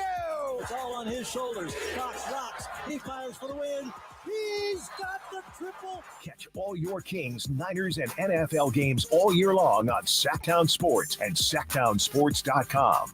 Sacramento weather is brought to you by Bonnie. I'm Tamara Berg in the KCRA 3 Weather Center. Your Wednesday, first day of November is here. Expect a cool morning outside. That'll require a layer or two. Into the afternoon, mostly sunny skies ahead, temperatures in the mid-70s. Get the latest forecast on the KCRA 3 News and the KCRA 3 app. Winter's coming, so let's kick off the cold season right and get your heater all tuned up. Now just $79. No matter how cold it gets outside, you'll always be warm and toasty inside. Plumbing, sewer, electrical, heating, and air, Bonnie.com. It's easy to think all money managers are pretty much the same, but at Fisher Investments, we're clearly different. Different? How? You sell high commission investment products, right? No, Fisher Investments doesn't sell any commission-based investment products. Well, you must earn commissions on trades. Nope, never at Fisher. We're a fiduciary, obligated to act in our client's best interest. It's the highest standard of care for a financial advisor. How do you know what's in their best interest? We get to know our clients and then tailor a portfolio based on their goals and needs. But you probably sneak in some hidden and layered fees. No, we have one transparent management fee, structured so we do better when our clients do better. Wow, you really do look out for your clients. That's because our top priority is helping them achieve a comfortable retirement. It might be why most of our clients come from other money managers. Visit FisherInvestments.com to find out why investors like you switch to us. Fisher Investments. Clearly different money management. Investments and securities involve the risk of loss. Individual rates, offerings, and savings may vary, subject to terms and conditions. Not available in all states and situations. Hey, small business owner. Are you ready to have the best year ever in 2024? When's the last time you checked your workers' comp rate? For many small businesses, workers' comp insurance is one of their biggest costs. But Pi Insurance could save you up to 30% in just 3 minutes. Go to trypi.com, share a few details about your business, and get a quote that's customized for your business. No hassles or hidden fees. We know you're busy, but spending just a few minutes to check your rate could make this your best year ever. Plus, when you sign up for pay-as-you-go billing, your premium is based on your actual payroll, not an estimate. So your workers' comp audit experience is simplified. See how much you could save with Pi Insurance. Ask your agent for Pi or get a quote at trypi.com. That's TRYPIE.com. At Ashton and Price, over the last 25 years, we've won just about every injury case you can think of. Slip and fall, falling merchandise, fell through rotted decking, we won those. Dangerous stairs, falls into holes, dog bites, won them. Injured while pedestrian or on a bicycle, auto, motorcycle, big rig, company vehicle, Uber, or Lyft accident, we've won them all. And the best news is there's no fee until you win. So no matter how you got injured, remember, for the best advice, don't think twice. Call Ashton and Price. Sactown Sports. Headlines. I'm Christopher Ladd with your Sactown Sports headlines. The Las Vegas Raiders announced late last night that they have fired head coach Josh McDaniels and assistant general manager Dave Ziegler. Under their tenure, the Raiders were 9-16, including a 3-5 record so far this season. You can't do that to me.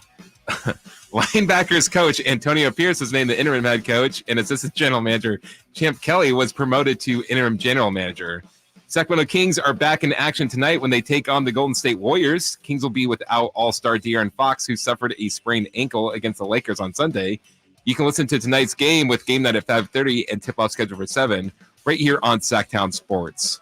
Reminder, all guests come to you via the Folsom Lake Honda hotline. Folsom Lake Honda, your one-stop Honda shop. Those are your headlines. Now let's get back to the Carmichael Dave Show with Jason Ross. It's time to go streaking. We're going streaking! Yeah! Who is the Nostradamus of MLB? Who can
Your dad's favorite segment is Kelly Brothers. Yeah, my dad loves Tomorrow. Kelly Brothers. A lot of people love Greg Papa, Sean Salisbury. The Kelly Brothers segment I found it's polarizing. Almost, this. Like our feedback on the Kelly Brothers segment has been fantastic. Like I thought it would be a good segment. I didn't realize there'd be people like this is our favorite segment on your show. And then you have like 3 people on the YouTube channel. Like, well, I don't care about sports business. You can't please people. Yeah. Kelly joining us tomorrow, by the way. I have a friend that listens to the show. I have a friend that loves his power rankings. Number 1, Matt Barrows. Really? Loves Matt Barrows. Why did I say really? Like, I'm surprised. It's kind of mean. Dave? Dave? No, Matt Barrows. That was one of the scariest moments. And, no other guest comes on each week, is on a streak of about 7 in a row of puns. Oh, Dave Richard. Yeah. Dave Richard, who says that this is his favorite fantasy football guest appearance of all the shows he does. I wish you weren't a liar. On Fridays. Fridays at 7:30. He probably says that to everyone. He says that to all the shows. What to watch tonight? It's pretty simple. We should ask him which one he doesn't like. Yeah. And name names. Is there one you dislike? And you know what? Because here's the real deal. Obviously, he won't. He could tell us. But I think he could say, like, I just want to, I'll say, Dave, I know you're not going to call anybody out. But is there a regular segment you do on a show somewhere that you don't like? That you're just like, What did he say? Yeah, actually, it's this one. Well, he's been on with us for what, about 10 years now? Something like that. Something with Waddle since he was a little Richard.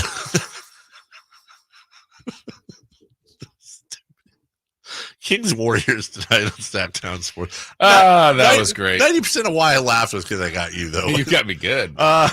Kings Warriors. This time it's for real. Game 17 of the series or whatever. And Game 5 of the World Series, Jason Ross, will we be talking about Game 6 of the World Series tomorrow? No. That's it. Yeah. As Huey Lewis in the news said, this is it. He did say that. Bruce Bochy's wrapping it up. Uh-huh. And he's gonna be the Rangers are getting themselves a ring. Yes. And celebrate to Creed. I hope so. Honestly, if they lose tonight, then I think Creed should be brought to Arlington because they're not doing anything right now. Right.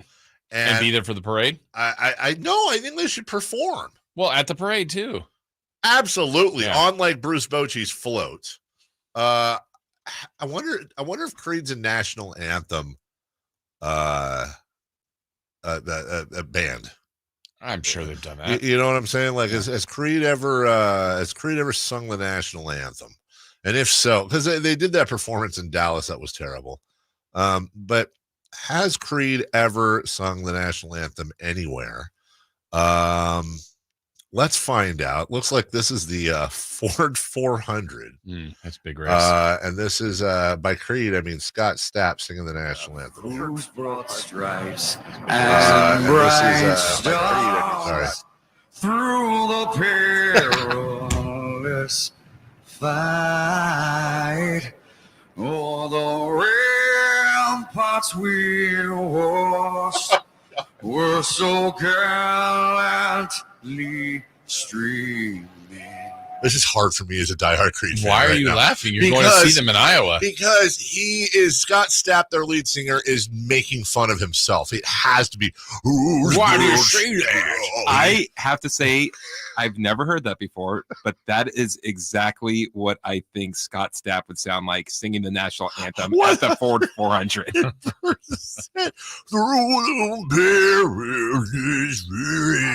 bombs bursting in Where's Enrico Palazzo?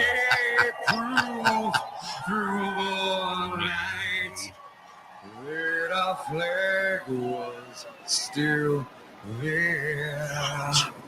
Oh, signals that star-spangled banner wave. Oh, hit the note, Scott. What? Hold on a second. A little more. Yeah, why I keep going? That star-spangled banner wave.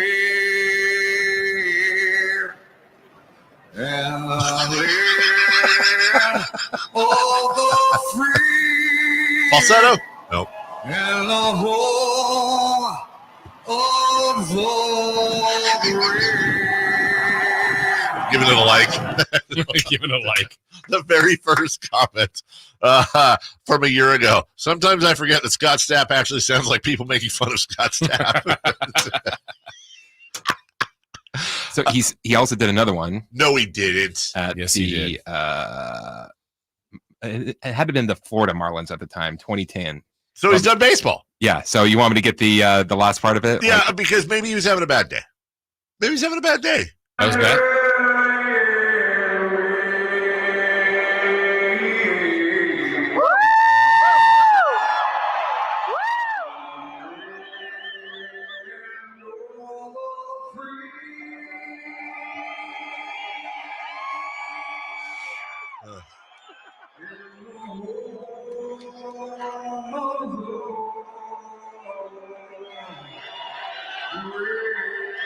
Yeah. Maybe no. Maybe. Not a good sign when you can hear people audibly laughing. Like, I understand. I acknowledge that Scott Stapp and Creed are kind of cheese nuts. You know what I'm saying? Like, I get it.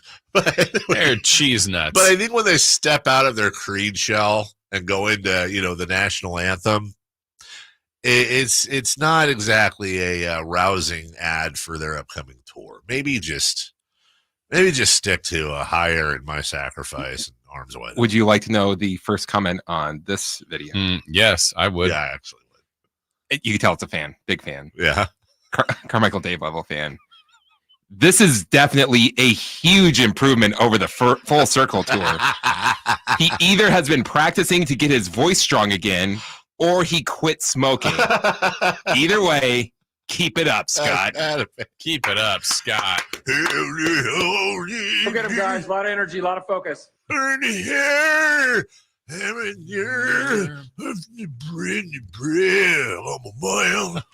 take a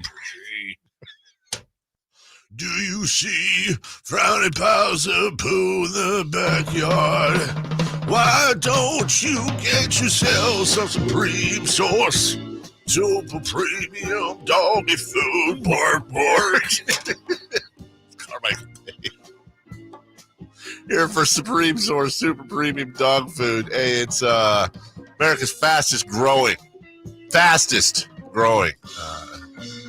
dog food. And by the way, just so you know, privately owned company.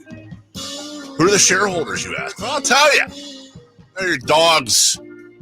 You don't have to be beholden to Alfred E. Newman or whoever the biggest shareholder is to cut back on all the goodness that's in Supreme Source Super Premium Dog Food, bark. Now, listen, there's 6 interchangeable recipes. Your dog's going to like all of them. Let me give you an example of something that's going on in my household. So we had pork chops the other night, and we've been very careful. We put Gus, the French Bulldog, on the Supreme Source diet plan, and he loves it, loves the taste, and everything's solid, no wiping, and also his emissions have subsided for the most part. Anyone who owns a Frenchie knows that they can blow out a room. And my son apparently and daughter were not a fan of the pork chops, and gave Gus some of their pork chop. Gus has been absolutely unmanageable for the last day and a half. And I thought, well, is this the food? Well, technically it is, but not the Supreme Source Super Premium Dog Food, bark. They're mixing up the food. You can't do it. Stick to it. You can get it at Save Mart, Smart and Final, Winco, and so many other places. And your dog will be dialed in. Supreme Source. Super Premium Dog Food.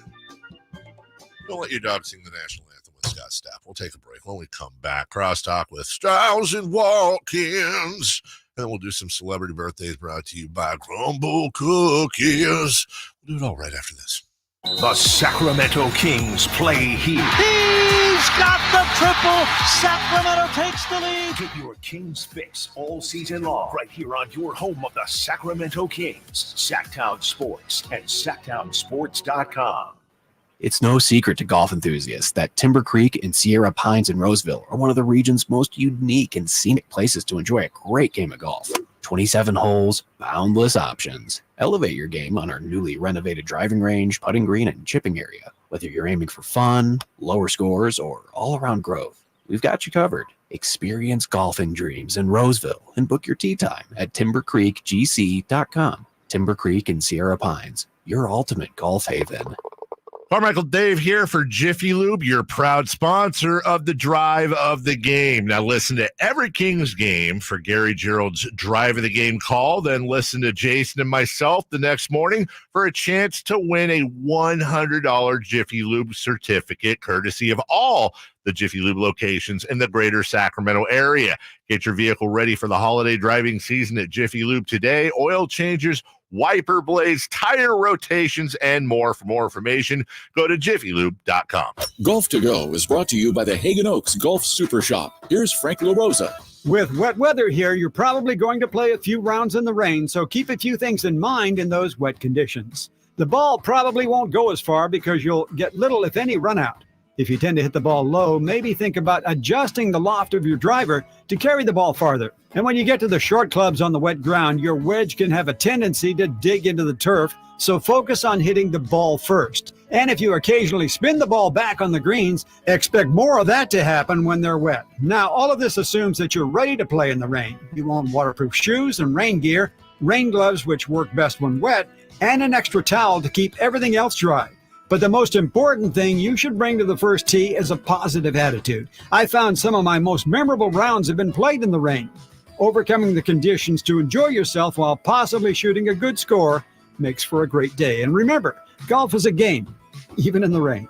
That's your Golf to Go. I'm Frank LaRosa. Good Guys Heating and Cooling has a deal going on right now that you cannot miss. This summer was much shorter and cooler than normal, so that means Good Guys is overstocked and ready to clear out their warehouse. They've got inflation-busting pricing on a brand new heating and air system for just $82.99. No other company is offering a replacement system that low. Call Good Guys now at 530-GOOD-AIR to see if you qualify. That's 530-GOOD-AIR for a no-cost qualification appointment. Best service, best price, guaranteed. And that's no bull. License number 1057-618.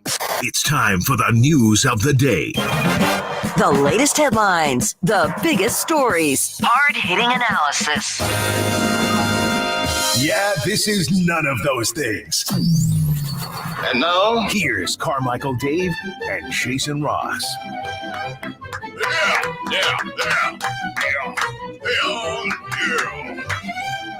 Hey, fellers. How are you? Did we ever decide what the best Halloween candy was? It was always Snickers. So, yeah. Ooh. Yeah? It's always been you, Snickers. I think the Sour Patch Kids got the most votes. We didn't put it on a poll, but really? Straw poll. Got a Milk Dud sighting yesterday. Milk Duds are just trash. Terrible. I'm just I saying. hate Milk Duds so much. Peanut M&Ms. Huge. go wrong. Yeah. Huge. Yeah. Yeah. You know, generally the winner is Reese's. Yes. I've done many of these over the years, and Reese's is generally the winner. Who eats Peeps? My wife hates like killers. No, I mean, who eats hates them? I don't know.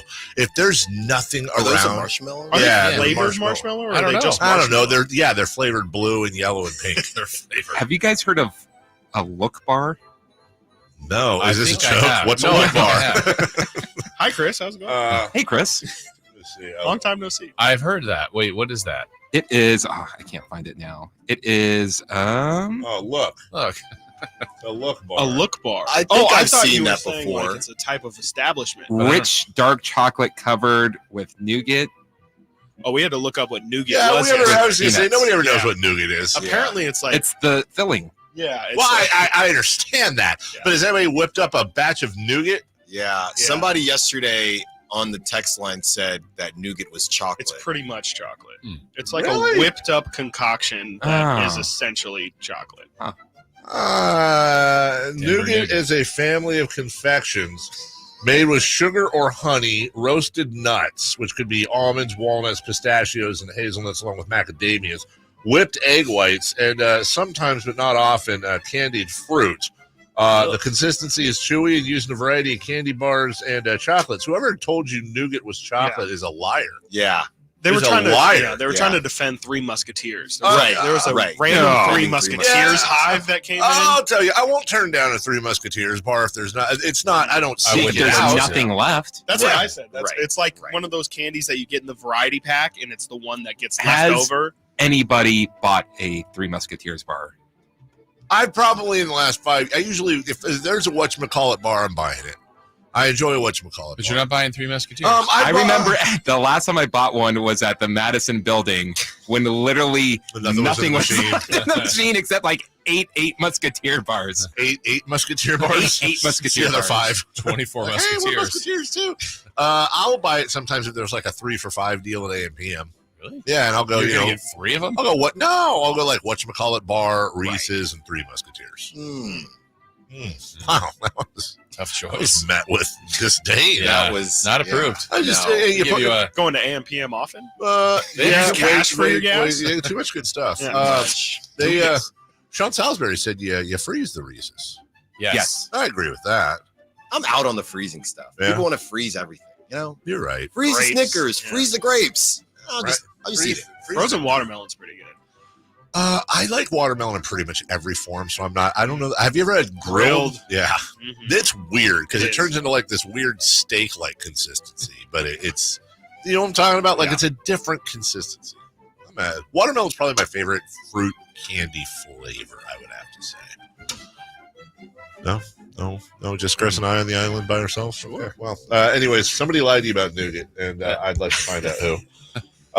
Today, gentlemen, is Prime Meridian Day. Huh? Prime Meridian? The Prime Meridian. You got the on the Earth and the Prime. The Prime Meridian. It's good. It's we've not, reached it. Not divisible by anything. Look at us. It's the Day of the Dead. I don't understand. What's Chris? Do you know what the Day of the Dead is? Yes, he does. So of course what I know is what the it? Day Dia of the Dead de is. Muerto or whatever. Dia de los Muertos. Here we go. Lecture. Today is We celebrate a big Mexican holiday together. Dia de los Muertos, Day of the Dead. Yeah. Had that ready to go. He did have that ready to go. I might have already played it for Jason. Like, man, I haven't found a way to get this in today. Exactly. Today is, this is the most unnecessary day I've ever announced. It's World Vegan Day. I don't need to announce it because at some point one of them will tell you it's World Vegan Day. How is it not on the same day as World CrossFit Day? Honestly, it should be World Vegan Day. I went vegan. Did I tell you I went vegan for a day a few months ago? Like, no, I don't think that counts. I don't. I'm not saying it. I'm saying I ate. You have meat every day? No, but that's vegetarian, right? No, this was like no dairy or egg or whatever. I went vegan for an egg. I had a buddy and he's a vegan, and so I was like, you know what? Just make me a plate. I was okay with it. Like it was good. But the amount of work that has to go into being a Gotta cook everything. God, that's when you bought the 3 Musketeers. That's why I went wrapped in a steak. Yeah. Have you had an Impossible Burger? Yeah. I have. It wasn't as bad as I thought it would be. I think you can get good stuff, right? Whether it's the Impossible Burger or being vegan. Yeah. The problem is just I'm just still hungry, like Right. earlier than I would be. Right. Yeah. Right. The Impossible Burger, I've had it. It tastes good. Yeah. But then, first of all, it's overpriced. Yes. Right. And in your mind, you're like, I don't really know what I'm paying for. Right. And then 2 hours later, I'm hungry again. You're hungry So again. that's where it ended. Yeah, and I'm sitting there pounding edamame, and it's not filling.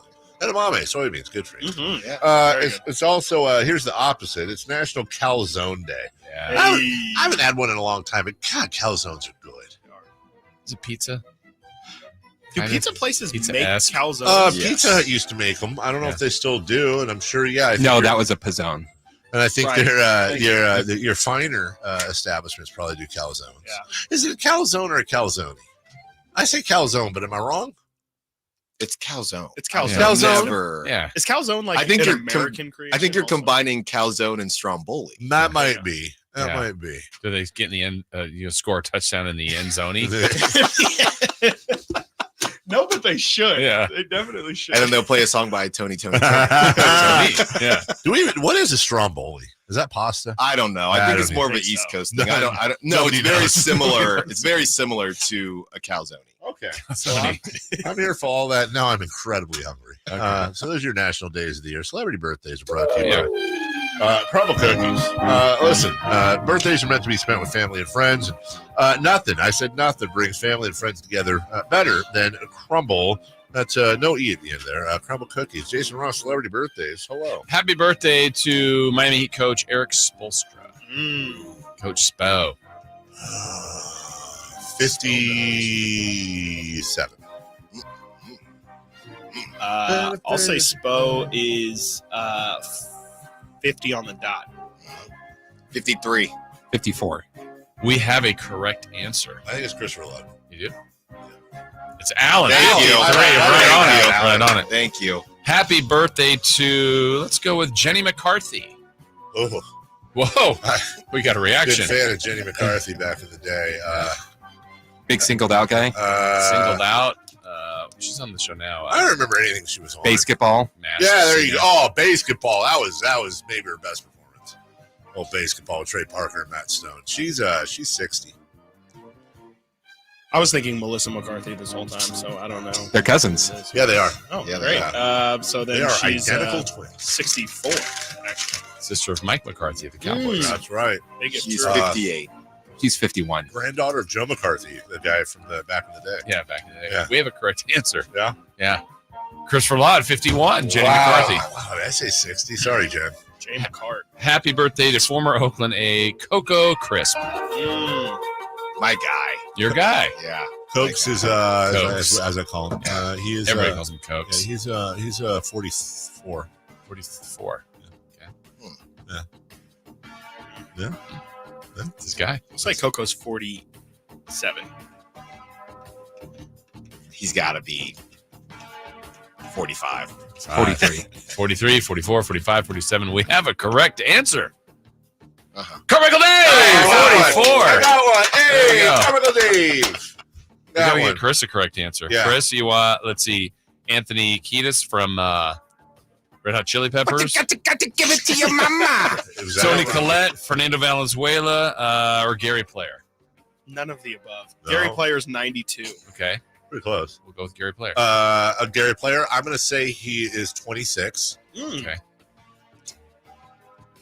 Was it 14? Yeah, 14. 14. 25. Watch me You steal. won. Hey, 88. wow. Yeah. We all won one. What's coming up on the show today? GP guy. Yeah, a lot of Kings talk. Davion Mitchell starting in place of De'Aaron Fox. Off night. And we're going to roast the Raiders because we have to. At least we don't play the Warriors again tonight for the 90,000th time. All right, for Katie Christensen, for Coach Dan Hawkins, for Emil Fragoso, who has redeemed himself with his apology. Thanks so much. Watkins and Styles and Watkins are next. Love you all. Bye-bye now. Thanks, Chris. Check out the Golf to Go Hour with Frank LaRosa every week on Sactown Sports. Get the latest on equipment, area courses, people who play the great game, and plenty of good conversation.